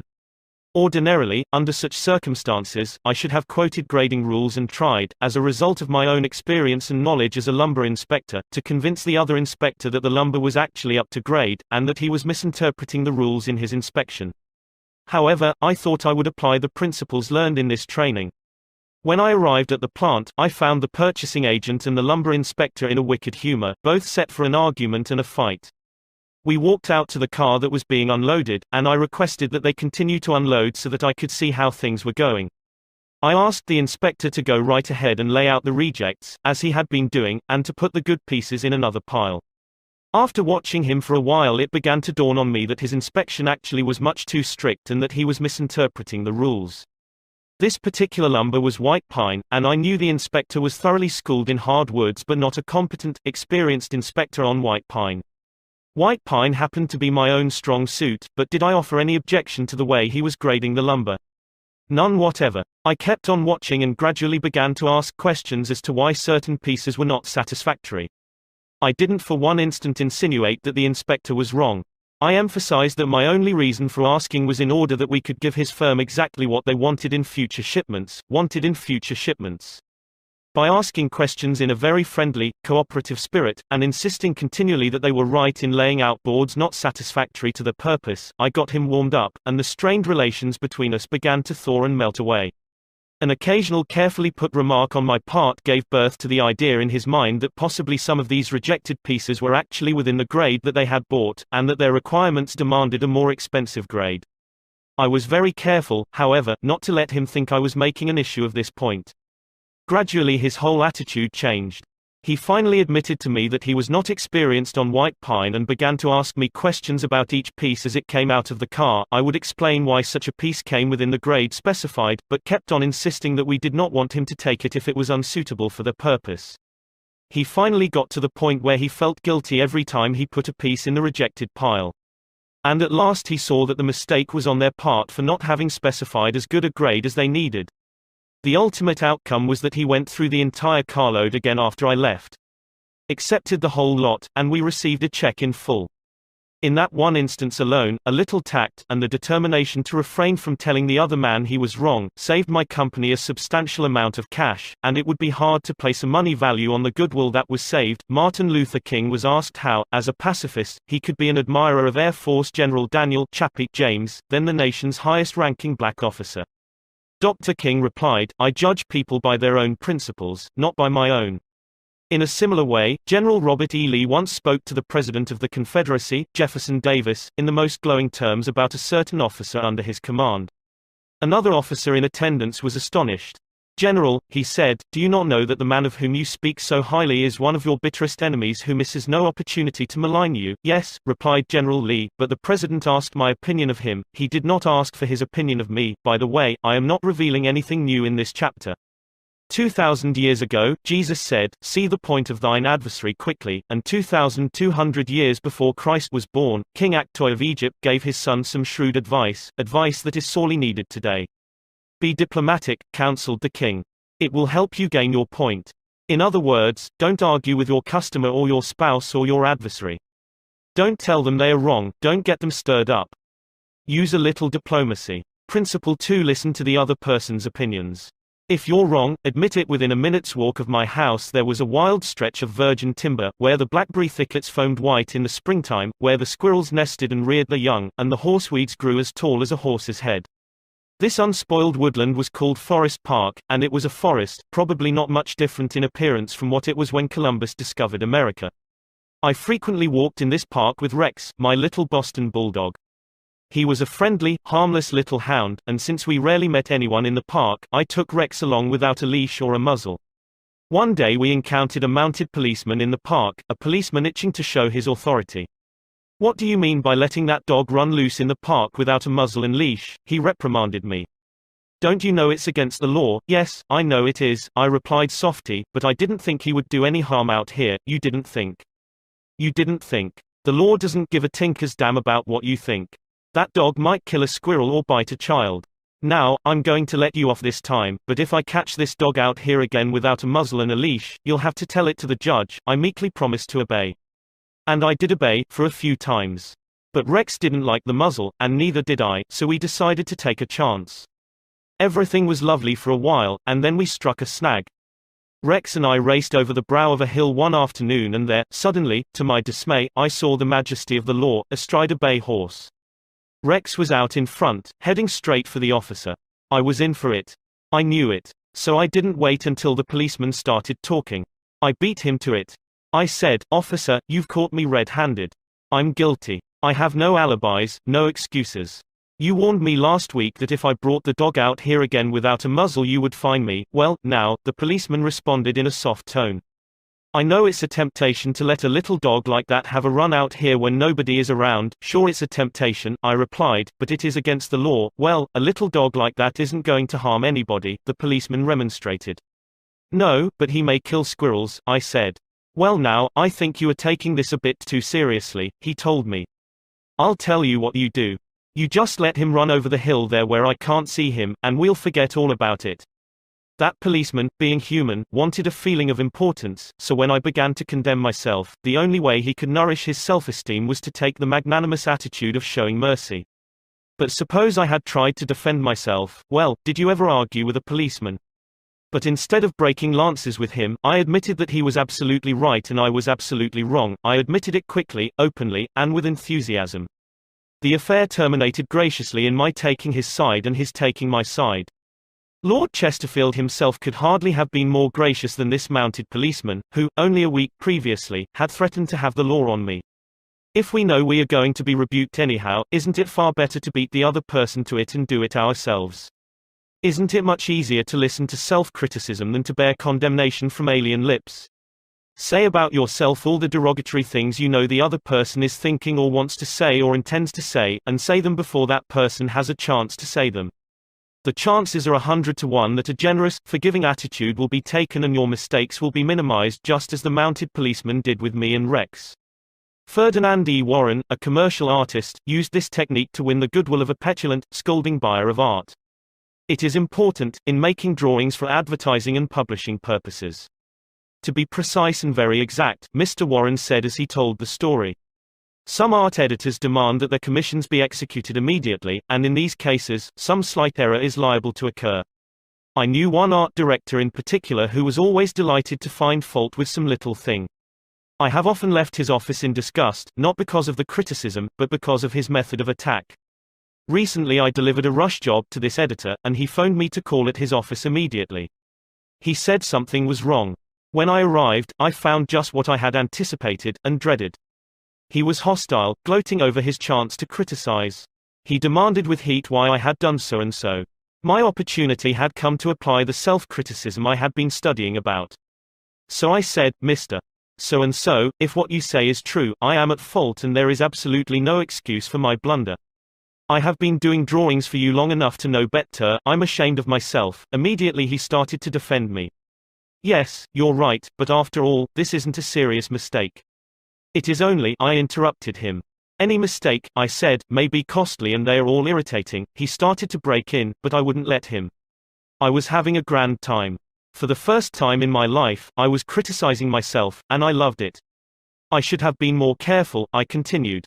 "You give me a lot of work, and you deserve the best, so I'm going to do this drawing all over." "No.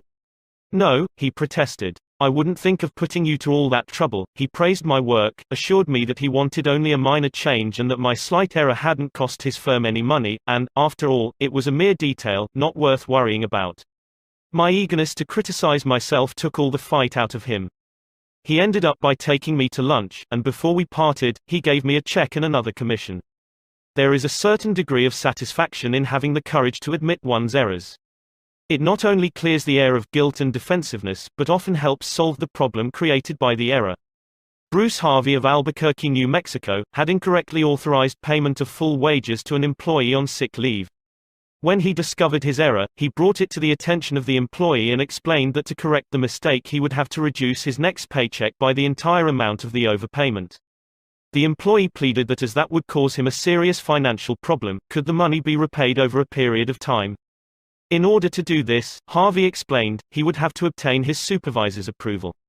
And this, I knew, reported Harvey, would result in a boss-type explosion. While trying to decide how to handle this situation better, I realized that the whole mess was my fault and I would have to admit it to my boss. I walked into his office, told him that I had made a mistake and then informed him of the complete facts. He replied in an explosive manner that it was the fault of the personnel department. I repeated that it was my fault. He exploded again about carelessness in the accounting department. Again I explained it was my fault. He blamed 2 other people in the office. But each time I reiterated it was my fault. Finally, he looked at me and said, "Okay, it was your fault.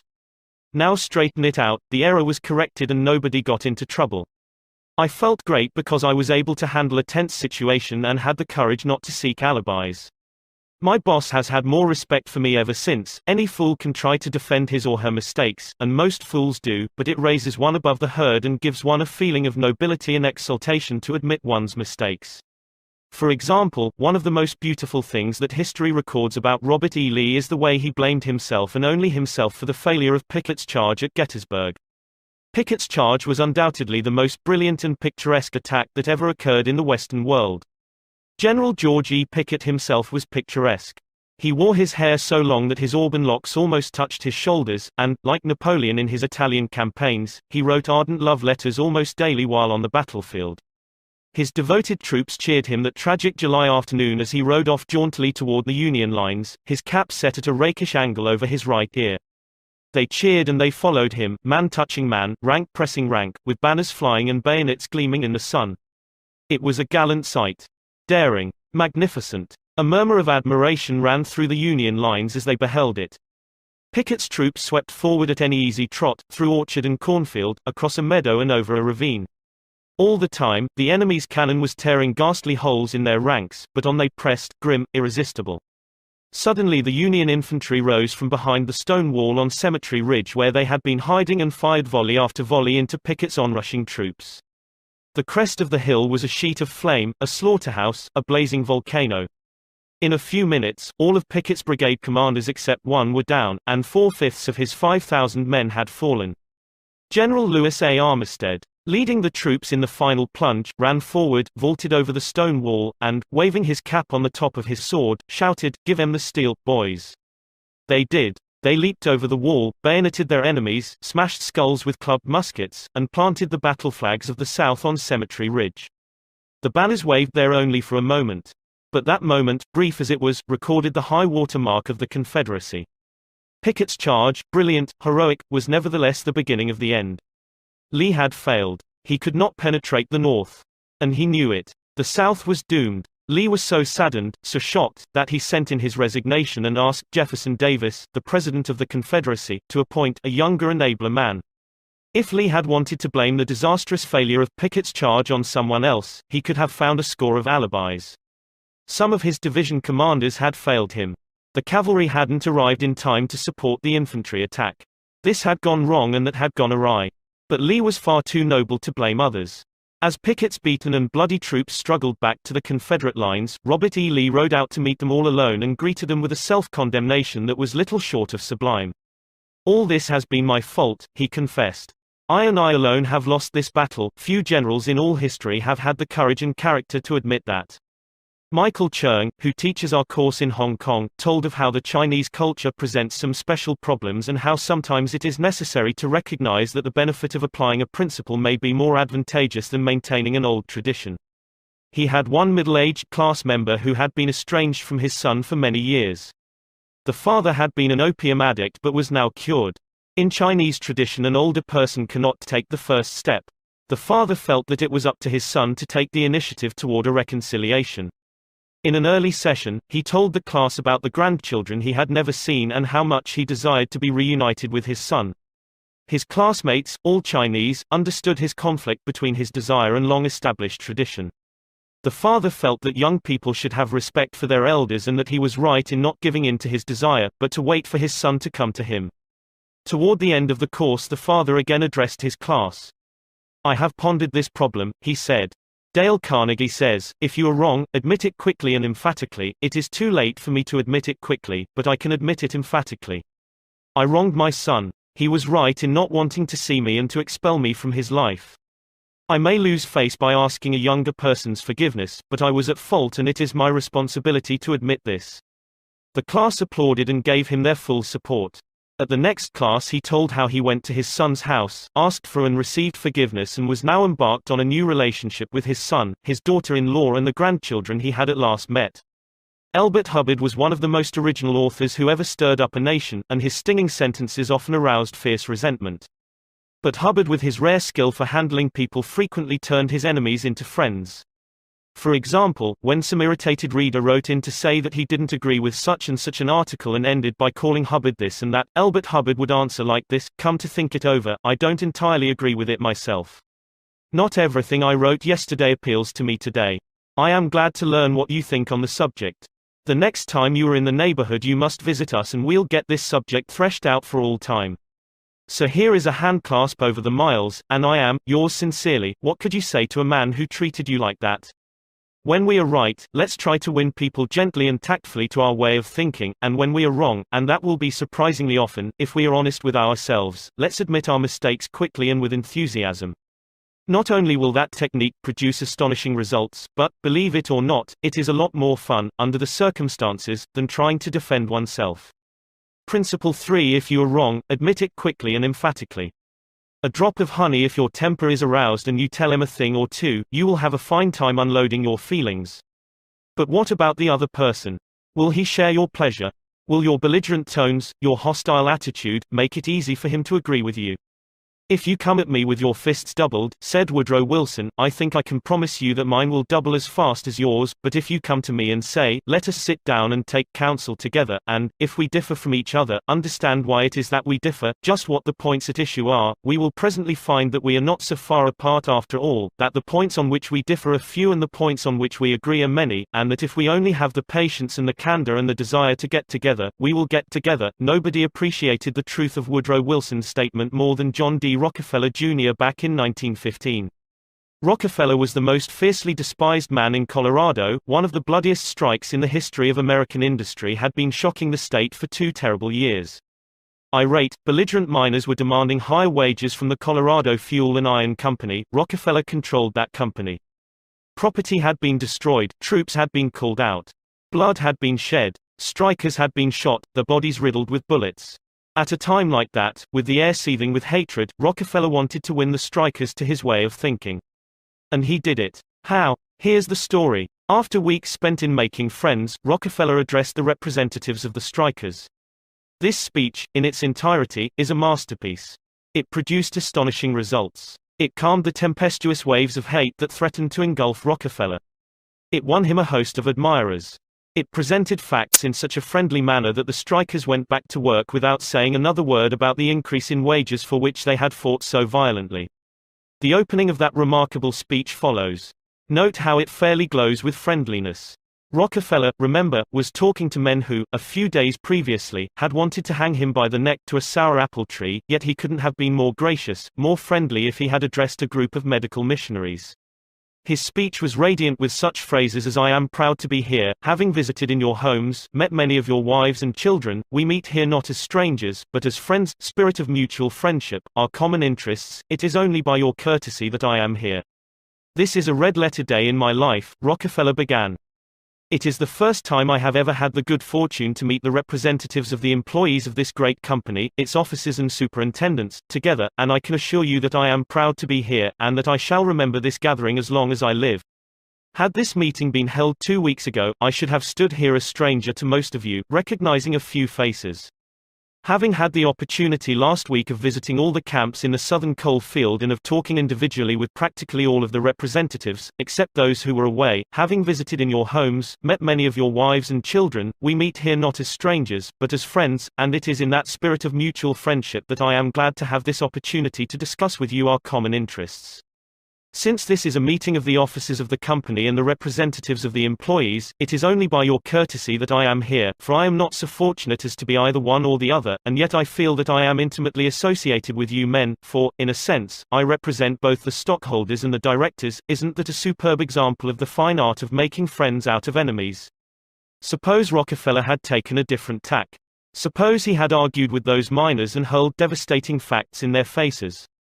Suppose he had told them by his tones and insinuations that they were wrong. Suppose that, by all the rules of logic, he had proved that they were wrong.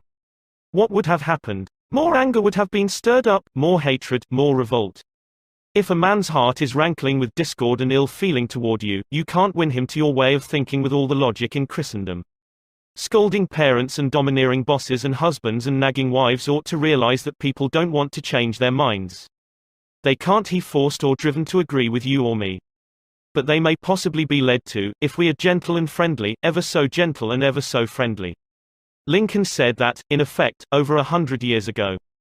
Here are his words: "It is an old and true maxim that a drop of honey catches more flies than a gallon of gall, so with men, if you would win a man to your cause, first convince him that you are his sincere friend, therein is a drop of honey that catches his heart, which, say what you will, is the great high road to his reason."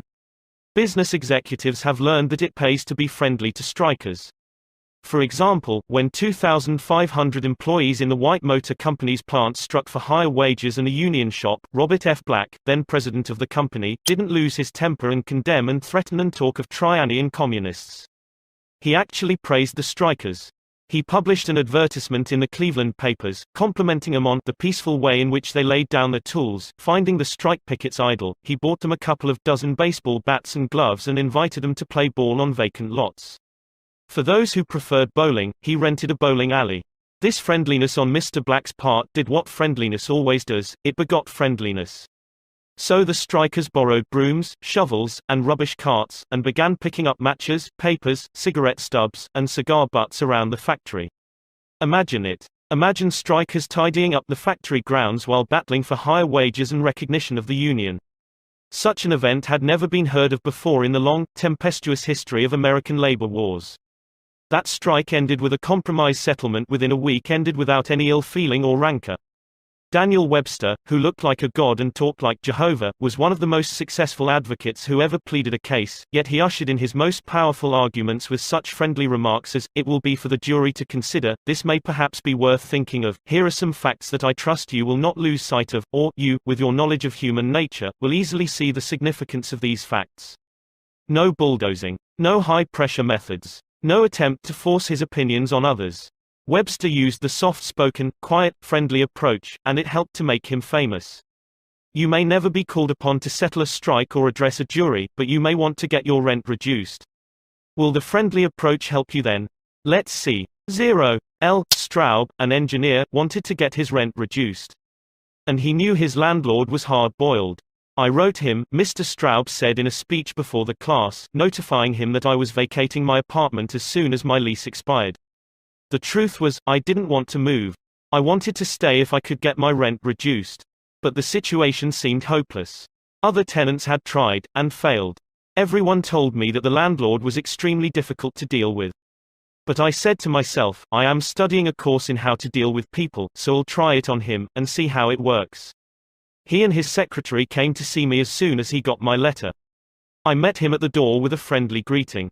I fairly bubbled with goodwill and enthusiasm. I didn't begin talking about how high the rent was. I began talking about how much I liked his apartment house. Believe me, I was hearty in my approbation and lavish in my praise. I complimented him on the way he ran the building and told him I should like so much to stay for another year, but I couldn't afford it. He had evidently never had such a reception from a tenant. He hardly knew what to make of it. Then he started to tell me his troubles. Complaining tenants. One had written him 14 letters, some of them positively insulting. Another threatened to break his lease unless the landlord kept the man on the floor above from snoring. "What a relief it is," he said, "to have a satisfied tenant like you," and then, without my even asking him to do it, he offered to reduce my rent a little. I wanted more, so I named the figure I could afford to pay, and he accepted without a word. As he was leaving, he turned to me and asked, "What decorating can I do for you?" If I had tried to get the rent reduced by the methods the other tenants were using, I am positive I should have met with the same failure they encountered. It was the friendly, sympathetic, appreciative approach that won. Dean Woodcock of Pittsburgh, Pennsylvania, is the superintendent of a department of the local electric company. His staff was called upon to repair some equipment on top of a pole. This type of work had formerly been performed by a different department and had only recently been transferred to Woodcock's section. Although his people had been trained in the work, this was the first time they had ever actually been called upon to do it. Everybody in the organization was interested in seeing if and how they could handle it. Mr. Woodcock, several of his subordinate managers, and members of other departments of the utility went to see the operation. Many cars and trucks were there, and a number of people were standing around watching the two lone men on top of the pole. Glancing around, Woodcock noticed a man up the street getting out of his car with a camera. He began taking pictures of the scene. Utility people are extremely conscious of public relations, and suddenly Woodcock realized what this setup looked like to the man with the camera. Overkill, dozens of people being called out to do a two-person job. He strolled up the street to the photographer. "I see you're interested in our operation." "Yes, and my mother will be more than interested. She owns stock in your company. This will be an eye-opener for her. She may even decide her investment was unwise. I've been telling her for years there's a lot of waste motion in companies like yours. This proves it. The newspapers might like these pictures, too. It does look like it, doesn't it? I'd think the same thing in your position. But this is a unique situation." And Dean Woodcock went on to explain how this was the first job of this type for his department and how everybody from executives down was interested. He assured the man that under normal conditions two people could handle the job. The photographer put away his camera, shook Woodcock's hand, and thanked him for taking the time to explain the situation to him. Dean Woodcock's friendly approach saved his company much embarrassment and bad publicity. Another member of one of our classes, Gerald H. Wynne of Littleton, New Hampshire, reported how by using a friendly approach, he obtained a very satisfactory settlement on a damage claim. Early in the spring, he reported, before the ground had thawed from the winter freezing, there was an unusually heavy rainstorm and the water, which normally would have run off to nearby ditches and storm drains along the road, took a new course onto a building lot where I had just built a new home. Not being able to run off. The water pressure built up around the foundation of the house. The water forced itself under the concrete basement floor, causing it to explode, and the basement filled with water.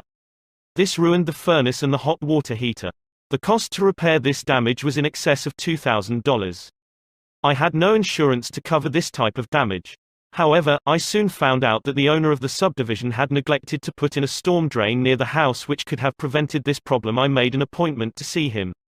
During the 25-mile trip to his office, I carefully reviewed the situation and, remembering the principles I learned in this course, I decided that showing my anger would not serve any worthwhile purpose. When I arrived, I kept very calm and started by talking about his recent vacation to the West Indies. Then, when I felt the timing was right, I mentioned the little problem of water damage. He quickly agreed to do his share in helping to correct the problem. A few days later he called and said he would pay for the damage and also put in a storm drain to prevent the same thing from happening in the future. Even though it was the fault of the owner of the subdivision, if I had not begun in a friendly way, there would have been a great deal of difficulty in getting him to agree to the total liability. Years ago, when I was a barefoot boy walking through the woods to a country school out in northwest Missouri, I read a fable about the sun and the wind. They quarreled about which was the stronger, and the wind said, "I'll prove I am. See the old man down there with a coat? I bet I can get his coat off him quicker than you can." So the sun went behind a cloud, and the wind blew until it was almost a tornado, but the harder it blew, the tighter the old man clutched his coat to him. Finally, the wind calmed down and gave up, and then the sun came out from behind the clouds and smiled kindly on the old man. Presently, he mopped his brow and pulled off his coat. The sun then told the wind that gentleness and friendliness were always stronger than fury and force. The use of gentleness and friendliness is demonstrated day after day by people who have learned that a drop of honey catches more flies than a gallon of gall. Gale Connor of Lutherville, Maryland, proved this when he had to take his 4-month-old car to the service department of the car dealer for the third time. He told our class, "It was apparent that talking to, reasoning with or shouting at the service manager was not going to lead to a satisfactory resolution of my problems.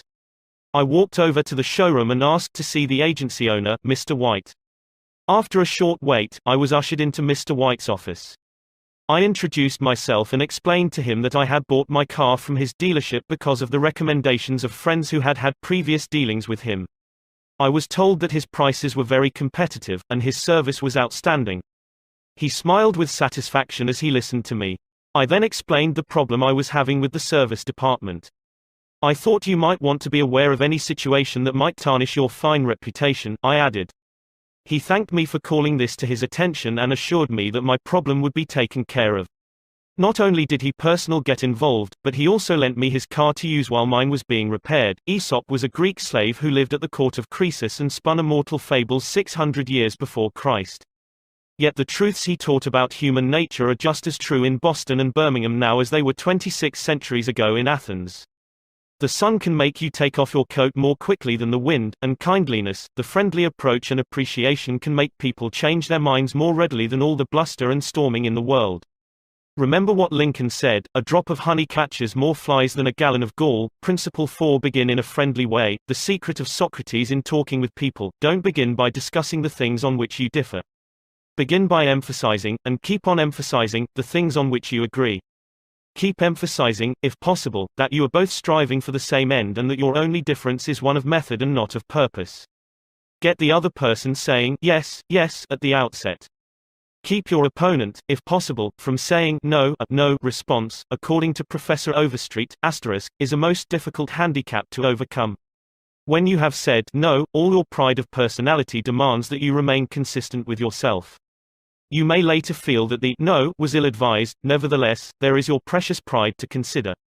Once having said a thing, you feel you must stick to it. Hence it is of the very greatest importance that a person be started in the affirmative direction. Harry A. Overstreet, Influencing Human Behavior, New York, Norton, 1925. The skillful speaker gets, at the outset, a number of yes responses. This sets the psychological process of the listeners moving in the affirmative direction. It is like the movement of a billiard ball. Propel in one direction, and it takes some force to deflect it, far more force to send it back in the opposite direction.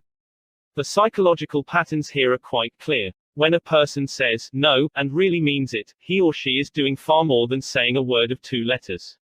The entire organism, glandular, nervous, muscular, gathers itself together into a condition of rejection. There is, usually in minute but sometimes in observable degree, a physical withdrawal or readiness for withdrawal. The whole neuromuscular system, in short, sets itself on guard against acceptance. When, to the contrary, a person says yes, none of the withdrawal activities takes place. The organism is in a forward, moving, accepting, open attitude. Hence the more yeses we can, at the very outset, induce, the more likely we are to succeed in capturing the attention for our ultimate proposal. It is a very simple technique, this yes response. And yet, how much it is neglected. It often seems as if people get a sense of their own importance by antagonizing others at the outset. Get a student to say no at the beginning, or a customer, child, husband, or wife, and it takes the wisdom and the patience of angels to transform that bristling negative into an affirmative. The use of this yes, yes technique enabled James Everson, who was a teller in the Greenwich Savings Bank, in New York City, to secure a prospective customer who might otherwise have been lost. This man came in to open an account, said Mr. Everson, and I gave him our usual form to fill out. Some of the questions he answered willingly, but there were others he flatly refused to answer. Before I began the study of human relations, I would have told this prospective depositor that if he refused to give the bank this information, we should have to refuse to accept this account. I am ashamed that I have been guilty of doing that very thing in the past. Naturally, an ultimatum like that made me feel good. I had shown who was boss, that the bank's rules and regulations couldn't be flouted. But that sort of attitude certainly didn't give a feeling of welcome and importance to the man who had walked in to give us his patronage. I resolved this morning to use a little horse sense. I resolved not to talk about what the bank wanted but about what the customer wanted. And above all else, I was determined to get him saying yes, yes from the very start. So I agreed with him. I told him the information he refused to give was not absolutely necessary. However, I said, suppose you have money in this bank at your death. Wouldn't you like to have the bank transfer it to your next of kin, who is entitled to it according to law? Yes, of course, he replied. Don't you think, I continued, that it would be a good idea to give us the name of your next of kin so that, in the event of your death, we could carry out your wishes without error or delay? Again he said, yes. The young man's attitude softened and changed when he realized that we weren't asking for this information for our sake but for his sake. Before leaving the bank, this young man not only gave me complete information about himself but he opened, at my suggestion, a trust account, naming his mother as the beneficiary for his account, and he had gladly answered all the questions concerning his mother also. I found that by getting him to say yes, yes from the outset, he forgot the issue at stake and was happy to do all the things I suggested. Joseph Allison, a sales representative for Westinghouse Electric Company, had this story to tell. There was a man in my territory that our company was most eager to sell to. My predecessor had called on him for 10 years without selling anything. When I took over the territory, I called steadily for 3 years without getting an order. Finally, after 13 years of calls and sales talk, we sold him a few motors. If these proved to be all right, an order for several hundred more would follow. Such was my expectation, right? I knew they would be all right. So when I called 3 weeks later, I was in high spirits.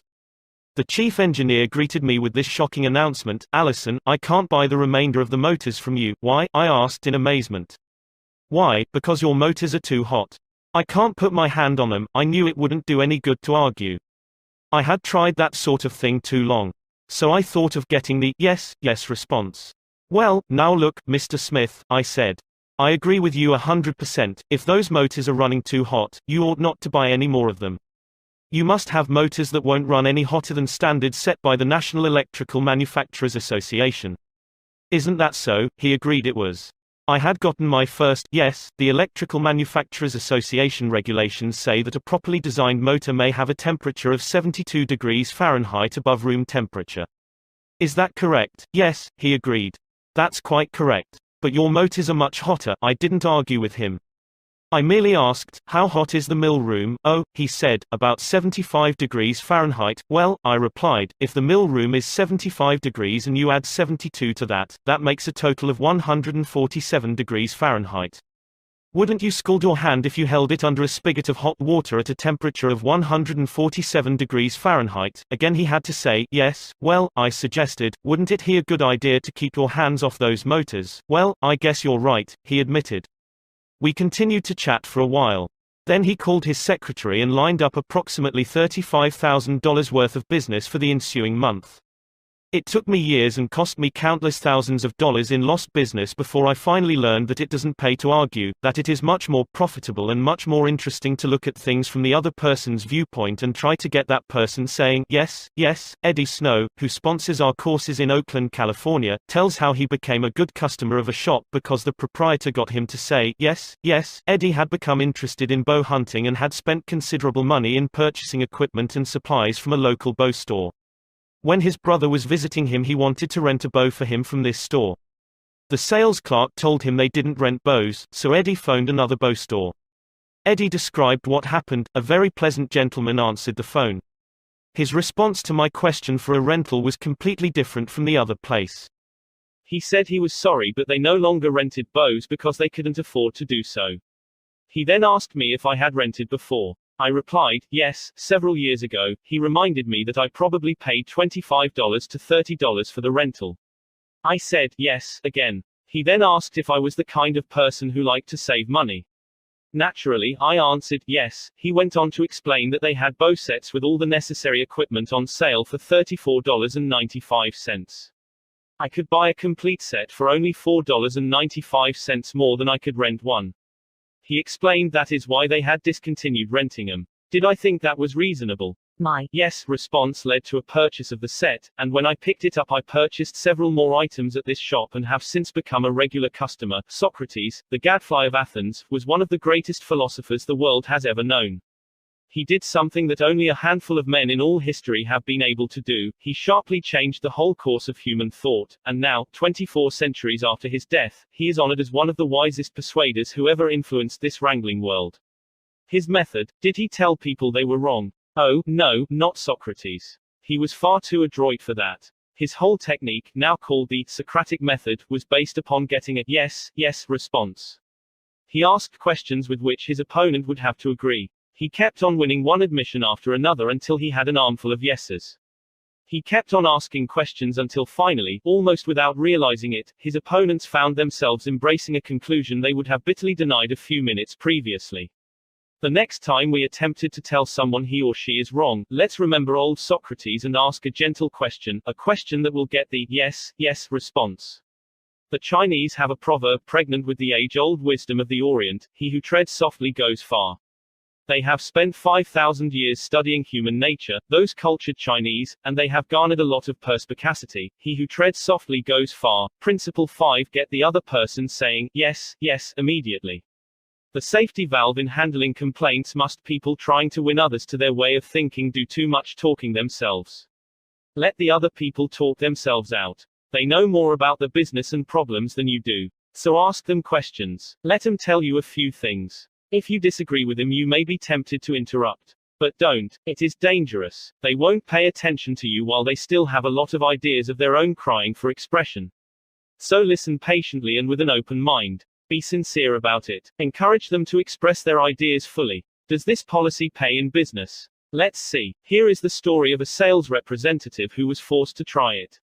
One of the largest automobile manufacturers in the United States was negotiating for a year's requirements of upholstery fabrics. 3 important manufacturers had worked up fabrics in sample bodies. These had all been inspected by the executives of the motor company, and notice had been sent to each manufacturer saying that, on a certain day, a representative from each supplier would be given an opportunity to make a final plea for the contract. GBR, a representative of one manufacturer, arrived in town with a severe attack of laryngitis. When it came my turn to meet the executives in conference, Mr. R said as he related the story before one of my classes, I had lost my voice. I could hardly whisper. I was ushered into a room and found myself face to face with the textile engineer, the purchasing agent, the director of sales and the president of the company. I stood up and made a valiant effort to speak, but I couldn't do anything more than squeak. They were all seated around a table, so I wrote on a pad of paper, Gentlemen, I have lost my voice. I am speechless. I'll do the talking for you, the president said. He did. He exhibited my samples and praised their good points. A lively discussion arose about the merits of my goods. And the president, since he was talking for me, took the position I would have had during the discussion. My sole participation consisted of smiles, nods and a few gestures.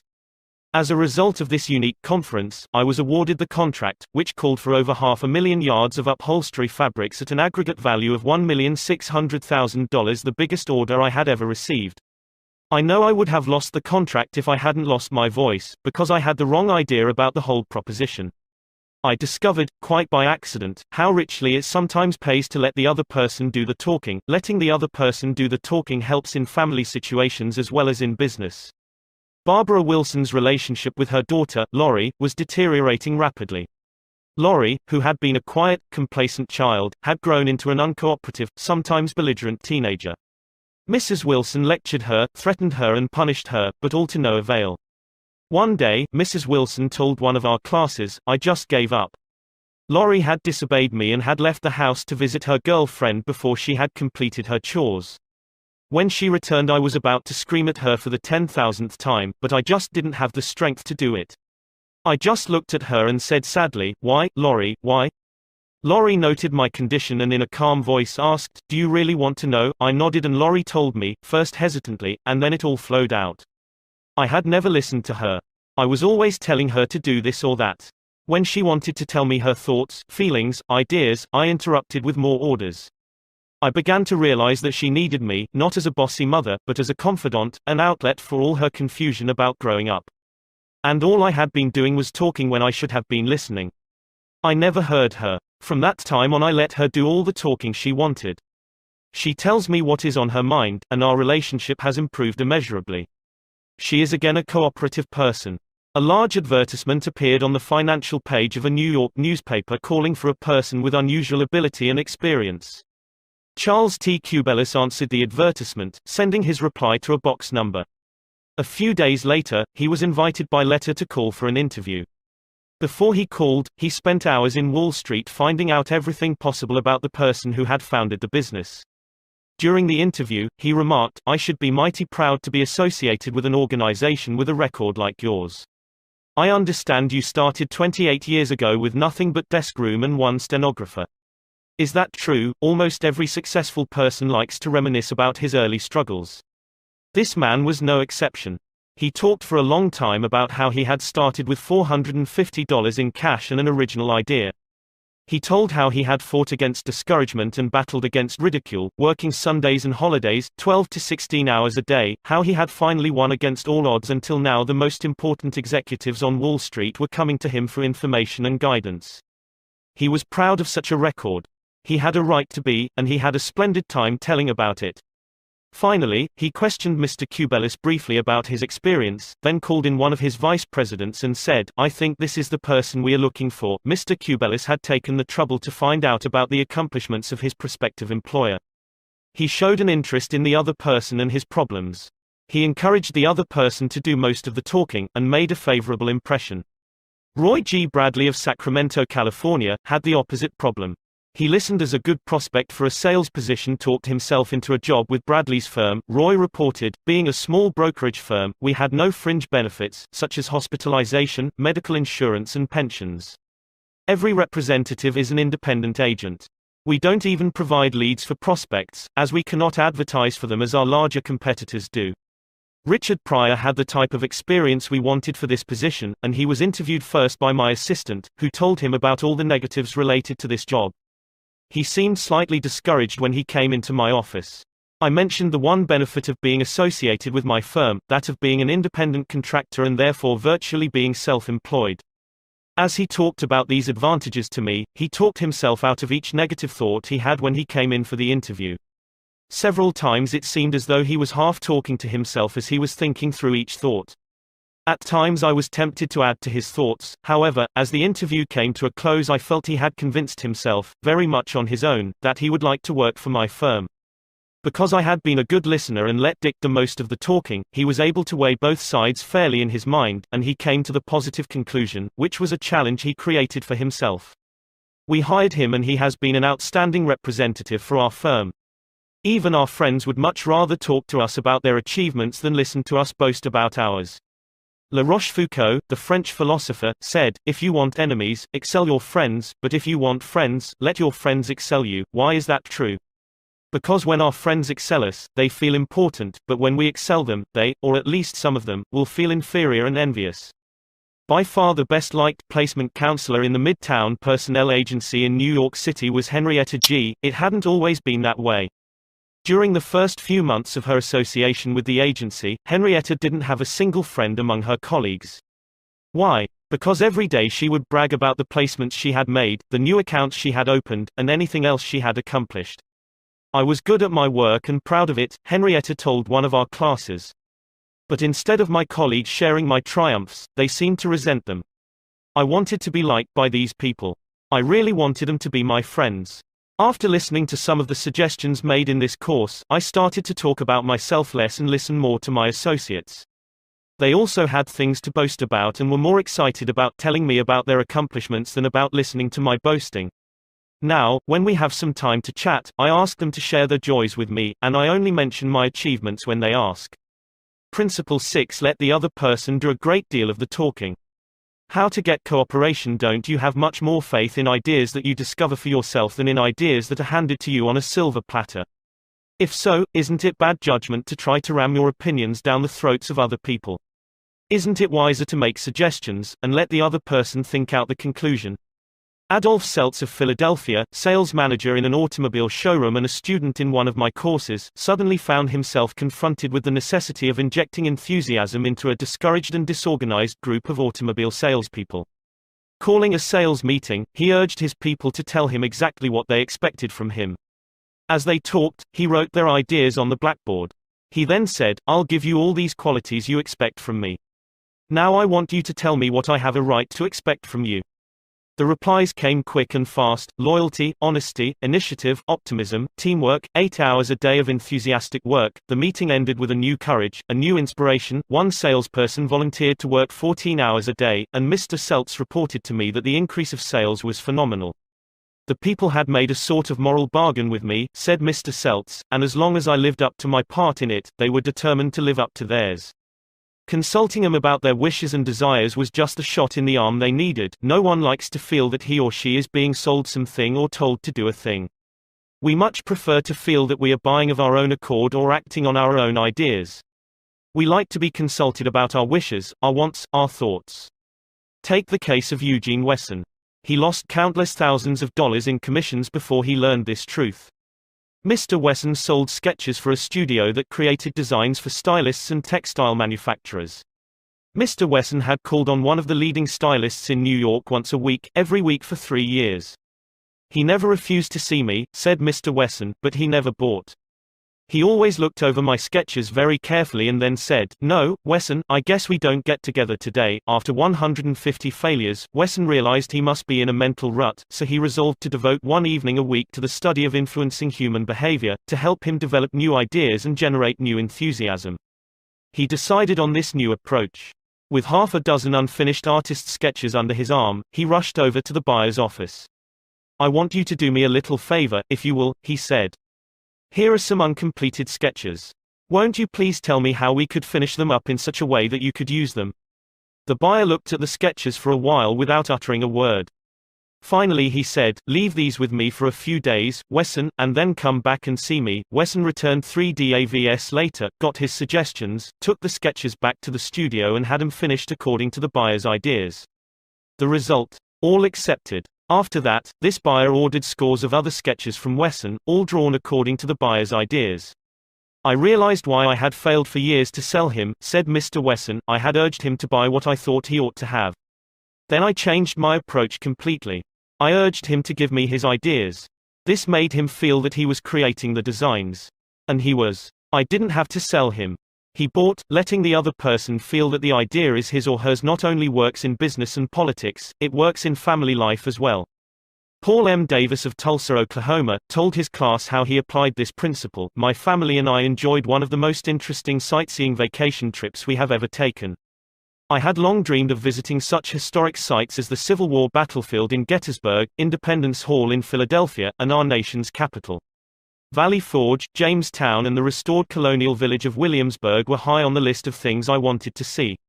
In March, my wife, Nancy, mentioned that she had ideas for our summer vacation, which included a tour of the western states, visiting points of interest in New Mexico, Arizona, California and Nevada.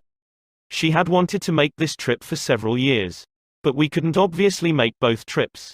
Our daughter, Anne, had just completed a course in U.S. history in junior high school and had become very interested in the events that had shaped our country's growth. I asked her how she would like to visit the places she had learned about on our next vacation. She said she would love to.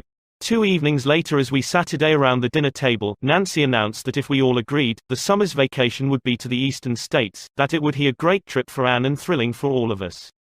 We all concurred. This same psychology was used by an X-ray manufacturer to sell his equipment to one of the largest hospitals in Brooklyn. This hospital was building an addition and preparing to equip it with the finest X-ray department in America.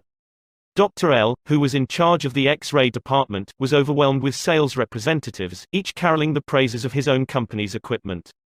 One manufacturer, however, was more skillful. He knew far more about handling human nature than the others did. He wrote a letter something like this: "Our factory has recently completed a new line of X-ray equipment. The first shipment of these machines has just arrived at our office. They are not perfect. We know that, and we want to improve them. So we should be deeply obligated to you if you could find time to look them over and give us your ideas about how they can be made more serviceable to your profession. Knowing how occupied you are, I shall be glad to send my car for you at any hour you specify." "I was surprised to get that letter," Dr. L said as he related the incident before the class. "I was both surprised and complimented. I had never had an X-ray manufacturer seeking my advice before. It made me feel important. I was busy every night that week, but I cancelled a dinner appointment in order to look over the equipment.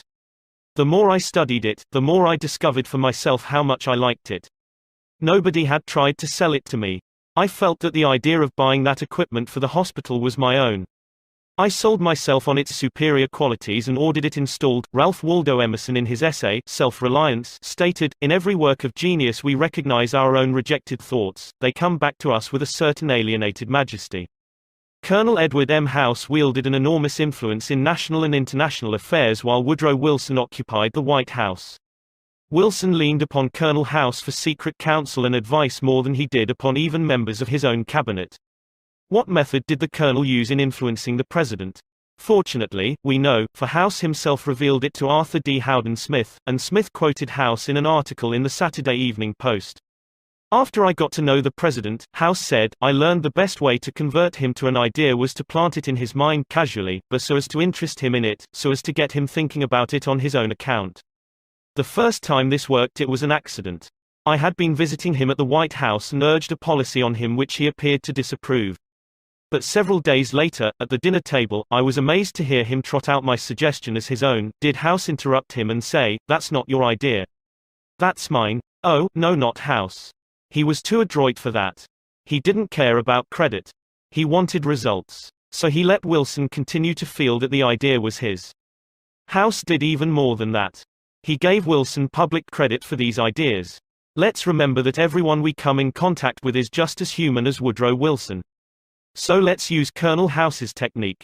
A man up in the beautiful Canadian province of New Brunswick used this technique on me and won my patronage.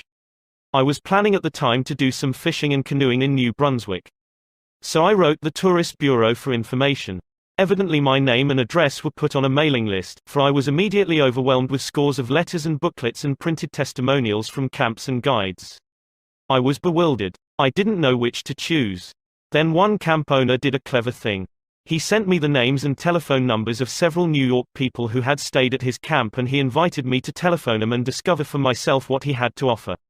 I found to my surprise that I knew one of the men on his list. I telephoned him, found out what his experience had been, and then wired the camp the date of my arrival. The others had been trying to sell me on their service, but one let me sell myself.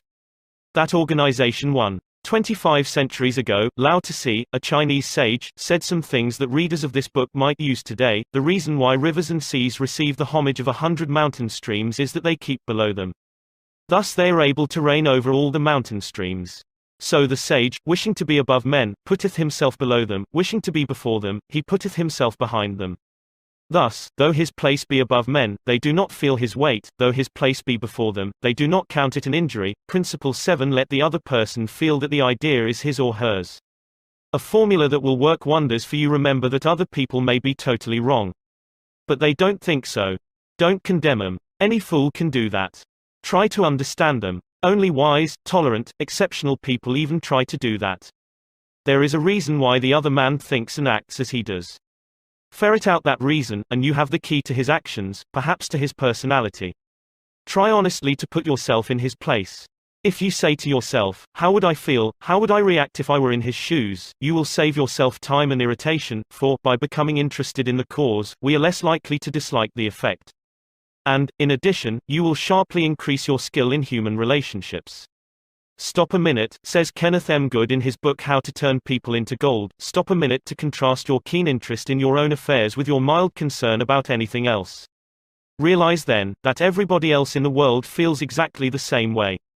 Then, along with Lincoln and Roosevelt, you will have grasped the only solid foundation for interpersonal relationships, namely, that success in dealing with people depends on a sympathetic grasp of the other person's viewpoint. Sam Douglas of Hempstead, New York, used to tell his wife that she spent too much time working on their lawn, pulling weeds, fertilizing, cutting the grass twice a week when the lawn didn't look any better than it had when they moved into their home 4 years earlier. Naturally, she was distressed by his remarks, and each time he made such remarks the balance of the evening was ruined. After taking our course, Mr. Douglas realized how foolish he had been all those years. It never occurred to him that she enjoyed doing that work and she might really appreciate a compliment on her diligence. One evening after dinner, his wife said she wanted to pull some weeds and invited him to keep her company. He first declined, but then thought better of it and went out after her and began to help her pull weeds. She was visibly pleased, and together they spent an hour in hard work and pleasant conversation. After that he often helped her with the gardening and complimented her on how fine the lawn looked, what a fantastic job she was doing with a yard where the soil was like concrete. Result, a happier life for both because he had learned to look at things from her point of view even if the subject was only weeds. In his book Getting Through to People, Dr. Gerald S. Nirenberg commented, "Cooperativeness in conversation is achieved when you show that you consider the other person's ideas and feelings as important as your own. Starting your conversation by giving the other person the purpose or direction of your conversation, governing what you say by what you would want to hear if you were the listener, and accepting his or her viewpoint will encourage the listener to have an open mind to your ideas." Dr. Gerald S. Nirenberg, Getting Through to People, Englewood Cliffs, N.J., Prentice Hall, 1963, p. 31. I have always enjoyed walking and riding in a park near my home. Like the Druids of ancient Gaul, I all but worship an oak tree, so I was distressed season after season to see the young trees and shrubs killed off by needless fires. These fires weren't caused by careless smokers. They were almost all caused by youngsters who went out to the park to go native and cook a frankfurter or an egg under the trees. Sometimes, these fires raged so fiercely that the fire department had to be called out to fight the conflagration. There was a sign on the edge of the park saying that anyone who started a fire was liable to fine and imprisonment, but the sign stood in an unfrequented part of the park, and few of the culprits ever saw it. A mounted policeman was supposed to look after the park, but he didn't take his duties too seriously, and the fires continued to spread season after season.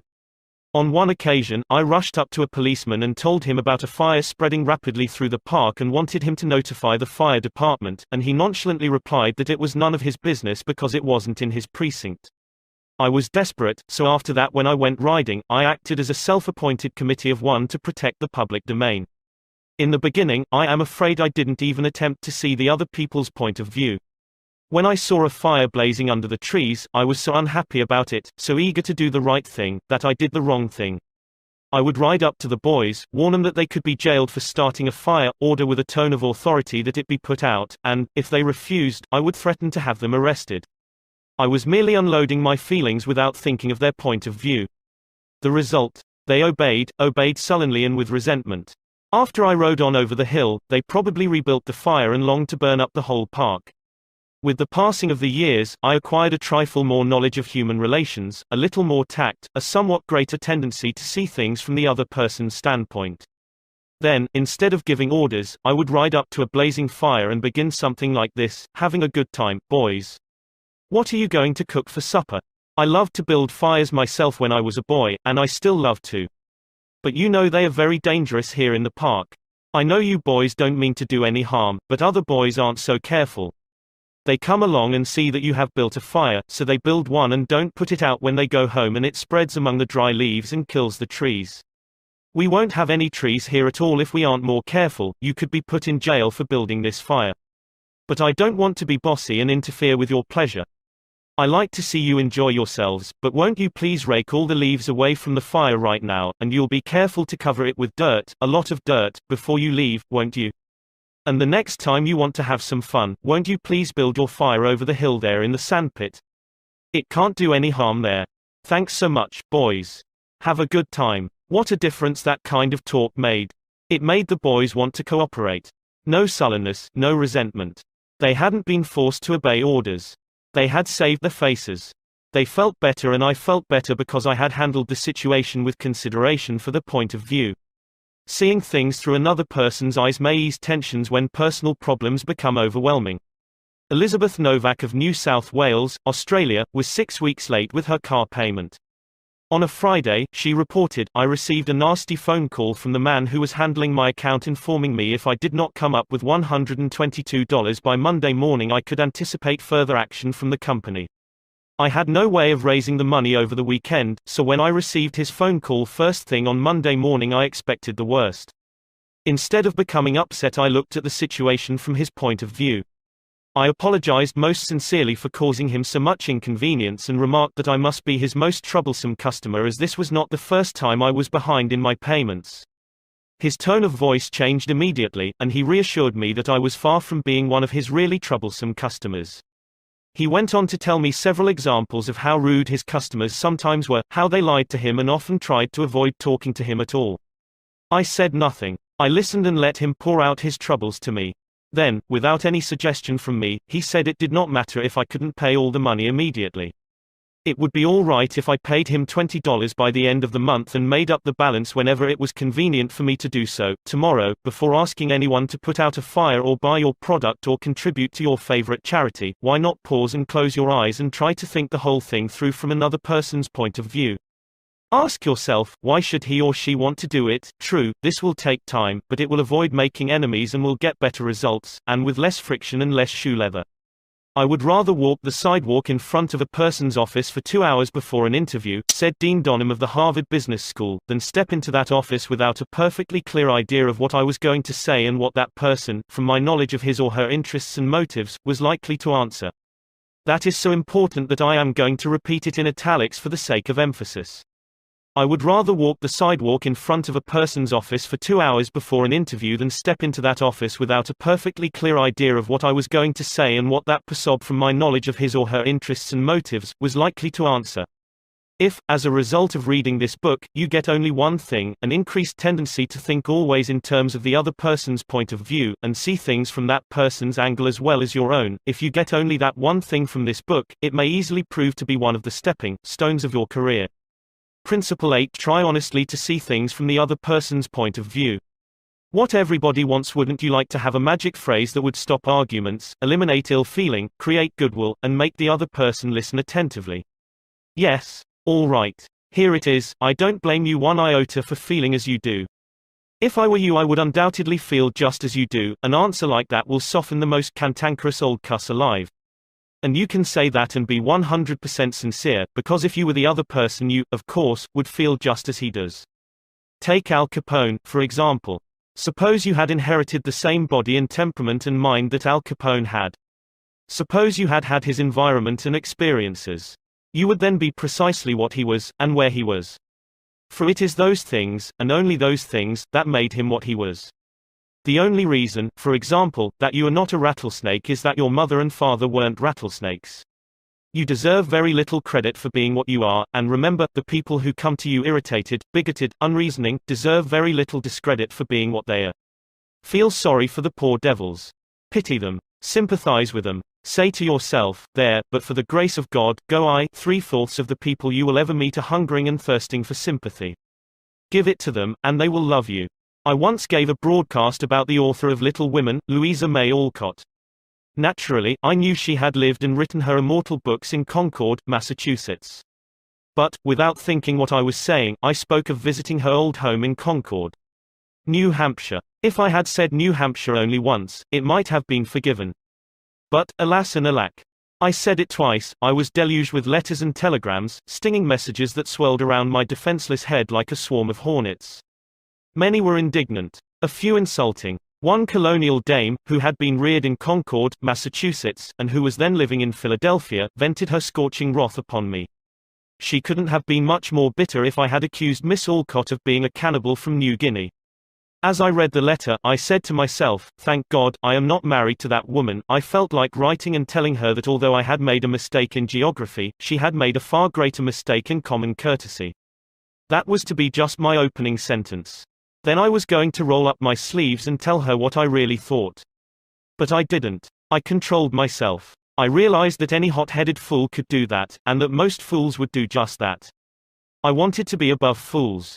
So I resolved to try to turn her hostility into friendliness. It would be a challenge, a sort of game one could play. I said to myself, after all, if I were she, I would probably feel just as she does, so I determined to sympathize with her viewpoint. The next time I was in Philadelphia, I called her on the telephone. The conversation went something like this: me, Mrs. So-and-so, you wrote me a letter a few weeks ago, and I want to thank you for it. She, in incisive, cultured, well-bred tones, to whom have I the honor of speaking? Me, I am a stranger to you. My name is Dale Carnegie. You listened to a broadcast I gave about Louisa May Alcott a few Sundays ago, and I made the unforgivable blunder of saying that she had lived in Concord, New Hampshire. It was a stupid blunder, and I want to apologize for it. It was so nice of you to take the time to write me. She, I am sorry, Mr. Carnegie, that I wrote as I did. I lost my temper. I must apologize. Me, no. You are not the one to apologize, I am. Any school child would have known better than to have said what I said. I apologized over the air the following Sunday, and I want to apologize to you personally now. She, I was born in Concord, Massachusetts. My family has been prominent in Massachusetts affairs for 2 centuries, and I am very proud of my native state. I was really quite distressed to hear you say that Miss Alcott had lived in New Hampshire. But I am really ashamed of that letter.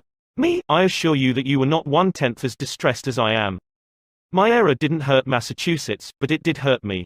It is so seldom that people of your standing and culture take the time to write people who speak on the radio, and I do hope you will write me again if you detect an error in my talks. She, you know, I really like very much the way you have accepted my criticism. You must be a very nice person. I should like to know you better. So, because I had apologized and sympathized with her point of view, she began apologizing and sympathizing with my point of view. I had the satisfaction of controlling my temper, the satisfaction of returning kindness for an insult. I got infinitely more real fun out of making her like me than I could ever have gotten out of telling her to go and take a jump in the Schuylkill River. Every man who occupies the White House is faced almost daily with thorny problems in human relations. President Taft was no exception, and he learned from experience the enormous chemical value of sympathy in neutralizing the acid of hard feelings.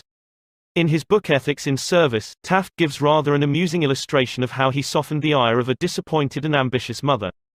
A lady in Washington, wrote Taft, whose husband had some political influence, came and labored with me for 6 weeks or more to appoint her son to a position.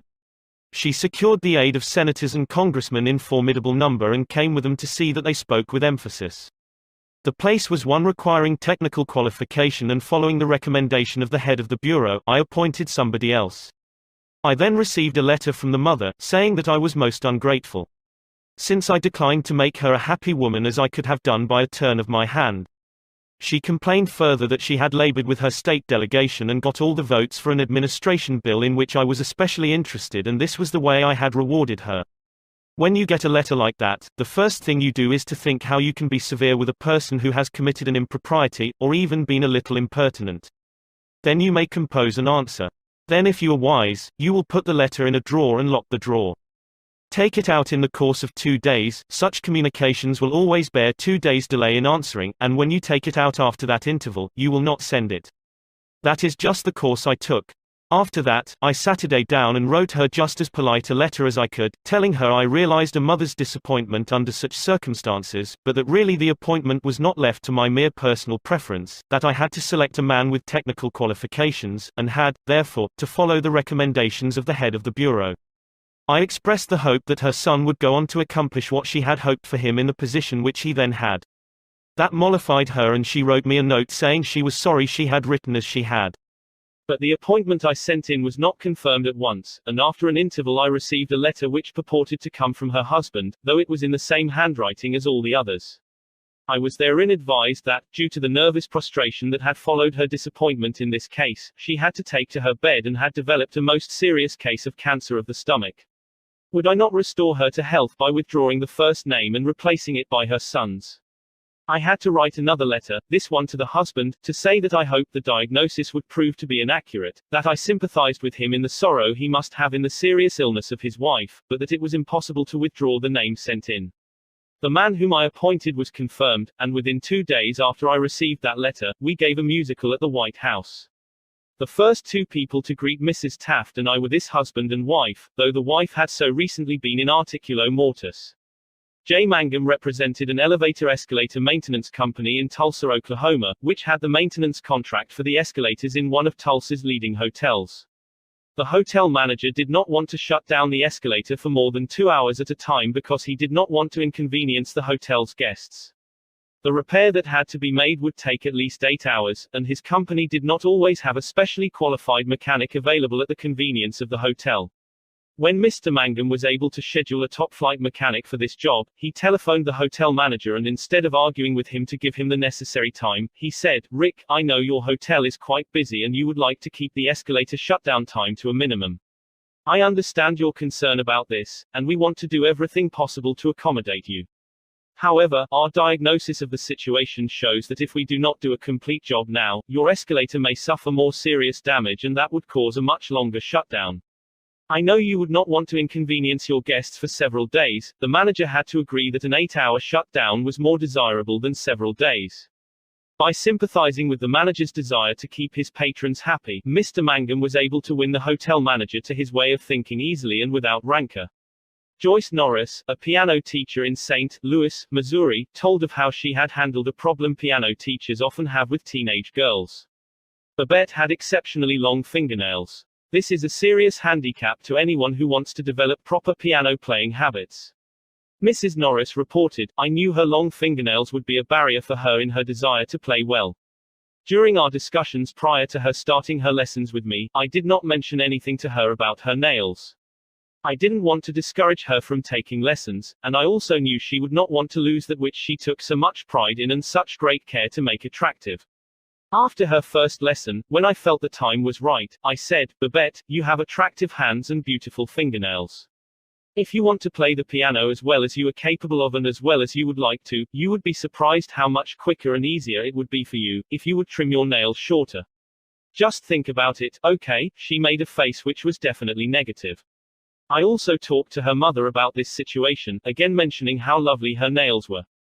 Another negative reaction. It was obvious that Babette's beautifully manicured nails were important to her. The following week Babette returned for her second lesson. Much to my surprise, the fingernails had been trimmed. I complimented her and praised her for making such a sacrifice. I also thanked her mother for influencing Babette to cut her nails. Her reply was, "Oh, I had nothing to do with it." Babette decided to do it on her own, and this is the first time she has ever trimmed her nails for anyone. Did Mrs. Norris threaten Babette? Did she say she would refuse to teach a student with long fingernails? No, she did not. She let Babette know that her fingernails were a thing of beauty and it would be a sacrifice to cut them. She implied, "I sympathize with you. I know it won't be easy, but it will pay off in your better musical development." Sol Hurrick was probably America's #1 impresario. For almost half a century he handled artists, such world-famous artists as Chaliapin, Isadora Duncan, and Pavlova.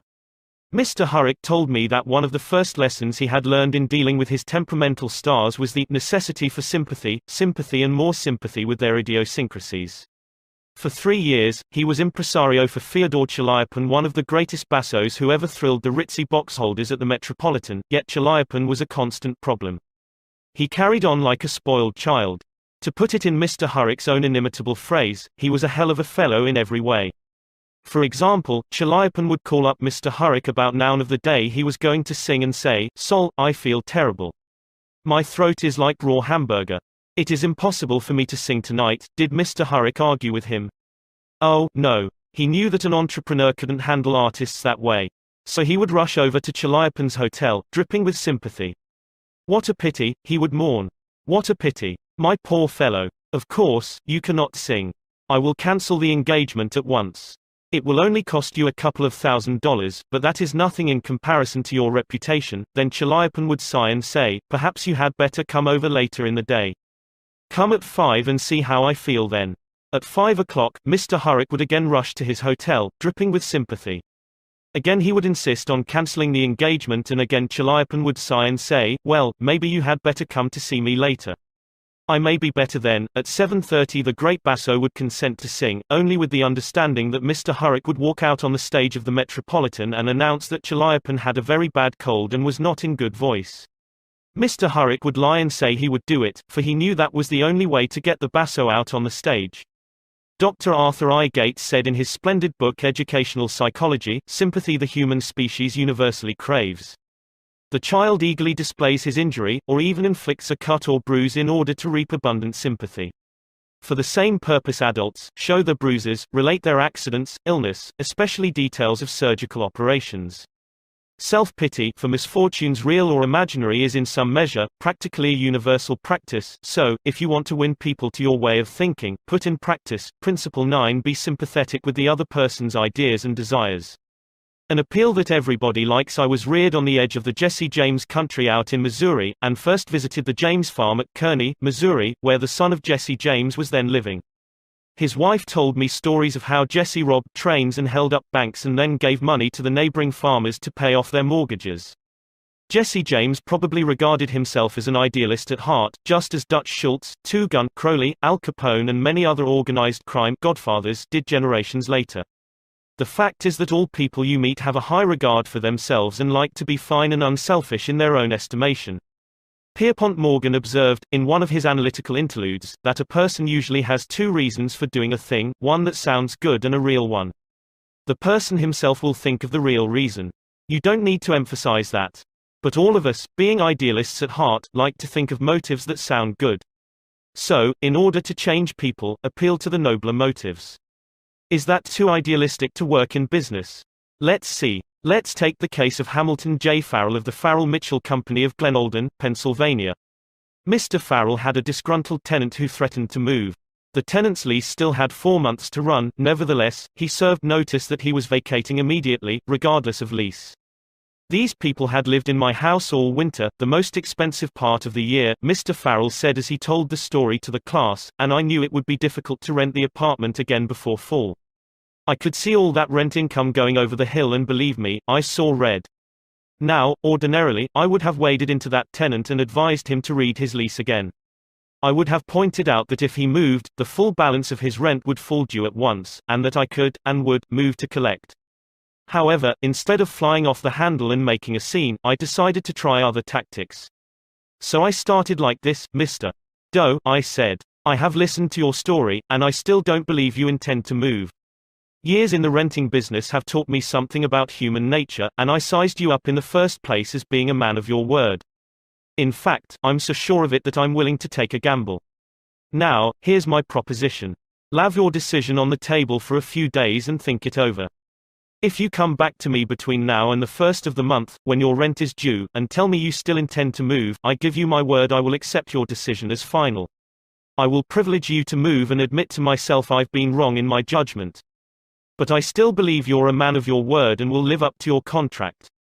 For after all, we are either men or monkeys, and the choice usually lies with ourselves. Well, when the new month came around, this gentleman came to see me and paid his rent in person. He and his wife had talked it over, he said, and decided to stay. They had concluded that the only honorable thing to do was to live up to their lease. When the late Lord Northcliffe found a newspaper using a picture of him which he didn't want published, he wrote the editor a letter. But did he say, "Please do not publish that picture of me anymore, I don't like it"? No, he appealed to a nobler motive. He appealed to the respect and love that all of us have for motherhood. He wrote, "Please do not publish that picture of me anymore. My mother doesn't like it." When John D. Rockefeller Jr. wished to stop newspaper photographers from snapping pictures of his children, he too appealed to the nobler motives. He didn't say, "I don't want the pictures published." No, he appealed to the desire, deep in all of us, to refrain from harming children. He said, "You know how it is, boys. You've got children yourselves, some of you. And you know it's not good for youngsters to get too much publicity." When Cyrus H. K. Curtis, the poor boy from Maine, was starting on his meteoric career, which was destined to make him millions as owner of the Saturday Evening Post and the Ladies' Home Journal, he couldn't afford to pay his contributors the prices that other magazines paid. He couldn't afford to hire first-class authors to write for money alone. So he appealed to their nobler motives. For example, he persuaded even Louisa May Alcott, the immortal author of Little Women, to write for him when she was at the flood tide of her fame, and he did it by offering to send a check for $100, not to her, but to her favorite charity. Right here the skeptic may say, "Oh, that stuff is all right for Northcliffe and Rockefeller or a sentimental novelist. But, I'd like to see you make it work with the tough babies I have to collect bills from." You may be right. Nothing will work in all cases, and nothing will work with all people. If you are satisfied with the results you are now getting, why change? If you are not satisfied, why not experiment? At any rate, I think you will enjoy reading this true story told by James L. Thomas, a former student of mine. 6 customers of a certain automobile company refused to pay their bills for servicing. None of the customers protested the entire bill, but each claimed that some one charge was wrong. In each case, the customer had signed for the work done, so the company knew it was right, and said so. That was the first mistake. Here are the steps the men in the credit department took to collect these overdue bills. Do you suppose they succeeded? 1. They called on each customer and told him bluntly that they had come to collect a bill that was long past due. 2. They made it very plain that the company was absolutely and unconditionally right, therefore he, the customer, was absolutely and unconditionally wrong. 3. They intimated that they, the company, knew more about automobiles than he could ever hope to know. So what was the argument about? 4. Result, they argued. Did any of these methods reconcile the customer and settle the account? You can answer that one yourself. At this stage of affairs, the credit manager was about to open fire with a battery of legal talent, when fortunately the matter came to the attention of the general manager. The manager investigated these defaulting clients and discovered that they all had the reputation of paying their bills promptly. Something was wrong here, something was drastically wrong about the method of collection. So he called in James L. Thomas and told him to collect these uncollectible accounts. Here, in his words, are the steps Mr. Thrumers took. My visit to each customer was likewise to collect a bill long past due, a bill that we knew was absolutely right. But I didn't say a word about that. I explained I had called to find out what it was the company had done, or failed to do. I made it clear that, until I had heard the customer's story, I had no opinion to offer. I told him the company made no claims to being infallible. I told him I was interested only in his car. And that he knew more about his car than anyone else in the world, that he was the authority on the subject. I let him talk, and I listened to him with all the interest and sympathy that he wanted, and had expected. Finally, when the customer was in a reasonable mood, I put the whole thing up to his sense of fair play. I appealed to the nobler motives. First, I said, I want you to know I also feel this matter has been badly mishandled. You've been inconvenienced and annoyed and irritated by one of our representatives. That should never have happened. I'm sorry and, as a representative of the company, I apologize. As I sat today here and listened to your side of the story, I could not help being impressed by your fairness and patience. And now, because you are fair-minded and patient, I am going to ask you to do something for me. It's something that you can do better than anyone else, something you know more about than anyone else. Here is your bill. I know it is safe for me to ask you to adjust it, just as you would do if you were the president of my company. I am going to leave it all up to you. Whatever you say goes. Did he adjust the bill? He certainly did, and got quite a kick out of it. The bills ranged from $150 to $400, but did the customer give himself the best of it? Yes, one of them did. One of them refused to pay a penny of the disputed charge, but the other 5 all gave the company the best of it. And here's the cream of the whole thing: we delivered new cars to all 6 of these customers within the next 2 years. Experience has taught me, says Mr. Thomas, that when no information can be secured about the customer, the only sound basis on which to proceed is to assume that he or she is sincere, honest, truthful and willing and anxious to pay the charges, once convinced they are correct. To put it differently and perhaps more clearly, people are honest and want to discharge their obligations.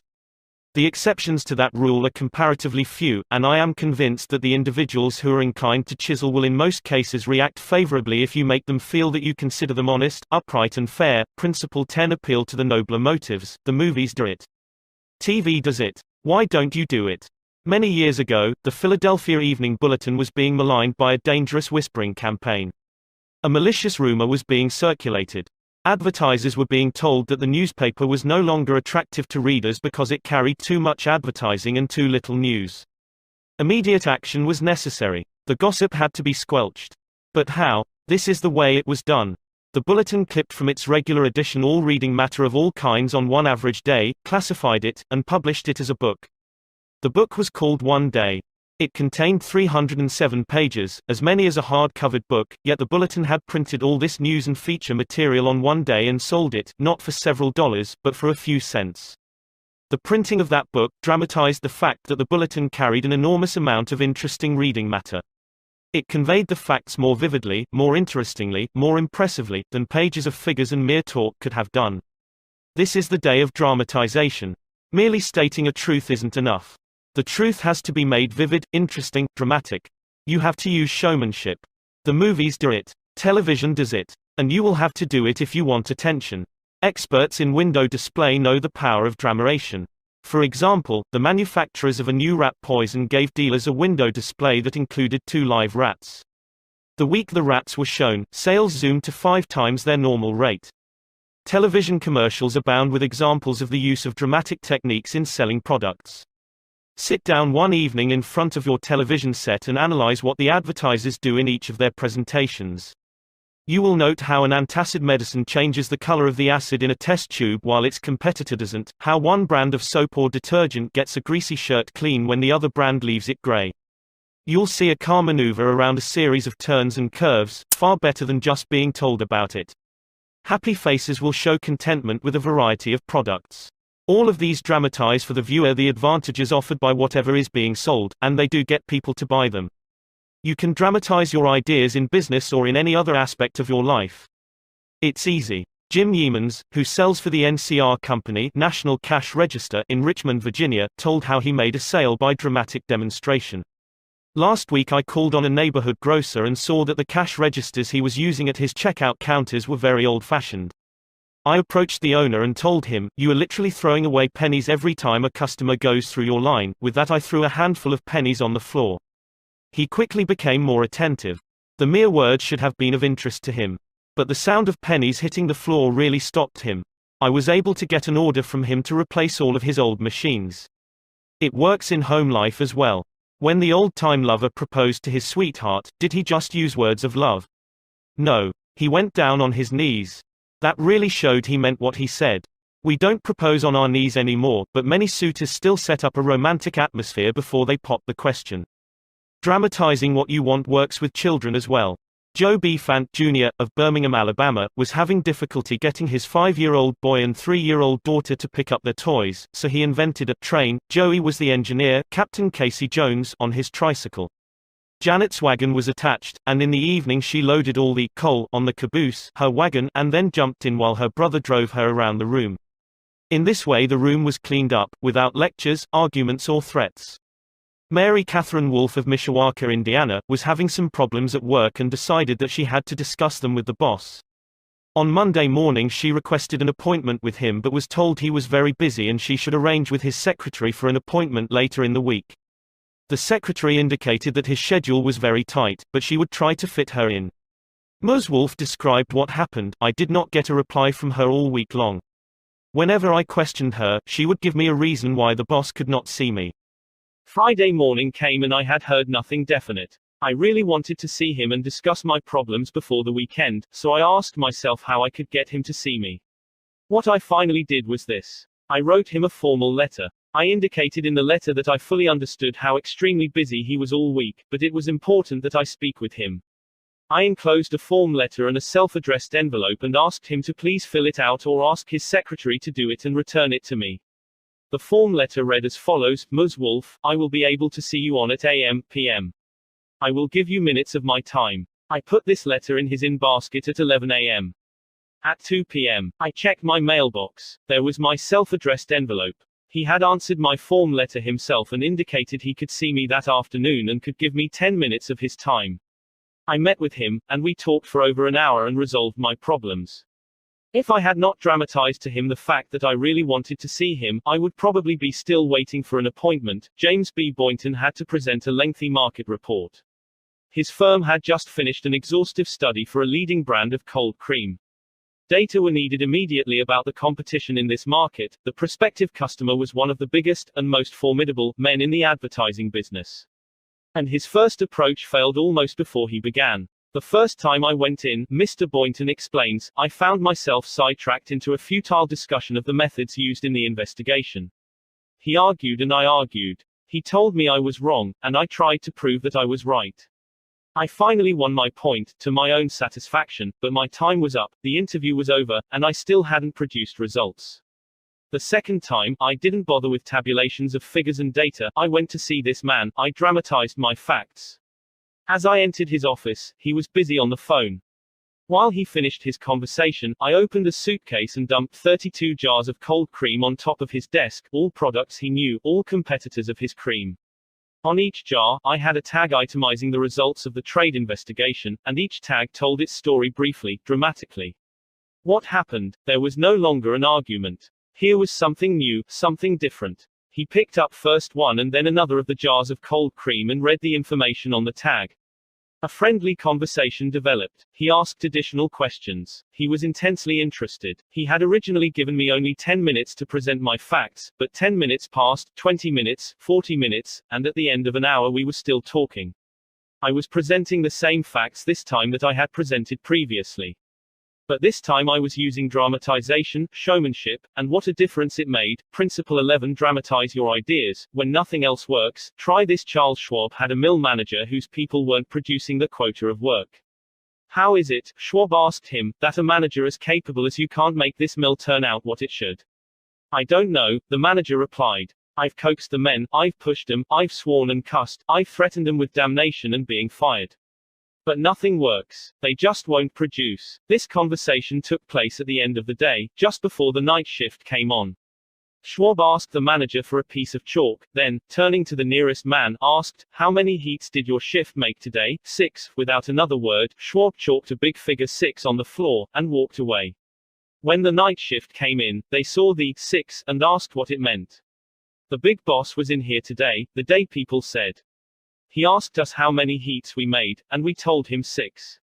He chalked it down on the floor. The next morning Schwab walked through the mill again. The night shift had rubbed out 6 and replaced it with a big 7. When the day shift reported for work the next morning, they saw a big 7 chalked on the floor. So the night shift thought they were better than the day shift, did they? Well, they would show the night shift a thing or two. The crew pitched in with enthusiasm, and when they quit that night, they left behind them an enormous, swaggering 10. Things were stepping up. Shortly this mill, which had been lagging way behind in production, was turning out more work than any other mill in the plant. The principle. Let Charles Schwab say it in his own words, the way to get things done, say Schwab, is to stimulate competition. I do not mean in a sordid, money-getting way, but in the desire to excel. The desire to excel. The challenge. Throwing down the gauntlet. An infallible way of appealing to people of spirit. Without a challenge, Theodore Roosevelt would never have been President of the United States. The Rough Rider, just back from Cuba, was picked for governor of New York State. The opposition discovered he was no longer a legal resident of the state, and Roosevelt, frightened, wished to withdraw. Then Thomas Collier Platt, then U.S. Senator from New York, threw down the challenge. Turning suddenly on Theodore Roosevelt, he cried in a ringing voice, "Is the hero of San Juan Hill a coward?" Roosevelt stayed in the fight, and the rest is history. A challenge not only changed his life, it had a real effect upon the future of his nation. All men have fears, but the brave put down their fears and go forward, sometimes to death, but always to victory, was the motto of the King's Guard in ancient Greece. What greater challenge can be offered than the opportunity to overcome those fears? When Al Smith was governor of New York, he was up against it. Sing Sing, at the time the most notorious penitentiary west of Devil's Island, was without a warden. Scandals had been sweeping through the pristine walls, scandals and ugly rumors. Smith needed a strong man to rule Sing Sing, an iron man. But who? He sent for Lewis E. Laws of New Hampton. "How about going up to take charge of Sing Sing?" he said jovially when Laws stood before him.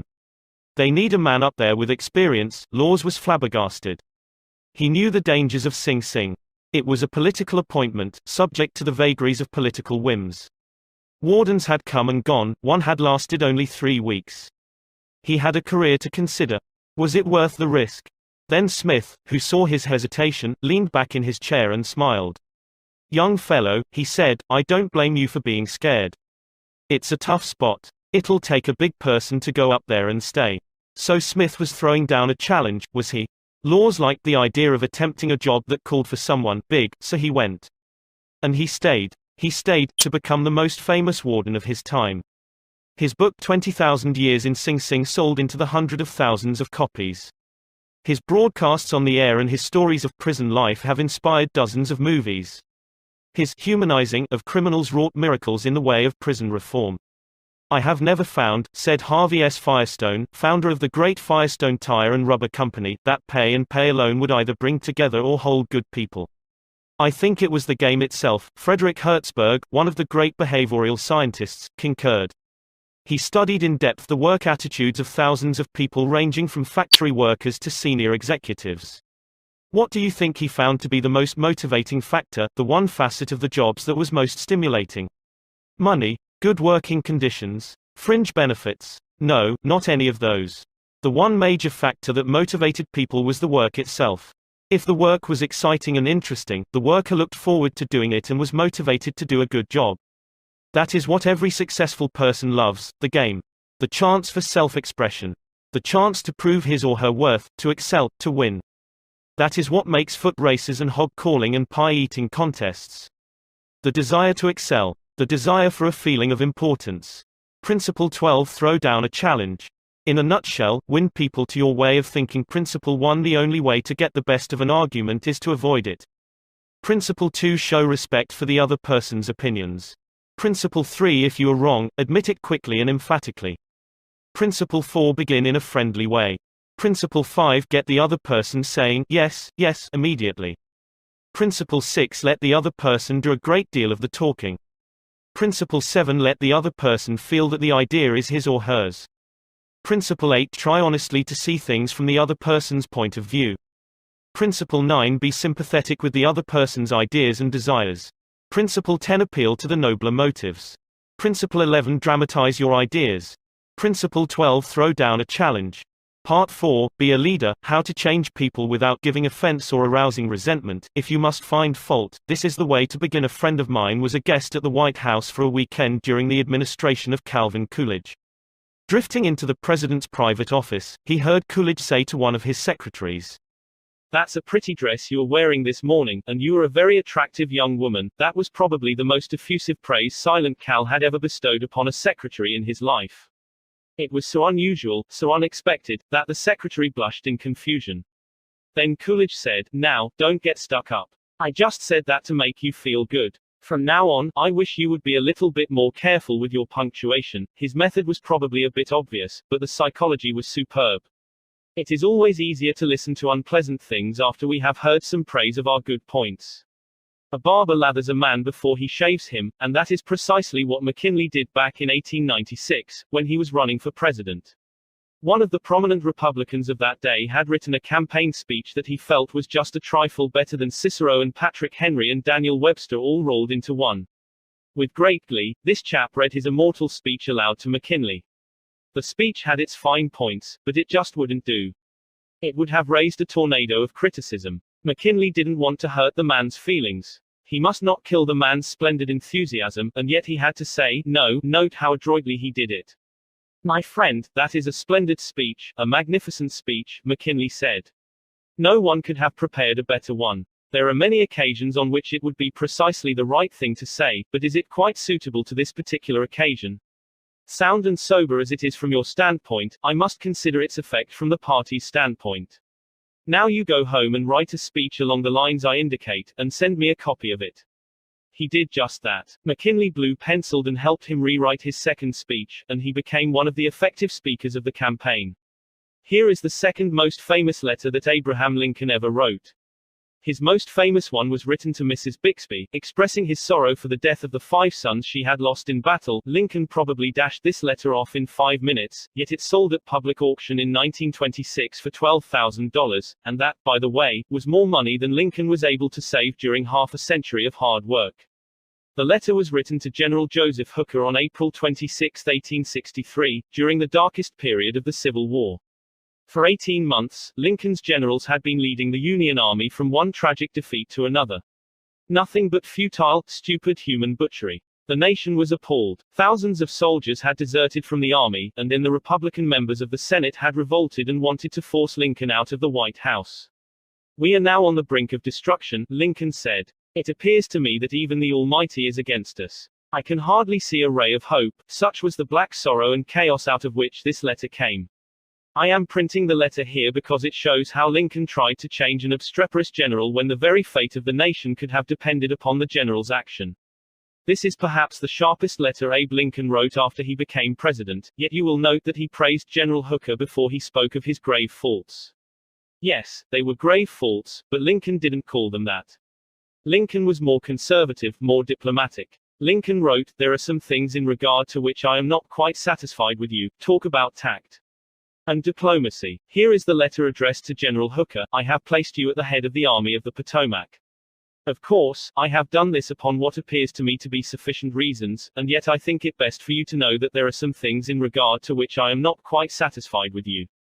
I believe you to be a brave and skillful soldier, which, of course, I like. I also believe you do not mix politics with your profession, in which you are right. You have confidence in yourself, which is a valuable if not an indispensable quality. You are ambitious, which, within reasonable bounds, does good rather than harm, but I think that during General Burnside's command of the army you have taken counsel of your ambition and thwarted him as much as you could, in which you did a great wrong to the country and to a most meritorious and honorable brother officer. I have heard, in such a way as to believe it, of your recently saying that both the army and the government needed a dictator. Of course, it was not for this, but in spite of it, that I have given you command. Only those generals who gain successes can set up as dictators. What I now ask of you is military success, and I will risk the dictatorship. The government will support you to the utmost of its ability, which is neither more nor less than it has done and will do for all commanders. I much fear that the spirit which you have aided to infuse into the army, of criticizing the commander and withholding confidence from him, will now turn upon you. I shall assist you, as far as I can, to put it down. Neither you nor Napoleon, if he were alive again, could get any good out of an army while such spirit prevails in it, and now beware of rashness. Beware of rashness, but with energy and sleepless vigilance go forward and give us victories. You are not a Coolidge, a McKinley or a Lincoln. You want to know whether this philosophy will operate for you in everyday business contacts. Will it? Let's see. Let's take the case of W.P. Gore of the Walk Company, Philadelphia. The Walk Company had contracted to build and complete a large office building in Philadelphia by a certain specified date. Everything was going along well, the building was almost finished, when suddenly the subcontractor making the ornamental bronze work to go on the exterior of this building declared that he couldn't make delivery on schedule. What? An entire building held up. Heavy penalties. Distressing losses. All because of one man. Long-distance telephone calls. Arguments. Heated conversations. All in vain. Then Mr. Gore was sent to New York to beard the bronze lion in his den. Do you know you are the only person in Brooklyn with your name? Mr. Gore asked the president of the subcontracting firm shortly after they were introduced. The president was surprised. No, I didn't know that. Well, said Mr. Gore, when I got off the train this morning, I looked in the telephone book to get your address, and you're the only person in the Brooklyn phone book with your name. I never knew that, the subcontractor said. He checked the phone book with interest. Well, it's an unusual name, he said proudly. My family came from Holland and settled in New York almost 200 years ago. He continued to talk about his family and his ancestors for several minutes. When he finished that, Mr. Gore complimented him on how large a plant he had and compared it favorably with a number of similar plants he had visited. It is one of the cleanest and neatest bronze factories I ever saw, said Gore. I've spent a lifetime building up this business, the subcontractor said, and I am rather proud of it. Would you like to take a look around the factory? During this tour of inspection, Mr. Gore complimented the other man on his system of fabrication and told him how and why it seemed superior to those of some of his competitors. Gore commented on some unusual machines, and the subcontractor announced that he himself had invented those machines. He spent considerable time showing Gore how they operated and the superior work they turned out. He insisted on taking his visitor to lunch. So far, mind you, not a word had been said about the real purpose of Gore's visit. After lunch, the subcontractor said, now, to get down to business. Naturally, I know why you're here. I didn't expect that our meeting would be so enjoyable. You can go back to Philadelphia with my promise that your material will be fabricated and shipped, even if other orders have to be delayed. Mr. Gore got everything that he wanted without even asking for it. The material arrived on time, and the building was completed on the day the completion contract specified. Would this have happened had Mr. Gore used the hammer and dynamite method generally employed on such occasions? Dorothy Wróblewski, a branch manager of the Fort Monmouth, New Jersey, Federal Credit Union, reported to one of our classes how she was able to help one of her employees become more productive. We recently hired a young lady as a teller trainee. Her contact with our customers was very good.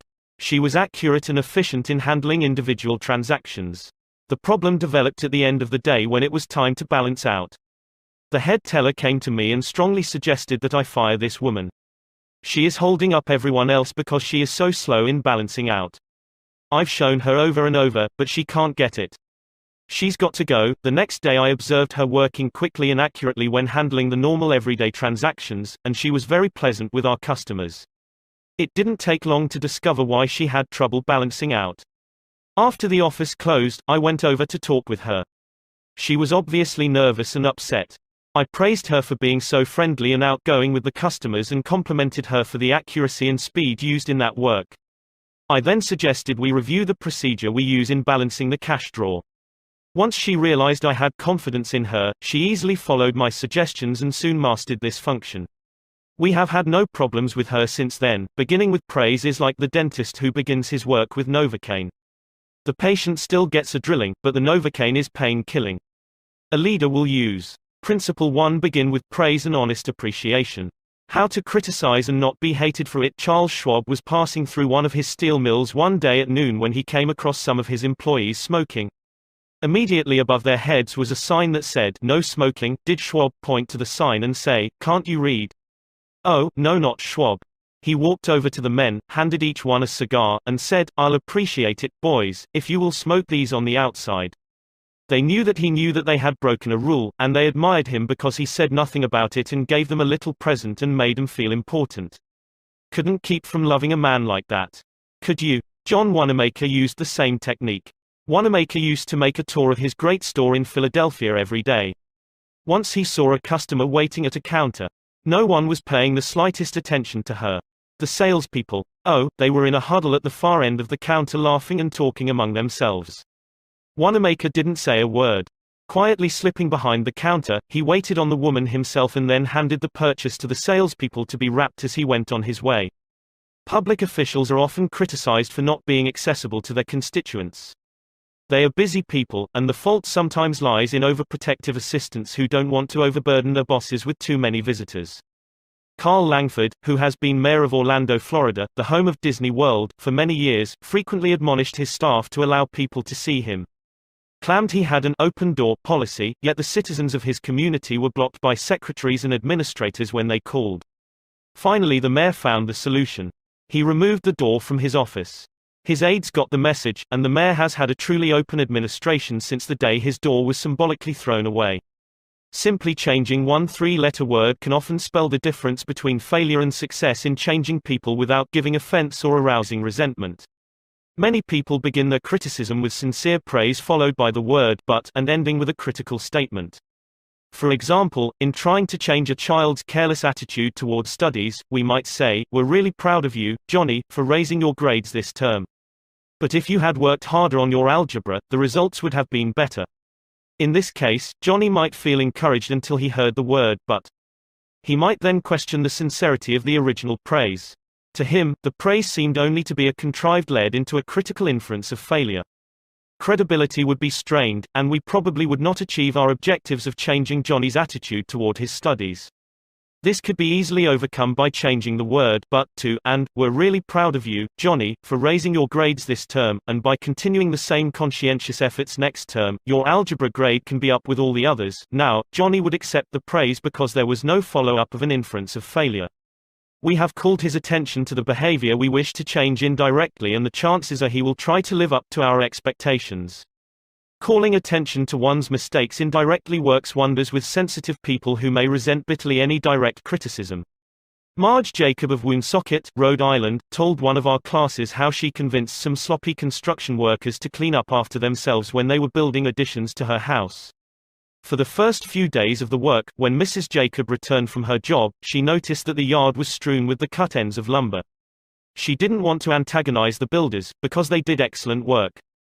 So after the workers had gone home, she and her children picked up and neatly piled all the lumber debris in a corner.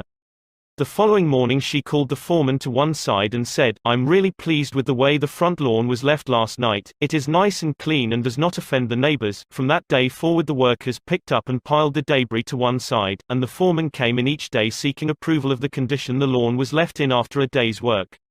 One of the major areas of controversy between members of the Army Reserves and their regular Army trainers is haircuts. The reservists consider themselves civilians, which they are most of the time, and resent having to cut their hair short. Master Sergeant Harley Kaiser of the 542nd USAR School addressed himself to this problem when he was working with a group of reserve non-commissioned officers. As an old-time regular Army Master Sergeant, he might have been expected to yell at his troops and threaten them. Instead he chose to make his point indirectly. "Gentlemen," he started, "you are leaders. You will be most effective when you lead by example. You must be the example for your men to follow. You know what the Army regulations say about haircuts. I am going to get my hair cut today, although it is still much shorter than some of yours. You look at yourself in the mirror, and if you feel you need a haircut to be a good example, we'll arrange time for you to visit the post barbership." The result was predictable. Several of the candidates did look in the mirror and went to the barbershop that afternoon and received regulation haircuts. Sergeant Kaiser commented the next morning that he already could see the development of leadership qualities in some of the members of the squad. On March 8, 1887, the eloquent Henry Ward Beecher died. The following Sunday, Lyman Abbott was invited to speak in the pulpit left silent by Beecher's passing. Eager to do his best, he wrote, rewrote and polished his sermon with the meticulous care of a Flaubert. Then he read it to his wife. It was poor, as most written speeches are. She might have said, if she had had less judgment, "Lyman, that is terrible. That'll never do. You'll put people to sleep. It reads like an encyclopedia. You ought to know better than that after all the years you have been preaching. For heaven's sake, why don't you talk like a human being? Why don't you act natural? You'll disgrace yourself if you ever read that stuff." That's what she might have said. And, if she had, you know what would have happened. And she knew too. So, she merely remarked that it would make an excellent article for the North American Review. In other words, she praised it and at the same time subtly suggested that it wouldn't do as a speech. Lyman Abbott saw the point, tore up his carefully prepared manuscript and preached without even using notes. An effective way to correct others' mistakes is: Principle 2. Call attention to people's mistakes indirectly when necessary. Talk about your own mistakes. My niece, Josephine Carnegie, had come to New York to be my secretary. She was 19, had graduated from high school 3 years previously, and her business experience was a trifle more than zero. She became one of the most proficient secretaries west of Suez, but in the beginning, she was, well, susceptible to improvement. One day when I started to criticize her, I said to myself, just a minute, Dale Carnegie, just a minute. You are twice as old as Josephine. You have had 10,000 times as much business experience. How can you possibly expect her to have your viewpoint, your judgment, your initiative, mediocre though they may be? And just a minute, Dale, what were you doing at 19? Remember the asinine mistakes and blunders you made. Remember the time you did this, and that. After thinking the matter over, honestly and impartially, I concluded that Josephine's batting average at 19 was better than mine had been, and that, I'm sorry to confess, isn't paying Josephine much of a compliment. So, after that, when I wanted to call Josephine's attention to a mistake, I used to begin by saying, "You have made a mistake, Josephine, but the Lord knows, it's no worse than many I have made. You were not born with judgment. That comes only with experience, and you are better than I was at your age. I have been guilty of so many stupid, silly things myself, I have very little inclination to criticize you or anyone. But don't you think it would have been wiser if you had done so and so? It isn't nearly so difficult to listen to a recital of your faults if the person criticizing begins by humbly admitting that he, too, is far from impeccable. E.G. Dilliston, an engineer in Brandon, Manitoba, Canada, was having problems with his new secretary. Letters he dictated were coming to his desk for signature with 2 or 3 spelling mistakes per page. Mr. Dilliston reported how he handled this. Like many engineers, I have not been noted for my excellent English or spelling. For years I have kept a little black thumb index book for words I had trouble spelling. When it became apparent that merely pointing out the errors was not going to cause my secretary to do more proofreading and dictionary work, I resolved to take another approach. When the next letter came to my attention that had errors in it, I sat down with the typist and said, "Somehow this word doesn't look right. It's one of the words I always have had trouble with. That's the reason I started this spelling book of mine." I opened the book to the appropriate page. Yes, here it is. I'm very conscious of my spelling now because people do judge us by our letters and misspellings make us look less professional. I don't know whether she copied my system or not, but since that conversation, her frequency of spelling errors has been significantly reduced. The polished Prince Bernhard von Below learned the sharp necessity of doing this back in 1909. Von Below was then the Imperial Chancellor of Germany, and on the throne sat Wilhelm II. Wilhelm, the haughty, Wilhelm the arrogant, Wilhelm, the last of the German Kaisers, building an army and navy that he boasted could whip their weight in wildcats. Then an astonishing thing happened. The Kaiser said things, incredible things, things that rocked the continent and started a series of explosions heard around the world. To make matters infinitely worse, the Kaiser made silly, egotistical, absurd announcements in public. He made them while he was a guest in England, and he gave his royal permission to have them printed in the Daily Telegraph. For example, he declared that he was the only German who felt friendly toward the English, that he was constructing a navy against the menace of Japan, that he, and he alone, had saved England from being humbled in the dust by Russia and France, that it had been his campaign plan that enabled England's Lord Roberts to defeat the Boers in South Africa, and so on and on. No other such amazing words had ever fallen from the lips of a European king in peacetime within 100 years. The entire continent buzzed with the fury of a hornet's nest. England was incensed. German statesmen were aghast. And in the midst of all this consternation, the Kaiser became panicky and suggested to Prince von Below, the Imperial Chancellor, that he take the blame. Yes, he wanted von Below to announce that it was all his responsibility, that he had advised his monarch to say these incredible things. But Your Majesty, von Below protested, it seems to me utterly impossible that anybody either in Germany or England could suppose me capable of having advised Your Majesty to say any such thing. The moment those words were out of von Below's mouth, he realized he had made a grave mistake. The Kaiser blew up. "You consider me a donkey," he shouted, "capable of blunders you yourself could never have committed." Von Belows knew that he ought to have praised before he condemned, but since that was too late, he did the next best thing. He praised after he had criticized. And it worked a miracle. I'm far from suggesting that, he answered respectfully. Your Majesty surpasses me in MANV respects, not only of course, in naval and military knowledge but above all, in natural science. I have often listened in admiration when Your Majesty explained the barometer, or wireless telegraphy, or the Röntgen rays. I am shamefully ignorant of all branches of natural science, have no notion of chemistry or physics, and am quite incapable of explaining the simplest of natural phenomena. But, von Ballow continued, in compensation, I possess some historical knowledge and perhaps certain qualities useful in politics, especially in diplomacy. The Kaiser beamed. Von Bülow had praised him. Von Ballow had exalted him and humbled himself. The Kaiser could forgive anything after that.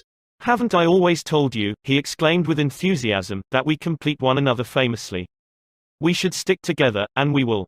He shook hands with von Ballow, not once, but several times.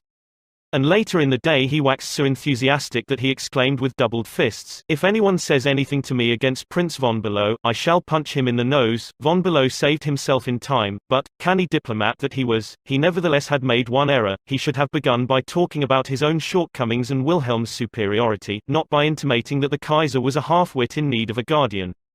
If a few sentences humbling oneself and praising the other party can turn a haughty, insulted Kaiser into a staunch friend, imagine what humility and praise can do for you and me in our daily contacts.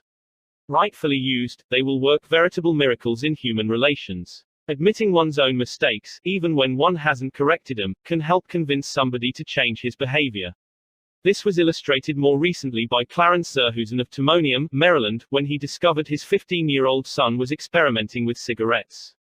Naturally, I didn't want David to smoke, Mr. Zerhusen told us, but his mother and I smoked cigarettes. We were giving him a bad example all the time. I explained to Dave how I started smoking at about his age and how the nicotine had gotten the best of me and now it was nearly impossible for me to stop. I reminded him how irritating my cough was and how he had been after me to give up cigarettes not many years before. I didn't exhort him to stop or make threats or warn him about the dangers. All I did was point out how I was hooked on cigarettes and what it had meant to me. He thought about it for a while and decided he wouldn't smoke until he had graduated from high school. As the years went by, David never did start smoking and has no intention of ever doing so. As a result of that conversation, I made the decision to stop smoking cigarettes myself, and with the support of my family, I have succeeded. A good leader follows this principle. Principle 3: talk about your own mistakes before criticizing the other person. No one likes to take orders. I once had the pleasure of dining with Miss Ida Tarbell, the Dean of American Biographers. When I told her I was writing this book, we began discussing this all-important subject of getting along with people, and she told me that while she was writing her biography of Owen D. Young, she interviewed a man who had Saturday for 3 years in the same office with Mr. Young. This man declared that during all that time he had never heard Owen D. Young give a direct order to anyone. He always gave suggestions, not orders. Owen D. Young never said, for example, do this or do that, or don't do this or don't do that. He would say, you might consider this, or, do you think that would work? Frequently he would say, after he had dictated a letter, what do you think of this? In looking over a letter of one of his assistants, he would say, maybe if we were to phrase it this way it would be better. He always gave people the opportunity to do things themselves. He never told his assistants to do things, he let them do them, let them learn from their mistakes. A technique like that makes it easy for a person to correct errors. A technique like that saves a person's pride and gives him or her a feeling of importance. It encourages cooperation instead of rebellion. Resentment caused by a brash order may last a long time even if the order was given to correct an obviously bad situation. Dan Santarelli, a teacher at a vocational school in Wyoming, Pennsylvania, told one of our classes how one of his students had blocked the entranceway to one of the school's shops by illegally parking his car in it. One of the other instructors stormed into the classroom and asked in an arrogant tone, whose car is blocking the driveway? When the student who owned the car responded, the instructor screamed, move that car and move it right now, or I'll wrap a chain around it and drag it out of there. Now that student was wrong. The car should not have been parked there. But from that day on, not only did that student resent the instructor's action, but all the students in the class did everything they could to give the instructor a hard time and make his job unpleasant. How could he have handled it differently? If he had asked in a friendly way, whose car is in the driveway, and then suggested that if it were moved, other cars could get in and out. The student would have gladly moved it and neither he nor his classmates would have been upset and resentful. Asking questions not only makes an order more palatable, it often stimulates the creativity of the persons whom you ask. People are more likely to accept an order if they have had a part in the decision that caused the order to be issued. When Ian MacDonald of Johannesburg, South Africa, the general manager of a small manufacturing plant specializing in precision machine parts, had the opportunity to accept a very large order, he was convinced that he would not meet the promised delivery date. The work already scheduled in the shop and the short completion time needed for this order made it seem impossible for him to accept the order. Instead of pushing his people to accelerate their work and rush the order through, he called everybody together, explained the situation to them, and told them how much it would mean to the company and to them if they could make it possible to produce the order on time. Then he started asking questions. Is there anything we can do to handle this order? Can anyone think of different ways to process it through the shop that will make it possible to take the order? Is there any way to adjust our hours or personnel assignments that would help? The employees came up with many ideas and insisted that he take the order. They approached it with a "we can do it" attitude, and the order was accepted, produced and delivered on time.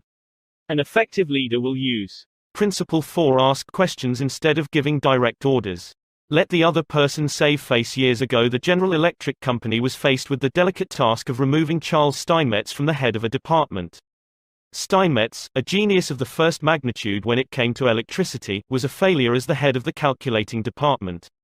Yet the company didn't dare offend the man. He was indispensable, and highly sensitive. So they gave him a new title. They made him consulting engineer of the General Electric Company, a new title for work he was already doing, and let someone else head up the department. Steinmetz was happy. So were the officers of GE. They had gently maneuvered their most temperamental star, and they had done it without a storm, by letting him save face.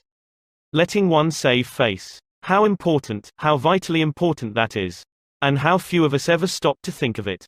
We ride roughshod over the feelings of others, getting our own way, finding fault, issuing threats, criticizing a child or an employee in front of others, without even considering the hurt to the other person's pride.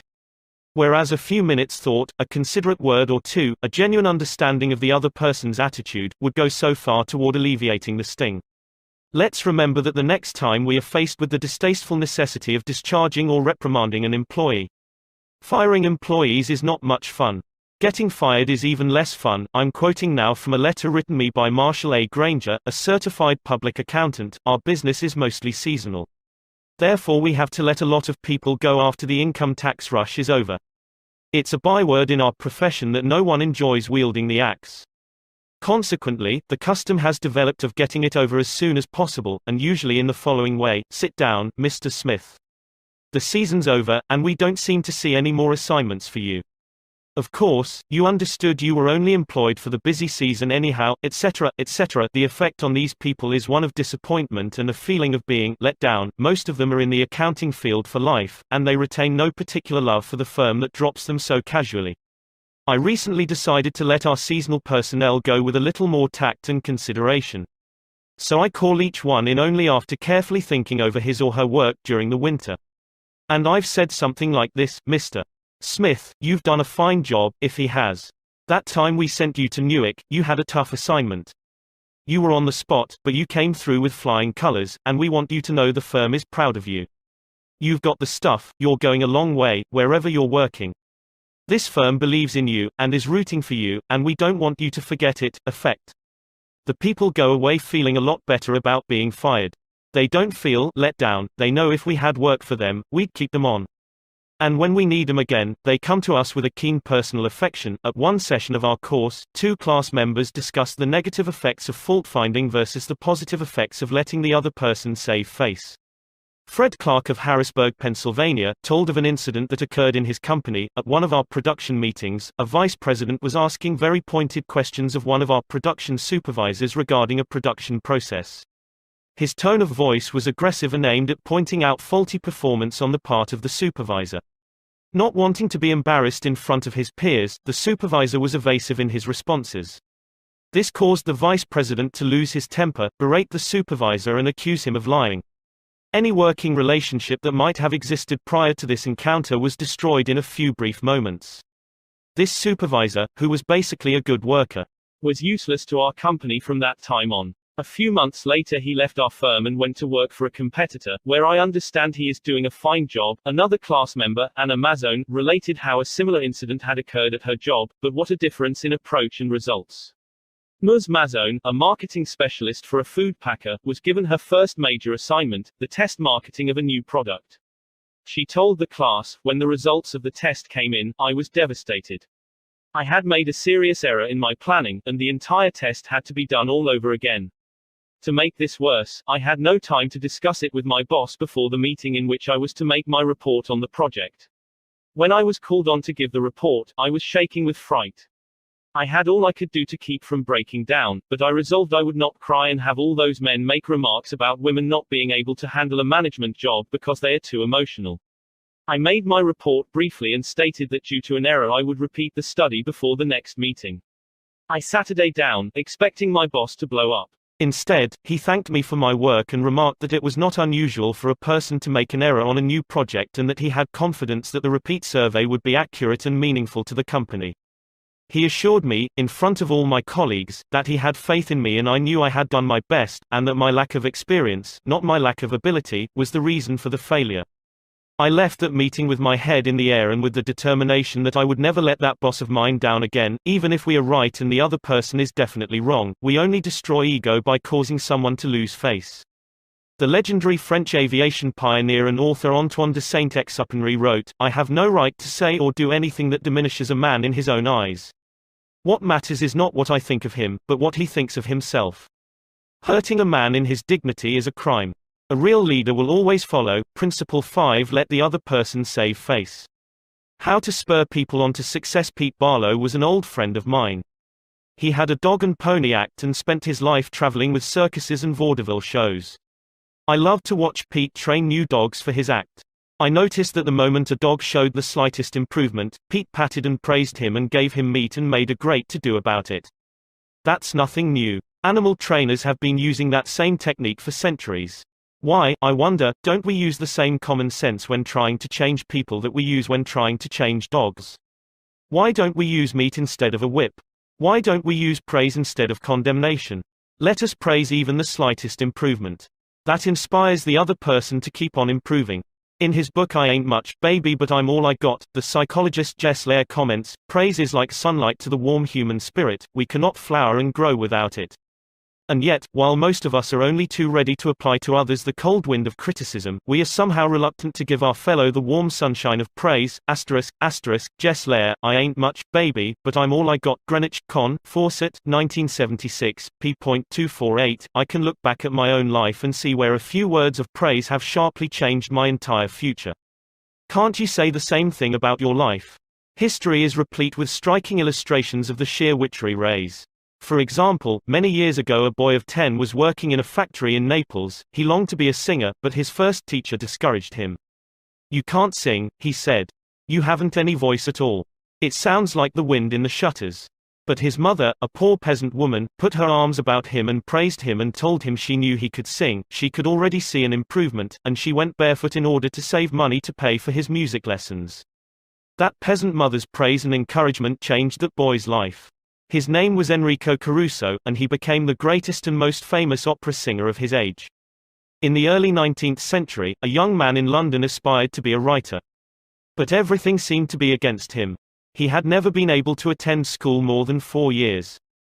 His father had been flung in jail because he couldn't pay his debts, and this young man often knew the pangs of hunger. Finally, he got a job pasting labels on bottles of blacking in a rat-infested warehouse, and he slept at night in a dismal attic room with 2 other boys, guttersnipes from the slums of London. He had so little confidence in his ability to write that he sneaked out and mailed his first manuscript in the dead of night so nobody would laugh at him. Story after story was refused. Finally, the great day came when one was accepted. True, he wasn't paid a shilling for it, but one editor had praised him. One editor had given him recognition. He was so thrilled that he wandered aimlessly around the streets with tears rolling down his cheeks. The praise, the recognition, that he received through getting one story in print, changed his whole life, for if it hadn't been for that encouragement, he might have spent his entire life working in rat-infested factories. You may have heard of that boy. His name was Charles Dickens. Another boy in London made his living as a clerk in a dry goods store. He had to get up at 5 o'clock, sweep out the store, and slave for 14 hours a day. It was sheer drudgery and he despised it. After 2 years, he could stand it no longer, so he got up one morning and, without waiting for breakfast, tramped 15 miles to talk to his mother, who was working as a housekeeper. He was frantic. He pleaded with her. He wept. He swore he would kill himself if he had to remain in the shop any longer. Then he wrote a long, pathetic letter to his old schoolmaster, declaring that he was heartbroken, that he no longer wanted to live. His old schoolmaster gave him a little praise and assured him that he really was very intelligent and fitted for finer things and offered him a job as a teacher. That praise changed the future of that boy and made a lasting impression on the history of English literature. For that boy went on to write innumerable best-selling books and made over $1 million with his pen. You've probably heard of him. His name, H.G. Wells. Use of praise instead of criticism is the basic concept of B.F. Skinner's teachings. This great contemporary psychologist has shown by experiments with animals and with humans that when criticism is minimized and praise emphasized, the good things people do will be reinforced and the poorer things will atrophy for lack of attention. John Ringlespohr of Rocky Mount, North Carolina, used this in dealing with his children. It seemed that, as in so many families, mother and dad's chief form of communication with the children was yelling at them. And, as in so many cases, the children became a little worse rather than better after each such session, and so did the parents. There seemed to be no end in sight for this problem. Mr. Ringlespohr determined to use some of the principles he was learning in our course to solve this situation. He reported, "We decided to try praise instead of harping on their faults. It wasn't easy when all we could see were the negative things they were doing, it was really tough to find things to praise. We managed to find something, and within the first day or two some of the really upsetting things they were doing quit happening. Then some of their other faults began to disappear. They began capitalizing on the praise we were giving them. They even began going out of their way to do things right." Neither of us could believe it. Of course, it didn't last forever, but the norm reached after things leveled off was so much better. It was no longer necessary to react the way we used to. The children were doing far more right things than wrong ones. All of this was a result of praising the slightest improvement in the children rather than condemning everything they did wrong. This works on the job too. Keith Roper of Woodland Hills, California, applied this principle to a situation in his company. Some material came to him in his print shop which was of exceptionally high quality. The printer who had done this job was a new employee who had been having difficulty adjusting to the job. His supervisor was upset about what he considered a negative attitude and was seriously thinking of terminating his services. When Mr. Roper was informed of this situation, he personally went over to the print shop and had a talk with the young man. He told him how pleased he was with the work he had just received and pointed out it was the best work he had seen produced in that shop for some time. He pointed out exactly why it was superior and how important the young man's contribution was to the company. Do you think this affected that young printer's attitude toward the company? Within days there was a complete turnabout. He told several of his co-workers about the conversation and how someone in the company really appreciated good work. And from that day on, he was a loyal and dedicated worker. What Mr. Roper did was not just flatter the young printer and say, "You're good." He specifically pointed out how his work was superior. Because he had singled out a specific accomplishment, rather than just making general flattering remarks, his praise became much more meaningful to the person to whom it was given. Everybody likes to be praised, but when praise is specific, it comes across as sincere, not something the other person may be saying just to make one feel good. Remember, we all crave appreciation and recognition, and will do almost anything to get it. But nobody wants insincerity. Nobody wants flattery. Let me repeat, the principles taught in this book will work only when they come from the heart. I am not advocating a bag of tricks. I am talking about a new way of life. Talk about changing people. If you and I will inspire the people with whom we come in contact to a realization of the hidden treasures they possess, we can do far more than change people. We can literally transform them. Exaggeration? Then listen to these sage words from William James. One of the most distinguished psychologists and philosophers America has ever produced. Compared with what we ought to be, we are only half awake. We are making use of only a small part of our physical and mental resources. Stating the thing broadly, the human individual thus lives far within his limits. He possesses powers of various sorts which he habitually fails to use. Yes, you who are reading these lines possess powers of various sorts which you habitually fail to use, and one of these powers you are probably not using to the fullest extent is your magic ability to praise people and inspire them with a realization of their latent possibilities. Abilities wither under criticism, they blossom under encouragement. To become a more effective leader of people, apply Principle 6. Praise the slightest improvement and praise every improvement. Be hearty in your approbation and lavish in your praise. Give a dog a good name. What do you do when a person who has been a good worker begins to turn in shoddy work? You can fire him or her, but that really doesn't solve anything. You can berate the worker, but this usually causes resentment. Henry Henker, a service manager for a large truck dealership in Lowell, Indiana, had a mechanic whose work had become less than satisfactory. Instead of bawling him out or threatening him, Mr. Henker called him into his office and had a heart-to-heart talk with him. Bill, he said, you are a fine mechanic. You have been in this line of work for a good number of years. You have repaired many vehicles to the customer's satisfaction. In fact, we've had a number of compliments about the good work you have done. Yet, of late, the time you take to complete each job has been increasing and your work has not been up to your own old standards. Because you have been such an outstanding mechanic in the past, I felt sure you would want to know that I am not happy with this situation, and perhaps jointly we could find some way to correct the problem. Bill responded that he hadn't realized he had been falling down in his duties and assured his boss that the work he was getting was not out of his range of expertise and he would try to improve in the future. Did he do it? You can be sure he did. He once again became a fast and thorough mechanic. With that reputation Mr. Henker had given him to live up to, how could he do anything else but turn out work comparable to that which he had done in the past? The average person, said Samuel Vauclane, then president of the Baldwin Locomotive Works, can be led readily if you have his or her respect and if you show that you respect that person for some kind of ability. In short, if you want to improve a person in a certain respect, act as though that particular trait were already one of his or her outstanding characteristics. Shakespeare said, assume a virtue, if you have it not. And it might be well to assume and state openly that other people have the virtue you want them to develop. Give them a fine reputation to live up to, and they will make prodigious efforts rather than see you disillusioned. Georgette Leblanc, in her book Souvenirs, My Life with Maeterlinck, describes the startling transformation of a humble Belgian Cinderella. A servant girl from a neighboring hotel brought my meals, she wrote. She was called Marie the dishwasher because she had started her career as a scullery assistant. She was a kind of monster, cross-eyed, bandy-legged, poor in flesh and spirit. One day, while she was holding my plate of macaroni in her red hand, I said to her point blank, Marie, you do not know what treasures are within you. Accustomed to holding back her emotion, Marie waited a few moments, not daring to risk the slightest gesture for fear of a catastrophe. Then she put the dish on the table, sighed and said ingenuously, Madam, I would never have believed it. She did not doubt, she did not ask a question. She simply went back to the kitchen and repeated what I had said, and such is the force of faith that no one made fun of her. From that day on, she was even given a certain consideration. But the most curious change of all occurred in the humble Marie herself. Believing she was the tabernacle of unseen marvels, she began taking care of her face and body so carefully that her starved youth seemed to bloom and modestly hide her plainness. 2 months later, she announced her coming marriage with the nephew of the chef. I'm going to be a lady, she said, and thanked me. A small phrase had changed her entire life. Georgette Leblanc had given Marie the dishwasher a reputation to live up to, and that reputation had transformed her. Bill Parker, a sales representative for a food company in Daytona Beach, Florida, was very excited about the new line of products his company was introducing and was upset when the manager of a large independent food market turned down the opportunity to carry it in his store. Bill brooded all day over this rejection and decided to return to the store before he went home that evening and try again.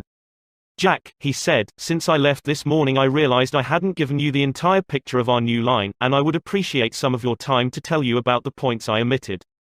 I have respected the fact that you are always willing to listen and are big enough to change your mind when the facts warrant a change. Could Jack refuse to give him another hearing? Not with that reputation to live up to. One morning Dr. Martin Fitzhugh, a dentist in Dublin, Ireland, was shocked when one of his patients pointed out to him that the metal cup holder which she was using to rinse her mouth was not very clean.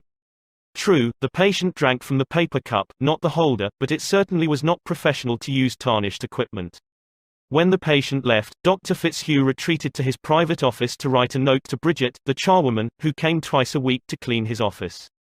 He wrote, "My dear Bridget, I see you so seldom, I thought I'd take the time to thank you for the fine job of cleaning you've been doing. By the way, I thought I'd mention that since 2 hours, twice a week, is a very limited amount of time, please feel free to work an extra half hour from time to time if you feel you need to do those, once in a while, things like polishing the cup holders and the like. I, of course, will pay you for the extra time." The next day, when I walked into my office, Dr. Fitzhugh reported, my desk had been polished to a mirror-like finish, as had my chair, which I nearly slid out of. When I went into the treatment room I found the shiniest, cleanest chrome-plated cup holder I had ever seen nestled in its receptacle. I had given my charwoman a fine reputation to live up to, and because of this small gesture she outperformed all her past efforts. How much additional time did she spend on this? That's right, none at all. There is an old saying, give a dog a bad name and you may as well hang him. But give him a good name, and see what happens. When Mrs. Ruth Hopkins, a fourth-grade teacher in Brooklyn, New York, looked at her class roster the first day of school, her excitement and joy of starting a new term was tinged with anxiety. In her class this year she would have Tommy T, the school's most notorious bad boy. His third-grade teacher had constantly complained about Tommy to colleagues, the principal and anyone else who would listen. He was not just mischievous, he caused serious discipline problems in the class, picked fights with the boys, teased the girls, was fresh to the teacher, and seemed to get worse as he grew older. His only redeeming feature was his ability to learn rapidly and master the schoolwork easily. Mrs. Hopkins decided to face the Tommy problem immediately. When she greeted her new students, she made little comments to each of them. Rose, that's a pretty dress you're wearing. Alicia, I hear you draw beautifully. When she came to Tommy, she looked him straight in the eyes and said, Tommy, I understand you are a natural leader. I'm going to depend on you to help me make this class the best class in the 4th grade this year. She reinforced this over the first few days by complimenting Tommy on everything he did and commenting on how this showed what a good student he was. With that reputation to live up to, even a 9-year-old couldn't let her down, and he didn't. If you want to excel in that difficult leadership role of changing the attitude or behavior of others, use Principle 7. Give the other person a fine reputation to live up to. Make the fault seem easy to correct. A bachelor friend of mine, about 40 years old, became engaged, and his fiancée persuaded him to take some belated dancing lessons. The Lord knows I needed dancing lessons, he confessed as he told me the story, for I danced just as I did when I first started 20 years ago. The first teacher I engaged probably told me the truth. She said I was all wrong, I would just have to forget everything and begin all over again. But that took the heart out of me. I had no incentive to go on. So, I quit her. The next teacher may have been lying, but I liked it.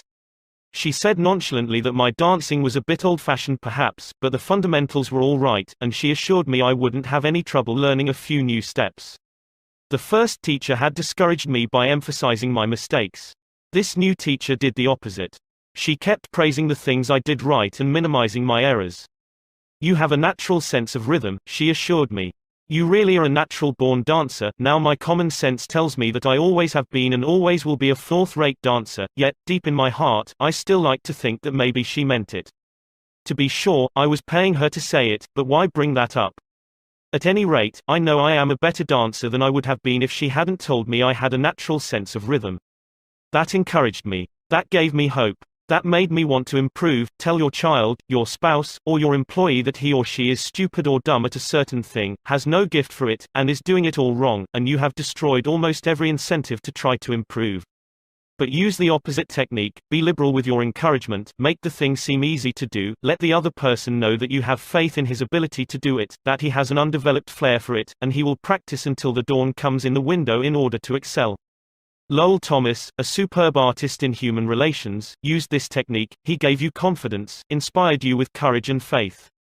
For example, I spent a weekend with Mr. and Mrs. Thomas, and on Saturday night, I was asked to sit in on a friendly bridge game before a roaring fire. Bridge? Oh, no, not me. I knew nothing about it.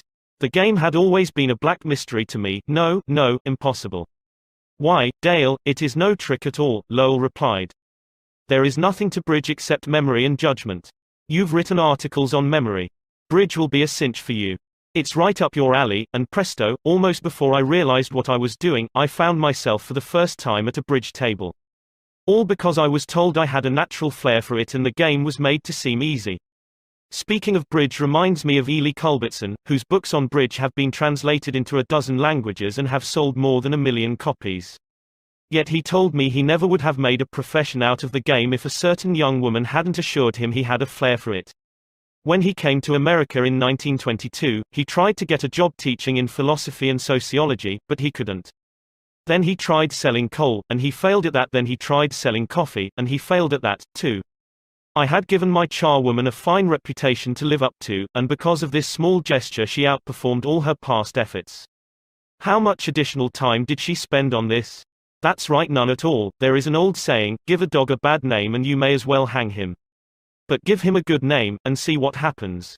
When Mrs. Ruth Hopkins, a fourth-grade teacher in Brooklyn, New York, looked at her class roster the first day of school, her excitement and joy of starting a new term was tinged with anxiety. In her class this year she would have Tommy T, the school's most notorious bad boy. His third-grade teacher had constantly complained about Tommy to colleagues, the principal and anyone else who would listen. He was not just mischievous, he caused serious discipline problems in the class, picked fights with the boys, teased the girls, was fresh to the teacher, and seemed to get worse as he grew older. His only redeeming feature was his ability to learn rapidly and master the schoolwork easily. Mrs. Hopkins decided to face the Tommy problem immediately. When she greeted her new students, she made little comments to each of them. Rose, that's a pretty dress you're wearing. Alicia, I hear you draw beautifully. When she came to Tommy, she looked him straight in the eyes and said, Tommy, I understand you are a natural leader. I'm going to depend on you to help me make this class the best class in the 4th grade this year. She reinforced this over the first few days by complimenting Tommy on everything he did and commenting on how this showed what a good student he was. With that reputation to live up to, even a 9-year-old couldn't let her down, and he didn't. If you want to excel in that difficult leadership role of changing the attitude or behavior of others, use Principle 7. Give the other person a fine reputation to live up to. Make the fault seem easy to correct. A bachelor friend of mine, about 40 years old, became engaged, and his fiancée persuaded him to take some belated dancing lessons. The Lord knows I needed dancing lessons, he confessed as he told me the story, for I danced just as I did when I first started 20 years ago. The first teacher I engaged probably told me the truth. She said I was all wrong, I would just have to forget everything and begin all over again. But that took the heart out of me. I had no incentive to go on. So, I quit her. The next teacher may have been lying, but I liked it. She said nonchalantly that my dancing was a bit old-fashioned perhaps, but the fundamentals were all right, and she assured me I wouldn't have any trouble learning a few new steps. The first teacher had discouraged me by emphasizing my mistakes. This new teacher did the opposite. She kept praising the things I did right and minimizing my errors. You have a natural sense of rhythm, she assured me. You really are a natural-born dancer. Now my common sense tells me that I always have been and always will be a fourth-rate dancer, yet, deep in my heart, I still like to think that maybe she meant it. To be sure, I was paying her to say it, but why bring that up? At any rate, I know I am a better dancer than I would have been if she hadn't told me I had a natural sense of rhythm. That encouraged me. That gave me hope. That made me want to improve. Tell your child, your spouse, or your employee that he or she is stupid or dumb at a certain thing, has no gift for it, and is doing it all wrong, and you have destroyed almost every incentive to try to improve. But use the opposite technique, be liberal with your encouragement, make the thing seem easy to do, let the other person know that you have faith in his ability to do it, that he has an undeveloped flair for it, and he will practice until the dawn comes in the window in order to excel. Lowell Thomas, a superb artist in human relations, used this technique. He gave you confidence, inspired you with courage and faith. For example, I spent a weekend with Mr. and Mrs. Thomas, and on Saturday night, I was asked to sit in on a friendly bridge game before a roaring fire. Bridge? Oh, no, not me. I knew nothing about it. The game had always been a black mystery to me. No, impossible. Why, Dale, it is no trick at all, Lowell replied. There is nothing to bridge except memory and judgment. You've written articles on memory. Bridge will be a cinch for you. It's right up your alley, and presto, almost before I realized what I was doing, I found myself for the first time at a bridge table. All because I was told I had a natural flair for it and the game was made to seem easy. Speaking of bridge reminds me of Ely Culbertson, whose books on bridge have been translated into a dozen languages and have sold more than 1 million copies. Yet he told me he never would have made a profession out of the game if a certain young woman hadn't assured him he had a flair for it. When he came to America in 1922, he tried to get a job teaching in philosophy and sociology, but he couldn't. Then he tried selling coal, and he failed at that. Then he tried selling coffee, and he failed at that, too. He had played some bridge, but it had never occurred to him in those days that someday he would teach it. He was not only a poor card player, but he was also very stubborn. He asked so many questions and held so many post-mortem examinations that no one wanted to play with him. Then he met a pretty bridge teacher, Josephine Dillon, fell in love and married her.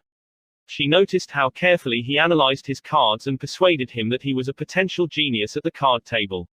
It was that encouragement and that alone, Culbertson told me, that caused him to make a profession of bridge. Clarence M. Jones, one of the instructors of our course in Cincinnati, Ohio, told how encouragement and making faults seem easy to correct completely changed the life of his son. In 1970, my son David, who was then 15 years old, came to live with me in Cincinnati. He had led a rough life. In 1958, his head was cut open in a car accident, leaving a very bad scar on his forehead. In 1960, his mother and I were divorced and he moved to Dallas, Texas, with his mother. Until he was 15, he had spent most of his school years in special classes for slow learners in the Dallas school system. Possibly because of the scar, school administrators had decided he was brain injured and could not function at a normal level. He was 2 years behind his age group, so he was only in the 7th grade. Yet he did not know his multiplication tables, added on his fingers, and could barely read. There was one positive point. He loved to work on radio and TV sets. He wanted to become a TV technician. I encouraged this and pointed out that he needed math to qualify for the training. I decided to help him become proficient in this subject. We obtained 4 sets of flashcards: multiplication, division, addition, and subtraction. As we went through the cards, we put the correct answers in a discard stack. When David missed one, I gave him the correct answer and then put the card in the repeat stack until there were no cards left. I made a big deal out of each card he got right, particularly if he had missed it previously. Each night we would go through the repeat stack until there were no cards left. Each night we timed the exercise with a stopwatch. I promised him that when he could get all the cards correct in 8 minutes with no incorrect answers, we would quit doing it every night. This seemed an impossible goal to David. The first night it took 52 minutes, the second night, 48, then 45, 44, 41, then under 40 minutes. We celebrated each reduction. I'd call in my wife, and we would both hug him and we'd all dance a jig. At the end of the month he was doing all the cards perfectly in less than 8 minutes. When he made a small improvement he would ask to do it again. He had made the fantastic discovery that learning was easy and fun. Naturally his grades in algebra took a jump. It is amazing how much easier algebra is when you can multiply. He astonished himself by bringing home a B in math. That had never happened before. Other changes came with almost unbelievable rapidity. His reading improved rapidly, and he began to use his natural talents in drawing. Later in the school year his science teacher assigned him to develop an exhibit. He chose to develop a highly complex series of models to demonstrate the effect of levers. It required skill not only in drawing and model making but in applied mathematics. The exhibit took first prize in his school's science fair and was entered in the city competition and won third prize for the entire city of Cincinnati. That did it. Here was a kid who had flunked 2 grades, who had been told he was brain damaged, who had been called Frankenstein by his classmates and told his brains must have leaked out of the cut on his head. Suddenly he discovered he could really learn and accomplish things. The result, from the last quarter of the 8th grade all the way through high school. He never failed to make the honor roll. In high school he was elected to the National Honor Society. Once he found learning was easy, his whole life changed. If you want to help others to improve, remember. Principle 8: Use encouragement. Make the fault seem easy to correct. Making people glad to do what you want. Back in 1915, America was aghast. For more than a year, the nations of Europe had been slaughtering one another on a scale never before dreamed of in all the bloody annals of mankind. Could peace be brought about? No one knew. But Woodrow Wilson was determined to try. He would send a personal representative, a peace emissary, to counsel with the warlords of Europe. William Jennings Bryan, Secretary of State, Bryan, the peace advocate, longed to go. He saw a chance to perform a great service and make his name immortal. But Wilson appointed another man, his intimate friend and advisor Colonel Edward M. House, and it was House's thorny task to break the unwelcome news to Bryan without giving him offense. Brian was distinctly disappointed when he heard I was to go to Europe as the peace emissary, Colonel House records in his diary. He said he had planned to do this himself. I replied that the president thought it would be unwise for anyone to do this officially, and that his going would attract a great deal of attention and people would wonder why he was there. Quote. You see the intimation. House practically told Brian that he was too important for the job, and Brian was satisfied. Colonel House, adroit, experienced in the ways of the world, was following one of the important rules of human relations: always make the other person happy about doing the thing you suggest. Woodrow Wilson followed that policy even when inviting William Gibbs McAdoo to become a member of his cabinet. That was the highest honor he could confer upon anyone, and yet Wilson extended the invitation in such a way as to make McAdoo feel doubly important. Here is the story in McAdoo's own words. Wilson, said that he was making up his cabinet and that he would be very glad if I would accept a place in it as Secretary of the Treasury. He had a delightful way of putting things. He created the impression that by accepting this great honor I would be doing him a favor. Unfortunately, Wilson didn't always employ such taunt. If he had, history might have been different. For example, Wilson didn't make the Senate and the Republican Party happy by entering the United States in the League of Nations. Wilson refused to take such prominent Republican leaders as Elihu Root or Charles Evans Hughes or Henry Cabot Lodge to the peace conference with him. Instead, he took along unknown men from his own party. He snubbed the Republicans, refused to let them feel that the League was their idea as well as his, refused to let them have a finger in the pie, and, as a result of this crude handling of human relations, wrecked his own career, ruined his health, shortened his life, caused America to stay out of the League, and altered the history of the world. Statesmen and diplomats aren't the only ones who use this make a person happy do things you want them to do approach. Dale O. Ferrier of Fort Wayne, Indiana, told how he encouraged one of his young children to willingly do the chore he was assigned. One of Jeff's chores was to pick up pears from under the pear tree so the person who was mowing underneath wouldn't have to stop to pick them up. He didn't like this chore, and frequently it was either not done at all or it was done so poorly that the mower had to stop and pick up several pears that he had missed. Rather than have an eyeball-to-eyeball confrontation about it, one day I said to him, "Jeff, I'll make a deal with you. For every bushel basket full of pears you pick up, I'll pay you $1. But after you are finished, for every pear I find left in the yard, I'll take away $1. How does that sound? As you would expect, he not only picked up all of the pears, but I had to keep an eye on him to see that he didn't pull a few off the trees to fill up some of the baskets. I knew a man who had to refuse many invitations to speak, invitations extended by friends, invitations coming from people to whom he was obligated, and yet he did it so adroitly that the other person was at least contented with his refusal. How did he do it? Not by merely talking about the fact that he was too busy and too this and too that. No, after expressing his appreciation of the invitation and regretting his inability to accept it, he suggested a substitute speaker. In other words, he didn't give the other person any time to feel unhappy about the refusal, he immediately changed the other person's thoughts to some other speaker who could accept the invitation. Gunter Schmidt, who took our course in West Germany, told of an employee in the food store he managed who was negligent about putting the proper price tags on the shelves where the items were displayed. This caused confusion and customer complaints. Reminders, admonitions, confrontations with her about this did not do much good. Finally, Mr. Schmidt called her into his office and told her he was appointing her supervisor of price tag posting for the entire store and she would be responsible for keeping all of the shelves properly tagged. This new responsibility and title changed her attitude completely, and she fulfilled her duties satisfactorily from then on.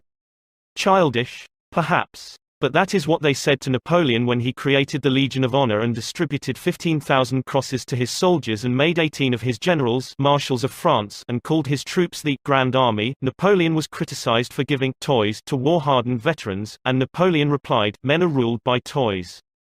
This technique of giving titles and authority worked for Napoleon and it will work for you.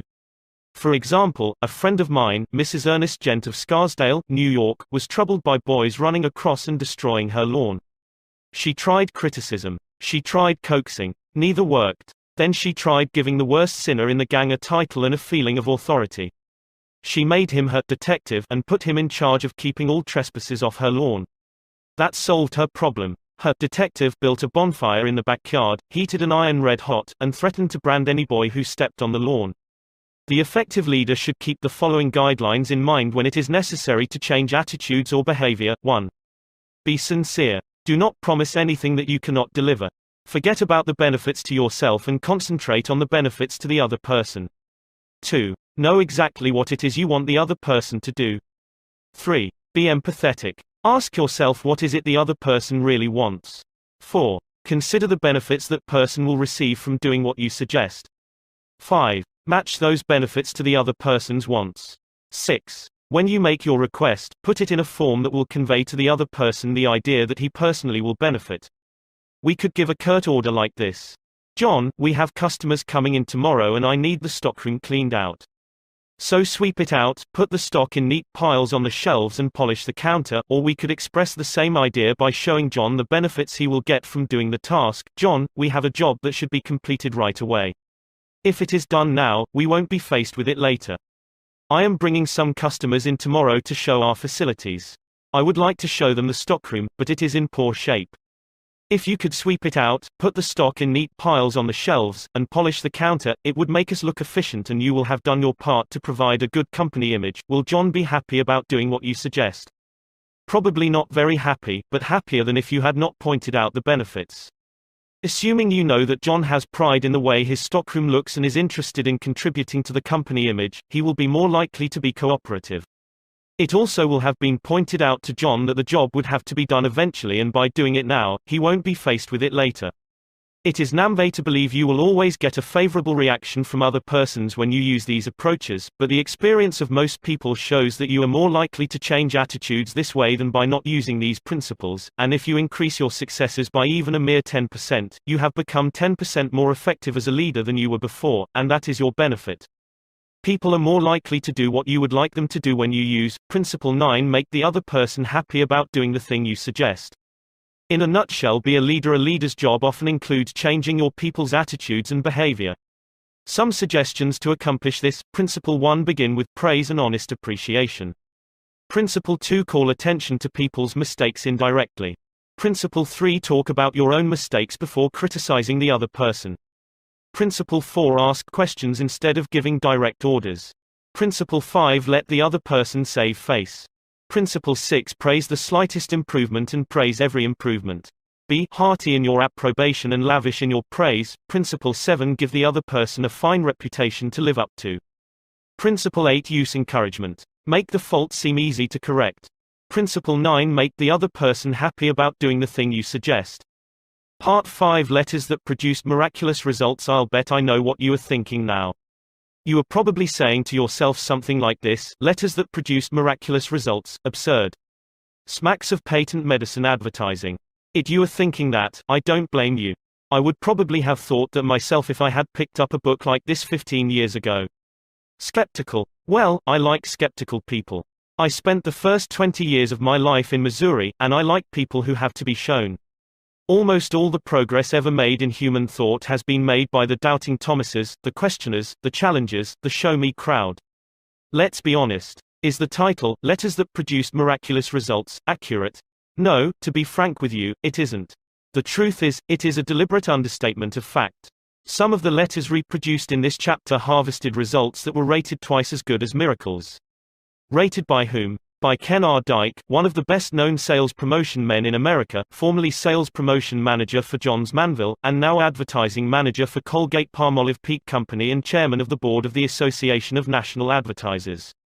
Mr. Dyke says that letters he used to send out, asking for information from dealers, seldom brought more than a return of 5 to 8%.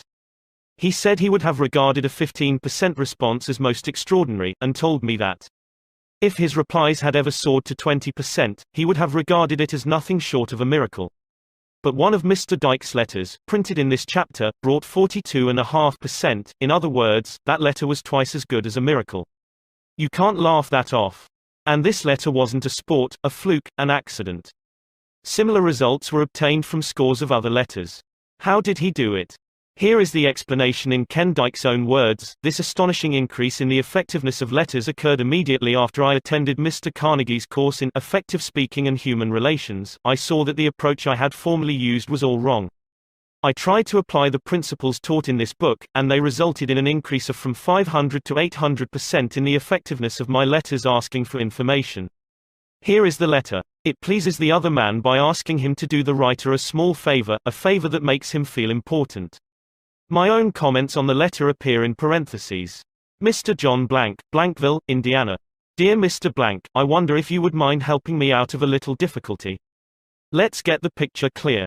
Imagine a lumber dealer in Indiana receiving a letter from an executive of the Johns Manville Company, and in the first line of the letter, this high-priced executive in New York asks the other fellow to help him out of a difficulty. I can imagine the dealer in Indiana saying to himself something like this: well, if this chap in New York is in trouble, he has certainly come to the right person. I always try to be generous and help people. Let's see what's wrong with him. Last year, I succeeded in convincing our company that what our dealers needed most to help increase their re-roofing sales was a year-round direct mail campaign paid for entirely by Johns Manville.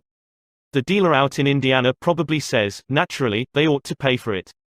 They're hogging most of the profit as it is. They're making millions while I'm having hard scratching to pay the rent. Now what is this fellow in trouble about? Recently I mailed a questionnaire to the 1,600 dealers who had used the plan and certainly was very much pleased with the hundreds of replies which showed that they appreciated this form of cooperation and found it most helpful. On the strength of this, we have just released our new direct mail plan, which I know you'll like still better. But this morning our president discussed with me my report of last year's plan and, as presidents will, asked me how much business I could trace to it. Naturally, I must come to you to help me answer him. That's a good phrase, I must come to you to help me answer him.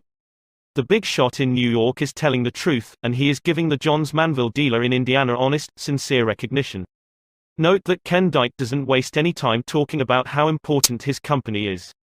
Instead, he immediately shows the other fellow how much he has to lean on him. Ken Dyke admits that he can't even make a report to the president of Johns Manville without the dealer's help. Naturally, the dealer out in Indiana, being human, likes that kind of talk. What I'd like you to do is 1. To tell me, on the enclosed postcard, how many roofing and re-roofing jobs you feel last year's direct mail plan helped you secure, and 2. Give me, as nearly as you can, the total estimated value in dollars and cents based on the total cost of the jobs applied. If you'll do this, I'll surely appreciate it and thank you for your kindness in giving me this information. Sincerely, Ken R. Dyke, Sales Promotion Manager. Note how, in the last paragraph, he whispers I and shouts you. Note how generous he is in his praise. Surely appreciate, thank you, your kindness. Simple letter, isn't it? But it produced miracles by asking the other person to do a small favor, the performing of which gave him a feeling of importance. That psychology will work, regardless of whether you are selling asbestos roofs or touring Europe in a Ford. To illustrate, Homer Croy and I once lost our way while motoring through the interior of France. Halting our old Model T, we asked a group of peasants how we could get to the next big town. The effect of the question was electrical. These peasants, wearing wooden shoes, regarded all Americans as rich. And automobiles were rare in those regions, extremely rare. Americans touring through France in a car. Surely we must be millionaires. Maybe cousins of Henry Ford. But they knew something we didn't know. We had more money than they had, but we had to come to them hat in hand to find out how to get to the next town. And that gave them a feeling of importance. They all started talking at once. One chap, thrilled at this rare opportunity, commanded the others to keep quiet. He wanted to enjoy all alone the thrill of directing us. Try this yourself. The next time you are in a strange city, stop someone who is below you in the economic and social scale and say, I wonder if you would mind helping me out of a little difficulty. Won't you please tell me how to get to such and such a place? Benjamin Franklin used this technique to turn a caustic enemy into a lifelong friend. Franklin, a young man at the time, had all his savings invested in a small printing business. He managed to get himself elected clerk of the General Assembly in Philadelphia. That position gave him the job of doing the official printing. There was good profit in this job, and Ben was eager to keep it. But a menace loomed ahead. One of the richest and ablest men in the assembly disliked Franklin bitterly. He not only disliked Franklin, but he denounced him in a public talk. That was dangerous, very dangerous. So Franklin resolved to make the man like him. But how? That was a problem. By doing a favor for his enemy? No, that would have aroused his suspicions, maybe his contempt. Franklin was too wise, too adroit to be caught in such a trap.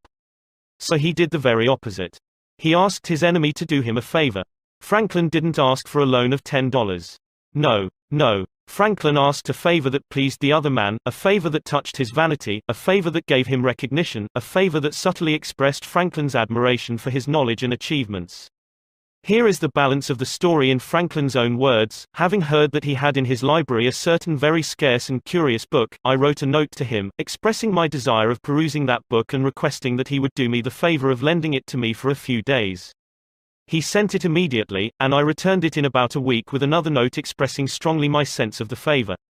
When next we met in the house, he spoke to me, which he had never done before, and with great civility, and he ever afterward manifested a readiness to serve me on all occasions, so that we became great friends and our friendship continued to his death.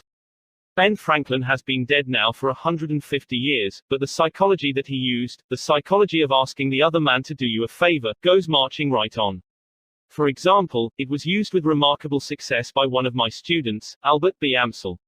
For years, Mr. Amsel, a salesman of plumbing and heating materials, had been trying to get the trade of a certain plumber in Brooklyn.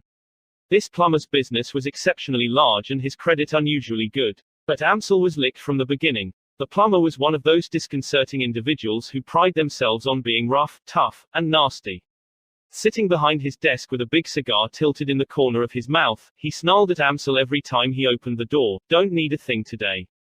Don't waste my time and yours. Keep moving." Then one day Mr. Amsel tried a new technique, a technique that split the account wide open, made a friend, and brought many fine orders.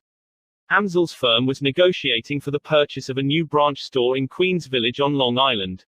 It was a neighborhood the plumber knew well, and one where he did a great deal of business.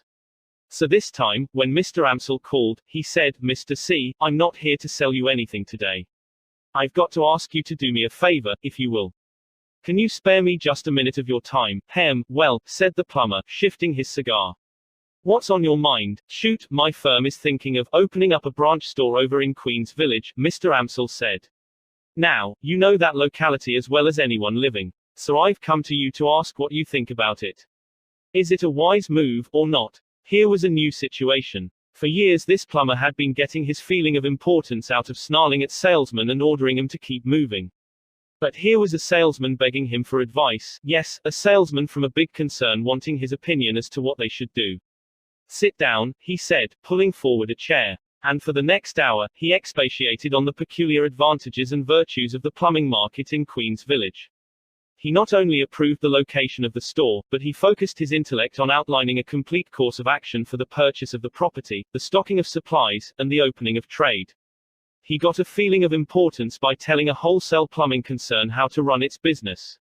From there, he expanded into personal grounds. He became friendly, and told Mr. Amsel of his intimate domestic difficulties and household wars. "By the time I left that evening," Mr. Amsel says, "I not only had in my pocket a large initial order for equipment, but I had laid the foundations of a solid business friendship. I am playing golf now with this chap who formerly barked and snarled at me." This change in his attitude was brought about by my asking him to do me a little favor that made him feel important. Let's examine another of Ken Dyke's letters, and again note how skillfully he applies this "do me a favor" psychology. A few years ago, Mr. Dyke was distressed at his inability to get businessmen, contractors, and architects to answer his letters asking for information. In those days, he seldom got more than 1% return from his letters to architects and engineers. He would have regarded 2% as very good, and 3% as excellent. And 10%, why, 10% would have been hailed as a miracle. But the letter that follows pulled almost 50%, 5 times as good as a miracle. And what replies? Letters of 2 and 3 pages. Letters glowing with friendly advice and cooperation. Here is the letter. You will observe that in the psychology used, even in the phraseology in some places, the letter is almost identical with that quoted on pages 188 to 89. As you peruse this letter, read between the lines, try to analyze the feeling of the man who got it. Find out why it produced results 5 times as good as a miracle. Johns Manville 22 East 40th Street, New York City. Mr. John Doe, 617 Doe Street, Deauville, New Jersey. Dear Mr. Doe, I wonder if you'll help me out of a little difficulty. About a year ago I persuaded our company that one of the things architects most needed was a catalog which would give them the whole story of all JM building materials and their part in repairing and remodeling homes. The attached catalog resulted, the first of its kind. But now our stock is getting low, and when I mentioned it to our president he said, as presidents will, that he would have no objection to another edition provided, furnished satisfactory evidence that the catalog had done the job for which it was designed. Naturally, I must come to you for help, and 7 a.m. therefore taking the liberty of asking you and 49 other architects in various parts of the country to be the jury. To make it quite easy for you, I have written a few simple questions on the back of this letter. And I'll certainly regard it as a personal favor if you'll check the answers, add any comments that you may wish to make, and then slip this letter into the enclosed stamped envelope. Needless to say, this won't obligate you in any way, and I now leave it to you to say whether the catalogue shall be discontinued or reprinted with improvements based on your experience and advice. In any event, rest assured that I shall appreciate your cooperation very much. Thank you. Sincerely yours, Ken R. Dyke, Sales Promotion Manager. Another word of warning. I know from experience that some men, reading this letter, will try to use the same psychology mechanically. They will try to boost the other man's ego, not through genuine, real appreciation, but through flattery and insincerity. And their technique won't work. Remember, we all crave appreciation and recognition, and will do almost anything to get it. But nobody wants insincerity. Nobody wants flattery. Let me repeat, the principles taught in this book will work only when they come from the heart. I am not advocating a bag of tricks. I am talking about a new way of life. Part 6, 7 Rules for Making Your Home Life Happier, How to Dig Your Marital Grave in the Quickest Possible Way. 75 years ago, Napoleon III of France, nephew of Napoleon Bonaparte, fell in love with Marie Eugenique Ignace Augustin de Montijo, Countess of Tiber, the most beautiful woman in the world, and married her. His advisors pointed out that she was only the daughter of an insignificant Spanish count. But Napoleon retorted, "What of it? Her grace, her youth, her charm, her beauty filled him with divine felicity." In a speech hurled from the throne, he defied an entire nation. "I have preferred a woman I love and respect," he proclaimed, "to a woman unknown to me." Napoleon and his bride had health, wealth, power, fame, beauty, love, adoration, all the requirements for a perfect romance. Never did the sacred fire of marriage glow with a brighter incandescence.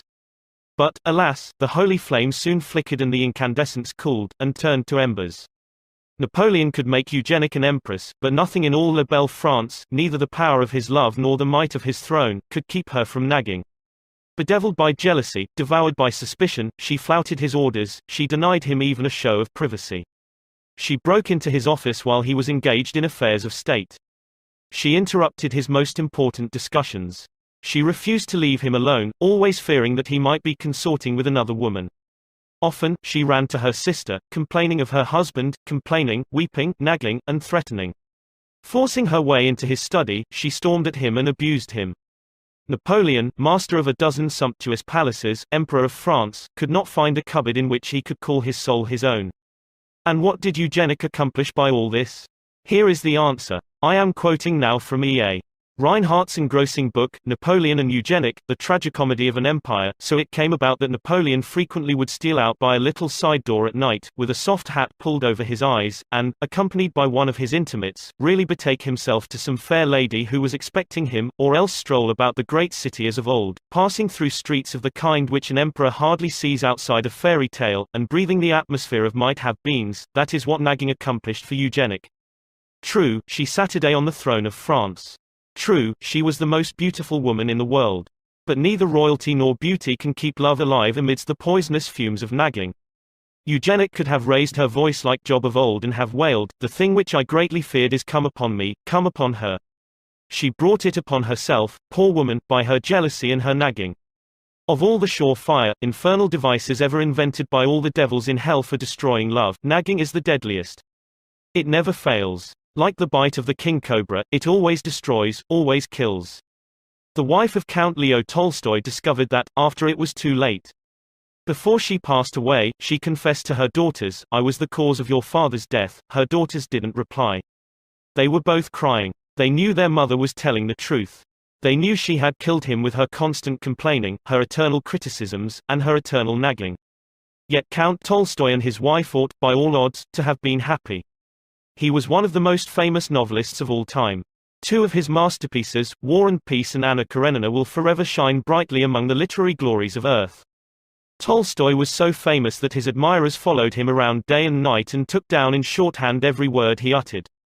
Even if he merely said, "I guess I'll go to bed," even trivial words like that, everything was written down, and now the Russian government is printing every sentence that he ever wrote, and his combined writings will fill 100 volumes.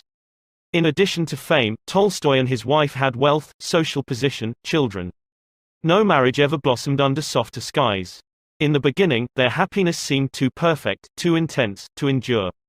So, kneeling together, they prayed to Almighty God to continue the ecstasy that was theirs. Then an astonishing thing happened. Tolstoy gradually changed. He became a totally different person.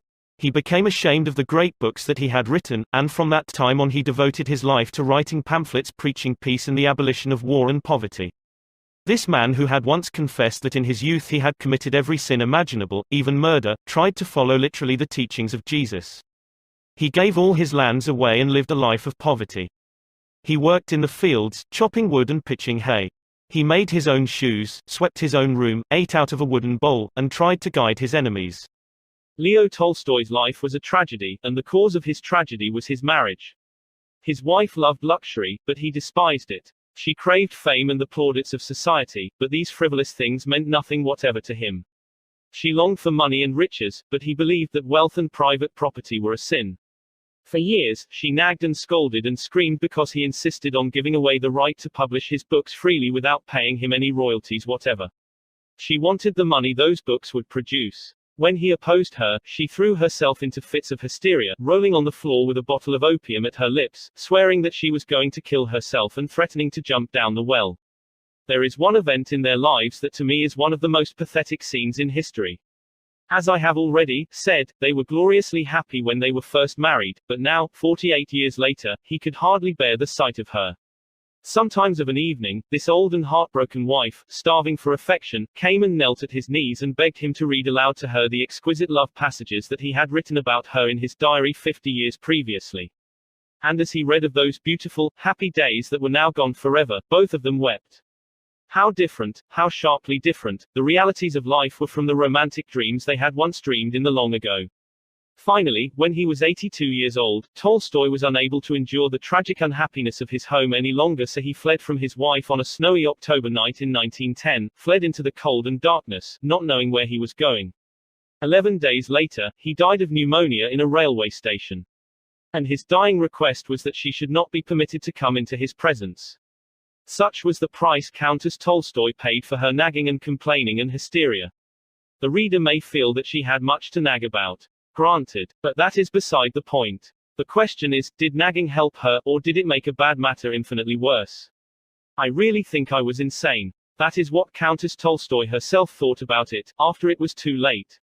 The great tragedy of Abraham Lincoln's life also was his marriage. Not his assassination, mind you, but his marriage. When Booth fired, Lincoln never realized he had been shot, but he reaped almost daily, for 23 years, what Herndon, his law partner, described as the bitter harvest of conjugal infelicity. Conjugal infelicity.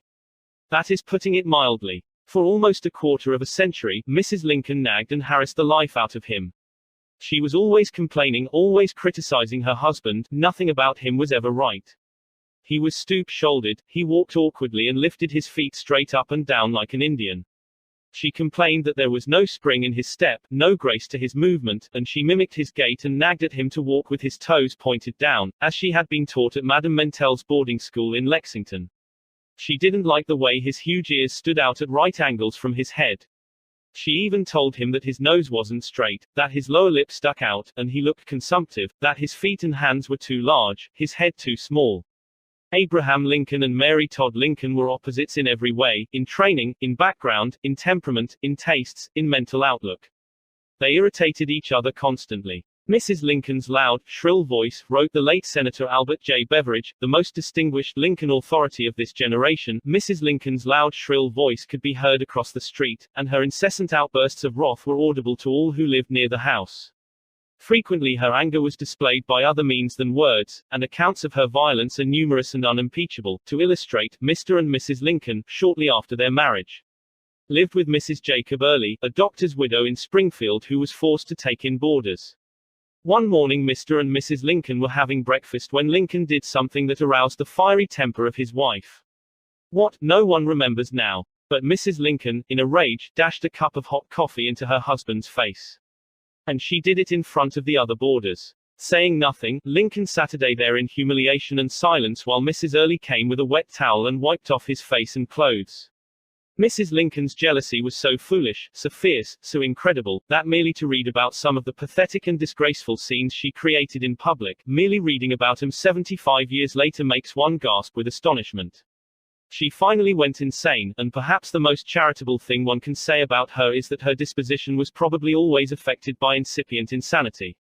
Did all this nagging and scolding and raging change Lincoln? In one way, yes. It certainly changed his attitude toward her. It made him regret his unfortunate marriage, and it made him avoid her presence as much as possible. Springfield had 11 attorneys, and they couldn't all make a living there, so they used to ride horseback from one county seat to another, following Judge David Davis while he was holding court in various places. In that way, they managed to pick up business from all the county seat towns throughout the 8th Judicial District. The other attorneys always managed to get back to Springfield each Saturday and spend the weekend with their families. But Lincoln didn't. He dreaded to go home, and for 3 months in the spring, and again for 3 months in the autumn, he remained out on the circuit and never went near Springfield. He kept this up year after year. Living conditions in the country hotels were often wretched, but, wretched as they were, he preferred them to his own home and Mrs. Lincoln's constant nagging and wild outbursts of temper. Such are the results that Mrs. Lincoln, the Empress Eugenic, and Countess Tolstoy obtained by their nagging. They brought nothing but tragedy into their lives. They destroyed all that they cherished most. Bessie Hamburger, who has spent 11 years in the Domestic Relations Court in New York City, and has reviewed thousands of cases of desertion, says that one of the chief reasons men leave home is because their wives nag. Or, as the Boston Post puts it, many a wife has made her own marital grave with a series of little digs. So, if you want to keep your home life happy, rule 1 is, don't nag. Love and let live. I may commit many follies in life, Disraeli said, but I never intend to marry for love, and he didn't. He stayed single until he was 35, and then he proposed to a rich widow, a widow 15 years his senior, a widow whose hair was white with the passing of 50 winters. Love? Oh, no, she knew he didn't love her. She knew he was marrying her for her money. So she made just one request. She asked him to wait a year to give her the opportunity to study his character. And at the end of that time, she married him. Sounds pretty prosaic, pretty commercial, doesn't it? Yet paradoxically enough, Disraeli's marriage was one of the most glowing successes in all the battered and bespattered annals of matrimony. The rich widow that Disraeli chose was neither young, nor beautiful, nor brilliant. Far from it, her conversation bubbled with a laugh-provoking display of literary and historical blunders. For example, she never knew which came first, the Greeks or the Romans. Her taste in clothes was bizarre, and her taste in house furnishings was fantastic. But she was a genius, a positive genius at the most important thing in marriage, the art of handling men. She didn't attempt to set up her intellect against Disraeli's. When he came home bored and exhausted after an afternoon of matching repartee with witty duchesses, Mary Anne's frivolous patter permitted him to relax. Home, to his increasing delight, was a place where he could ease into his mental slippers and bask in the warmth of Mary Anne's adoration. These hours he spent at home with his aging wife were the happiest of his life. She was his helpmate, his confidant, his advisor. Every night he hurried home from the House of Commons to tell her the day's news. And, this is important, whatever he undertook, Mary Anne simply did not believe he could fail. For 30 years, Mary Anne lived for Disraeli, and for him alone. Even her wealth she valued only because it made his life easier. In return, she was his heroine. He became an earl after she died, but, even while he was still a commoner, he persuaded Queen Victoria to elevate Mary Anne to the peerage. And so, in 1868, she was made Viscountess Beaconsfield. No matter how silly or scatterbrained she might appear in public, he never criticized her, he never uttered a word of reproach, and if anyone dared to ridicule her, he sprang to her defense with ferocious loyalty. Mary Anne wasn't perfect, yet for 3 decades she never tired of talking about her husband, praising him, admiring him. Result: we have been married 30 years, Disraeli said, and I have never been bored by her, yet some people thought because Mary Anne didn't know history, she must be stupid. For his part, Disraeli never made it any secret that Mary Anne was the most important thing in his life.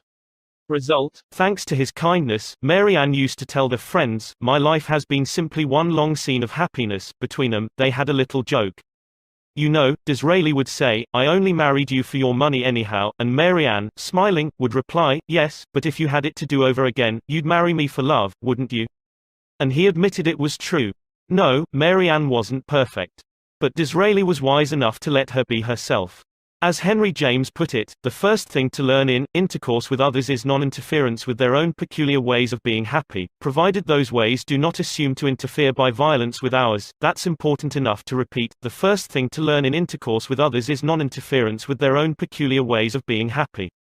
Or, as Leland Foster Wood in his book, Growing Together in the Family, has observed, success in marriage is much more than a matter of finding the right person, it is also a matter of being the right person. So, if you want your home life to be happy, rule 2 is, don't try to make your partner over. Do this and you'll be looking up the timetables to Reno Disraeli's bitterest rival in public life was the great Gladstone. These two clashed on every debatable subject under the empire, yet they had one thing in common, the supreme happiness of their private lives. William and Catherine Gladstone lived together for 59 years, almost 60 years glorified with an abiding devotion. I like to think of Gladstone, the most dignified of England's prime ministers, clasping his wife's hand and dancing around the hearthrug with her, singing this song. A ragamuffin husband and a rantipoling wife, we'll fiddle it and scrape it through the ups and downs of life. Gladstone, a formidable enemy in public, never criticized at home. When he came down to breakfast in the morning, only to discover that the rest of his family was still sleeping, he had a gentle way of registering his reproach. He raised his voice and filled the house with a mysterious chant that reminded the other members that England's busiest man was waiting downstairs for his breakfast, all alone. Diplomatic, considerate, he rigorously refrained from domestic criticism. And so, often, did Catherine the Great. Catherine ruled one of the largest empires the world has ever known. Over millions of her subjects she held the power of life and death. Politically, she was often a cruel tyrant, waging useless wars and sentencing scores of her enemies to be cut down by firing squads.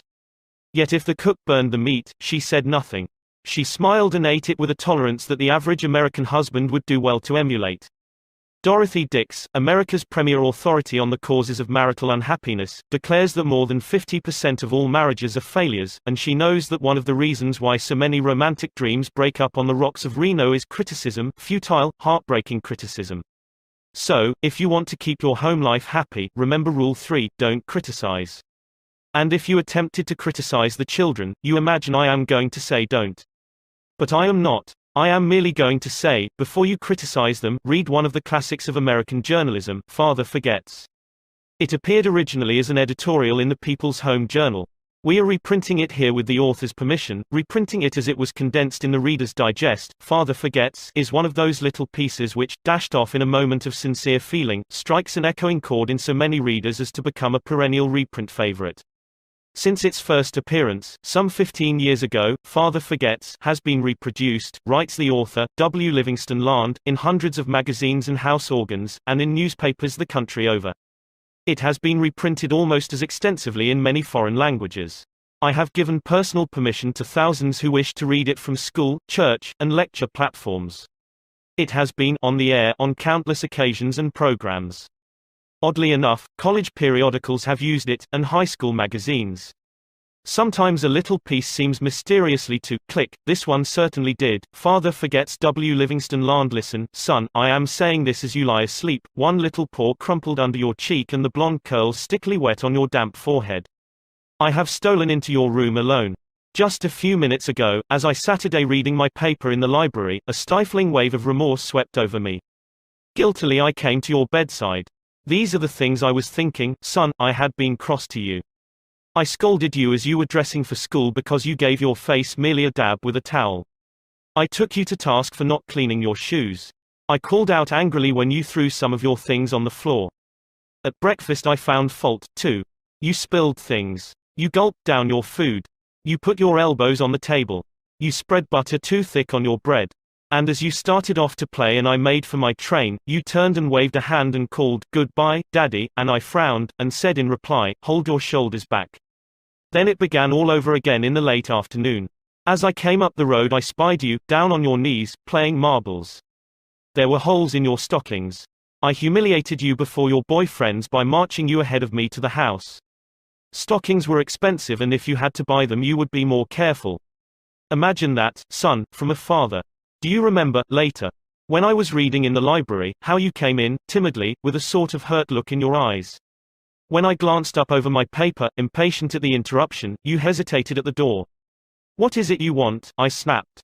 You said nothing, but ran across in one tempestuous plunge, and threw your arms around my neck and kissed me, and your small arms tightened with an affection that God had set blooming in your heart and which even neglect could not wither. And then you were gone, pattering up the stairs. Well, son, it was shortly afterwards that my paper slipped from my hands and a terrible sickening fear came over me. What has habit been doing to me? The habit of finding fault, of reprimanding, this was my reward to you for being a boy. It was not that I did not love you, it was that I expected too much of youth. It was measuring you by the yardstick of my own years. And there was so much that was good and fine and true in your character. The little heart of you was as big as the dawn itself over the wide hills. This was shown by your spontaneous impulse to rush in and kiss me good night. Nothing else matters tonight, son. I have come to your bedside in the darkness, and I have knelt there, ashamed. It is a feeble atonement. I know you would not understand these things if I told them to you during your waking hours. But tomorrow I will be a real daddy. I will chum with you, and suffer when you suffer, and laugh when you laugh. I will bite my tongue when impatient words come. I will keep saying as if it were a ritual, he is nothing but a boy, a little boy. I am afraid I have visualized you as a man. Yet as I see you now, son, crumpled and weary in your cot, I see that you are still a baby. Yesterday you were in your mother's arms, your head on her shoulder. I have asked too much, too much. A quick way to make everybody happy, most men when seeking wives, says Paul Popenoe, director of the Institute of Family Relations in Los Angeles, are not looking for executives but for someone with allure and willingness to flatter their vanity and make them feel superior. Hence the woman office manager may be invited to luncheon, once. But she quite possibly dishes out warmed over remnants of her college courses on main currents in contemporary philosophy, and may even insist on paying her own bill. Result, she thereafter lunches alone. In contrast, the non-collegiate typist, when invited to luncheon, fixes an incandescent gaze on her escort and says yearningly, now tell me some more about yourself. Result, he tells the other fellows that, she's no raving beauty, but I have never met a better talker. Men should express their appreciation of a woman's effort to look well and dress becomingly. All men forget, if they have ever realized it, how profoundly women are interested in clothes. For example, if a man and woman meet another man and woman on the street, the woman seldom looks at the other man, she usually looks to see how well the other woman is dressed. My grandmother died a few years ago at the age of 98. Shortly before her death, we showed her a photograph of herself that had been taken a third of a century earlier. Her failing eyes couldn't see the picture very well, and the only question she asked was, what dress did I have on? Think of it. An old woman in her last December, bedridden, weary with age as she lay within the shadow of the century mark, her memory fading so fast that she was no longer able to recognize even her own daughters, still interested in knowing what dress she had worn a third of a century before. I was at her bedside when she asked that question. It left an impression on me that will never fade. The men who are reading these lines can't remember what suits or shirts they wore 5 years ago, and they haven't the remotest desire to remember them. But women, they are different, and we American men ought to recognize it. French boys of the upper class are trained to express their admiration of a woman's frock and chapeau, not only once but many times during an evening. And 50 million Frenchmen can't be wrong.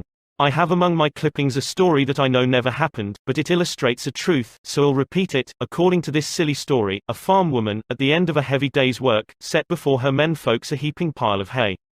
And when they indignantly demanded whether she'd gone crazy, she replied, why, how did I know you'd notice? I've been cooking for you men for the last 20 years, and in all that time I ain't heard no word to let me know you wasn't just eating hay. The pampered aristocrats of Moscow and St. Petersburg used to have better manners. In the Russia of the Tsars, it was the custom of the upper classes, when they had enjoyed a fine dinner, to insist on having the cook brought into the dining room to receive their congratulations. Why not have as much consideration for your wife? The next time the fried chicken is done to a tender turn, tell her so. Let her know that you appreciate the fact that you're not just eating hay. Or, as Texas Guinan used to say, give the little girl a great big hand, and while you're about it, don't be afraid to let her know how important she is to your happiness.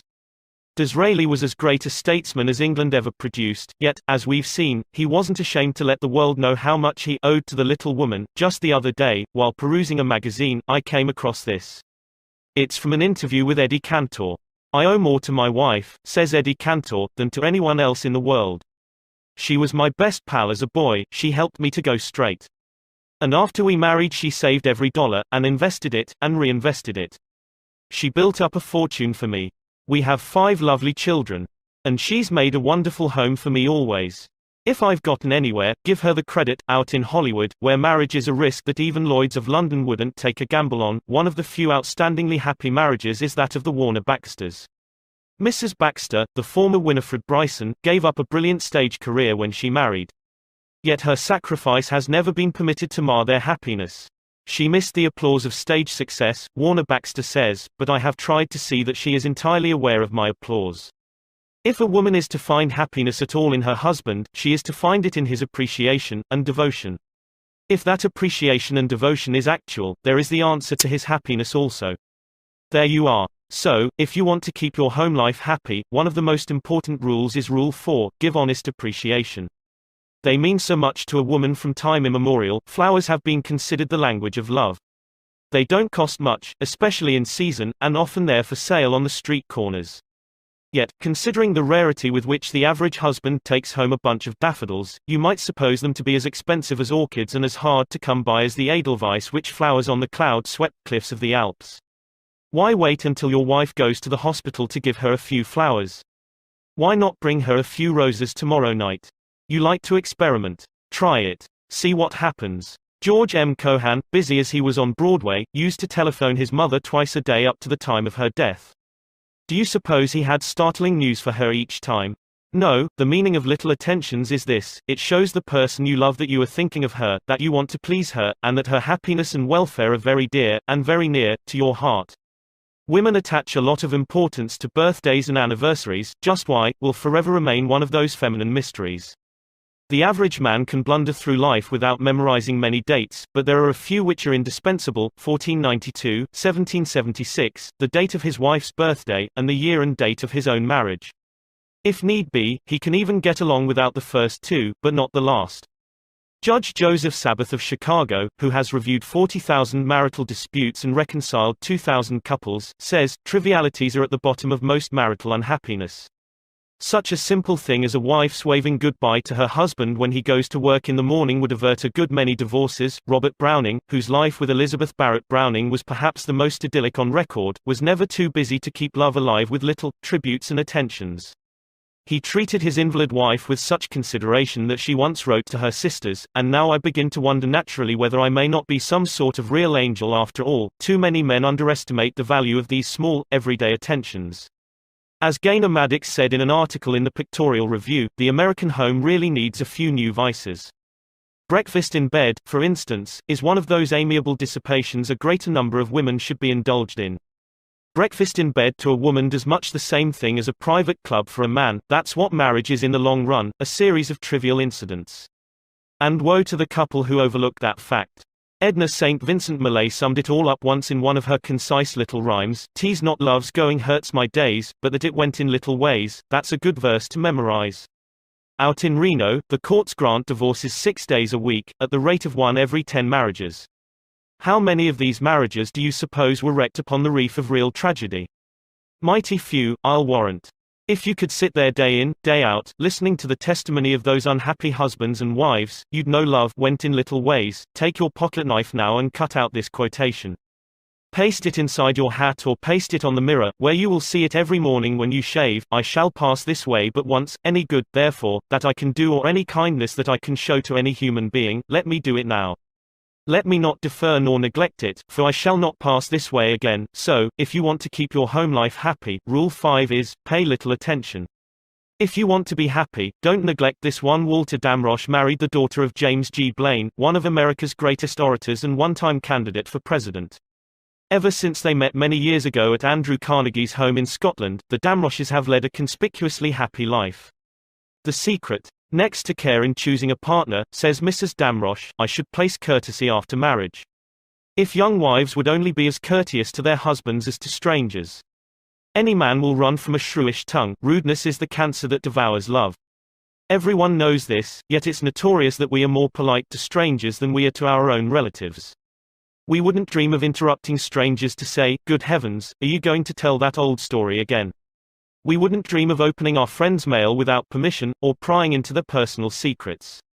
And it's only the members of our own family, those who are nearest and dearest to us, that we dare insult for their trivial faults.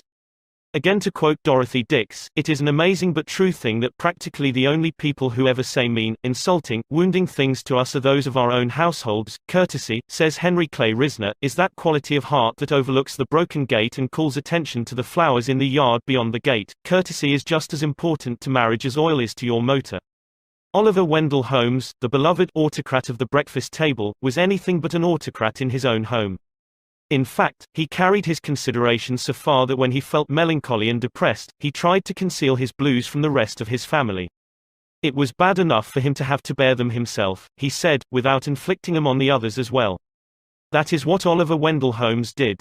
But what about the average mortal?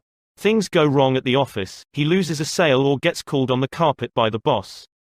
He develops a devastating headache or misses the 5:15, and he can hardly wait till he gets home, to take it out on the family. In Holland you leave your shoes outside on the doorstep before you enter the house. By the Lord Harry, we could learn a lesson from the Dutch and shed our workaday troubles before we enter our homes. William James once wrote an essay called On a Certain Blindness in Human Beings.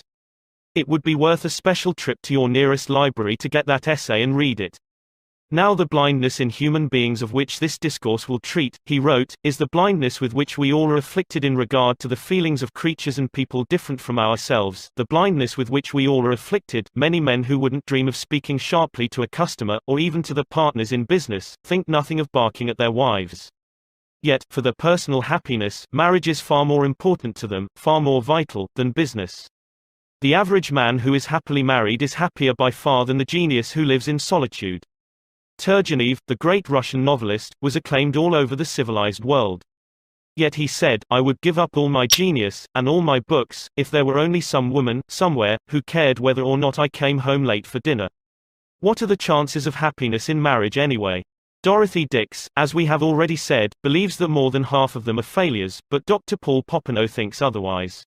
He says, a man has a better chance of succeeding in marriage than in any other enterprise he may go into.